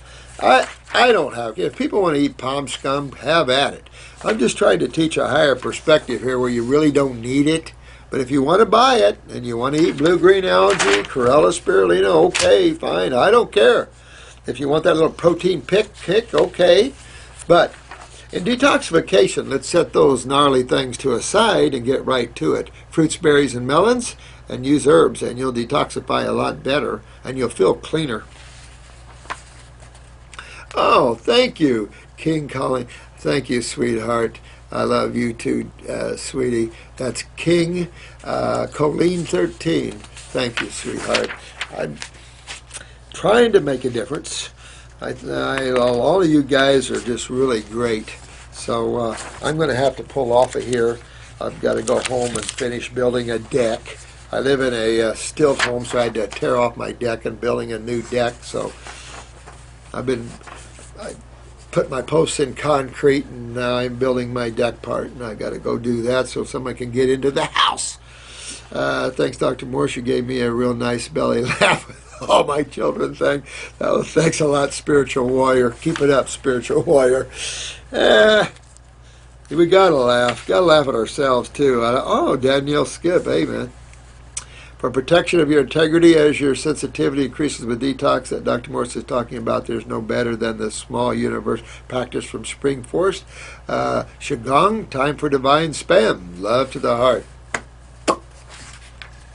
Yep. I started in January a fruit fast with a 12-week herbal program. My digestive problem, reflux, is gone. My gallbladder stone's gone through liver flush. I do have a swollen saliva gland, according to MRI. Well, just keep moving that lymph. Keep moving that lymph, and that'll go away. Make sure you make that one go away because you don't want any lymph involvement up here. Better to have it below the head. Really, so go work with that. Below right jaw, yeah, this is all lymph nodes. You can feel them under here. All got to drain down the axillaries and out the kidneys. So keep working on that lymph system, man. You got walking down that right road there. Feels like a tooth pain. Bothers me when I swallow. MRI shows no tumors, but a swelling there. That's lymph, and that's acidosis. Now working for a casino at night time, hard on the body, which, yeah, I know it. For 7 years around smokers. Oh, that's why I've been to Las Vegas a lot. Yeah, Eckankar used to hold a lot of seminars there, kind of centrally located for the western states, and I just can't deal with cigarette smoke at all. I can smell someone smoking out in their car, ready to come in here. I can almost smell it coming through the doors, and all you have to do is come in our front door, and I can smell you. I get an instant headache with cigarette smoke. Instant. If I smell it, I get a headache. It's like, get that out of here. I don't know how people do it. I just don't know how people smoke like that. All these cigarettes. I don't know. But there was a period when I was, 20 or so. I picked up smoking. I chain smoked for a year. I smoked a lot of, the good stuff. And, you're young. And so I didn't think about it. But then I was so fortunate. I was blessed. Right after that, I got right into raw foods and went another way. So I was real lucky and fortunate that way. But working around it, there's no way. I can't even handle the smell of it. I don't know how you do it. It's horrible. And I was just out there a couple of years ago, and I just couldn't deal with it. I just couldn't go into casinos. It's like I just couldn't do it. I like the job, money, no stress. Well, will fruits protect me from the smoke? Absolutely. That's a good question. Ramtha, 1973. Wow, interesting name. I would say definitely keep your body clean. You have to be careful about sensitivities if you get too clean, but again, keep as clean as you can. Definitely keep that alkaline chemistry in the blood, because when you breathe it, you're breathing acid chemistry, no question. So definitely keep that up. Make sure I'd probably supplement is kelp on that, because you got a high level of calcium and iodine. Going to keep your parathyroid and thyroids popped up there. We have plenty of calcium for all that acid. Definitely keep you in high fruits and berries for all the flavonoids and the vascular walls and stuff. Absolutely. Absolutely, I would do that. Living in that situation, absolutely. Here's J.A.R. Walker. Hello, sweetheart. Grassy Kids, is that what it is? Hello, Robert. Hello, I have come across your channel, and I wanted to tell you my story and what path should I take now. I'm 38 years old, and I have lupus and a thyroid problem, but before that, when I was younger, I was chronically. I'm on medication, but I want to heal myself, not medicate myself. Smart woman, can you let me know what herbs are good for these conditions? Well, put it this way, you're systemically involved. Put lupus into the category of fibromyalgia and Lyme's and all of that. Just put all that in the same category. Systemic acidosis. Definitely want to go after the kidneys and adrenals. Same type of protocol. Get your kidneys, one liquid, one capsule until you see sediment, and then you can go down to one. I'd hit 2 lymphatics, 1 GI. Clean up your GI tract, honey. So you go in with stomach and bowel number, whatever you need, 1 or 2 probably. Do a lymphatic capsules, lymphatic 1 capsules, and then do a lymphatic 4, lymph node 2 liquid. You could do that. Take a Parasite M for a few months just to kind of clean out any boys there. If you've never dewormed yourself, do the first detox kit. Kind of a good deworming there. Check your stools always when you're deworming yourself. If you see what you think is weird, then deworm yourself more. Parasite M will keep deworming you, but if you're getting a little more aggressive things like flat noodles out, that little flesh looking, that's tapeworms. Roundworms are like size of pencils or smaller, flesh looking. Same thing, pins, hooks, you name it. You just want to keep getting the body. Threadworms, long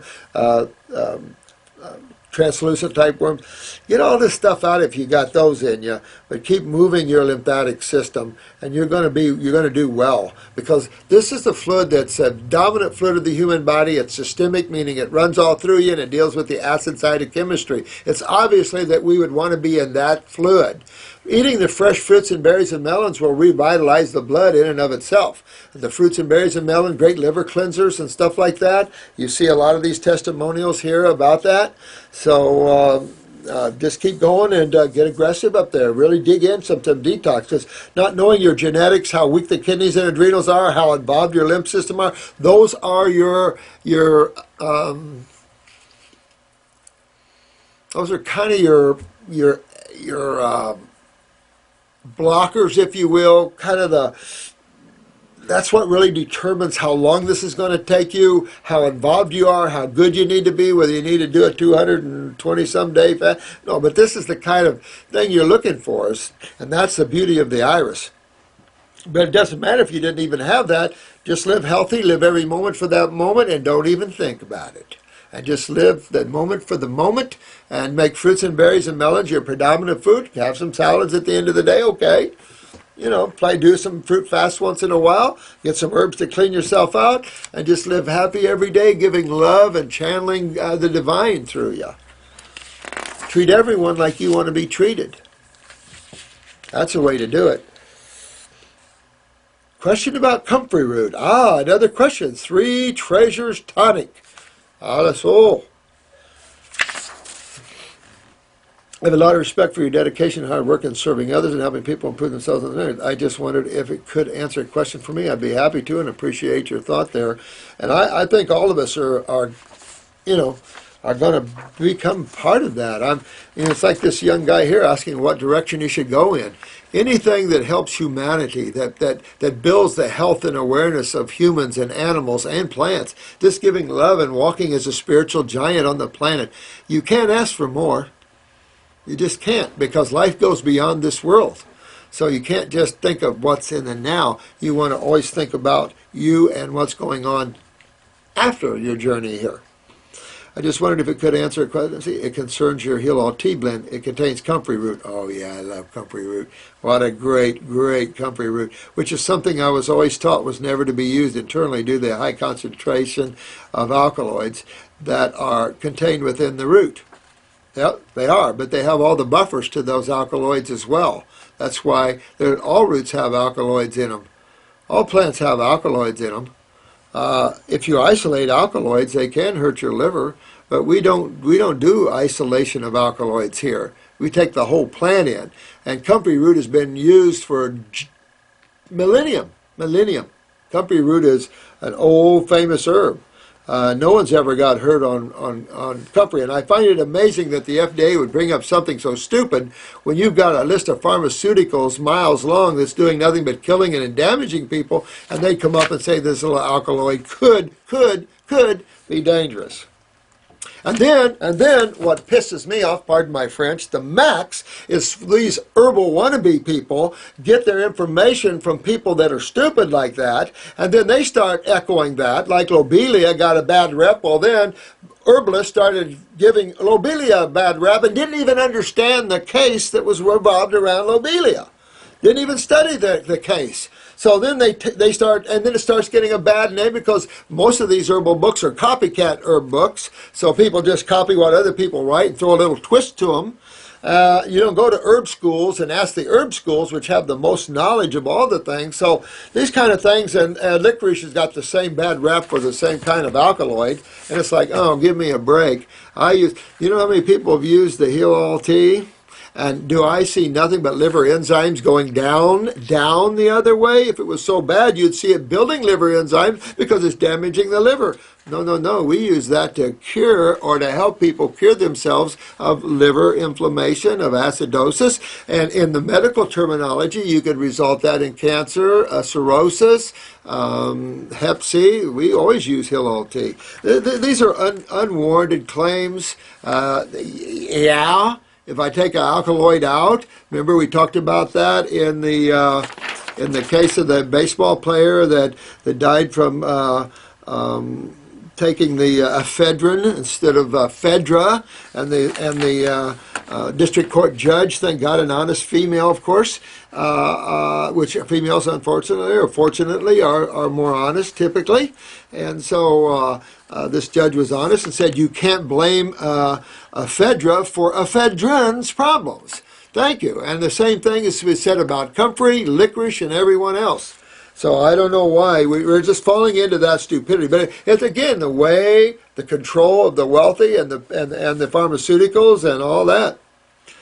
I know some herbalists advise against suggesting, and some herbalists don't know how to cure squat either. These same herbalists don't know crap about herbology and how to use it the right way. No offense, but I see this all the time out there. And be an herbalist, stand up and be an herbalist. If you're going to be an herbalist on this planet, then stand up and be an herbalist. Be a representative for God and herbs, because God made these herbs, and you need to be a representative of these herbs. There's so many herbalists going around, and they follow the flow. And look at this PDR. Do I have this PDR, herbal medicine? PDR, herbal medicine.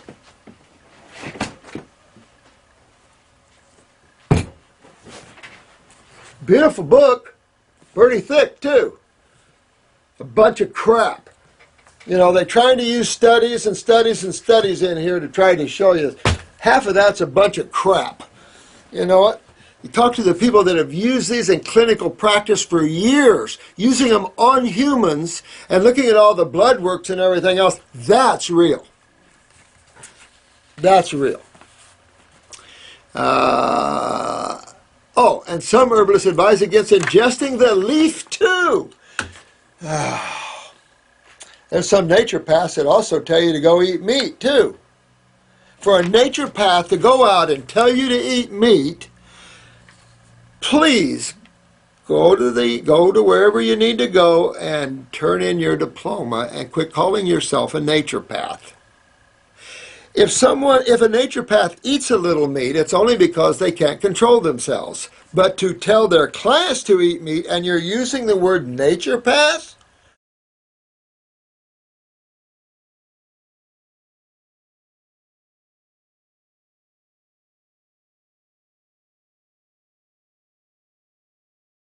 Don't think so.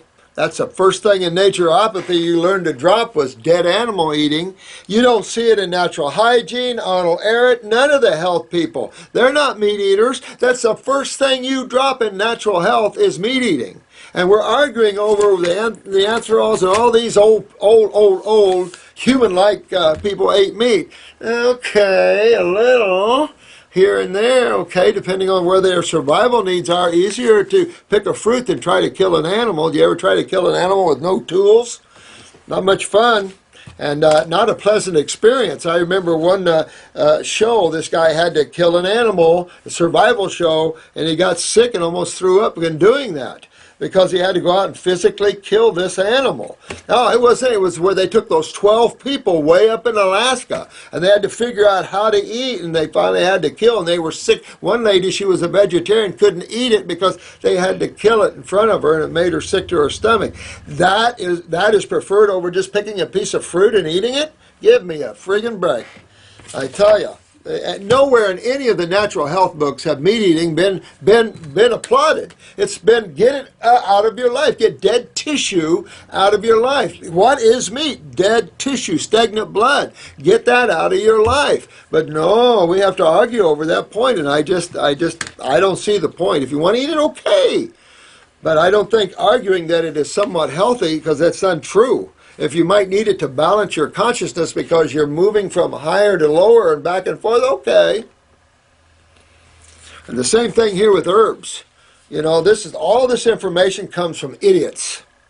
Idiots that think they know stuff and they don't know crap.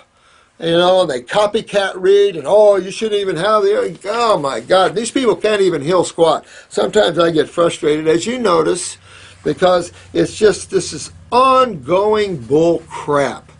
And the FDA sitting there laughing all along that we're fighting over plants that have such great medicinal values and everything else to them. I find that amazing. Myself, I've sucked down lots of comfrey in my life. I love it. I used to grow it. Makes a good salad leaf. Comfrey makes a great salad leaf. I'd rather use comfrey leaf than romaine or some other crap lettuce that doesn't have any power to it. I'm definitely not trying to teach you anything here, as I'm sure you're well aware of this, but I just wondered if you could shed some light on it. I hope I did, not toward you, Paul X, but just from the fact that you got to think outside of these boxes that that these other modalities that know nothing, that are idiots, that try to come into our field and throw this darkness in our field and confusion. And it's typical. You see it all the time.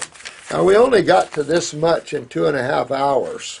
So you can see the difficulty I'm having because I have this much yet to go over and another big pile on the floor. Realistically, I think I can tell you that I'm going to have a hard time keeping up with you guys. So please bear with me and try to ride with me.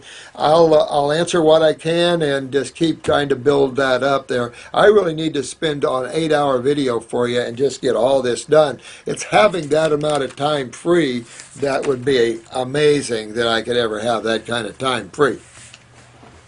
So, in the end, be the light yourself. Be the knower.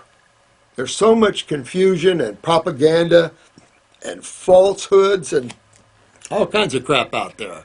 And we tend to fall and believe those things. And I don't blame you guys or the one that asked me the question about that because, Paul, that's what's out there. And you read that in a lot of books and the confusion is out there. And that's what makes me so sick. Man is so febile. He's so scared of his own shadow. And you have the narcissistic people who are so hell-bent on controlling everybody and now controlling the seeds of the world and controlling the foods. And there's so much of that at this level. It is hard to decipher what truth is. It really is.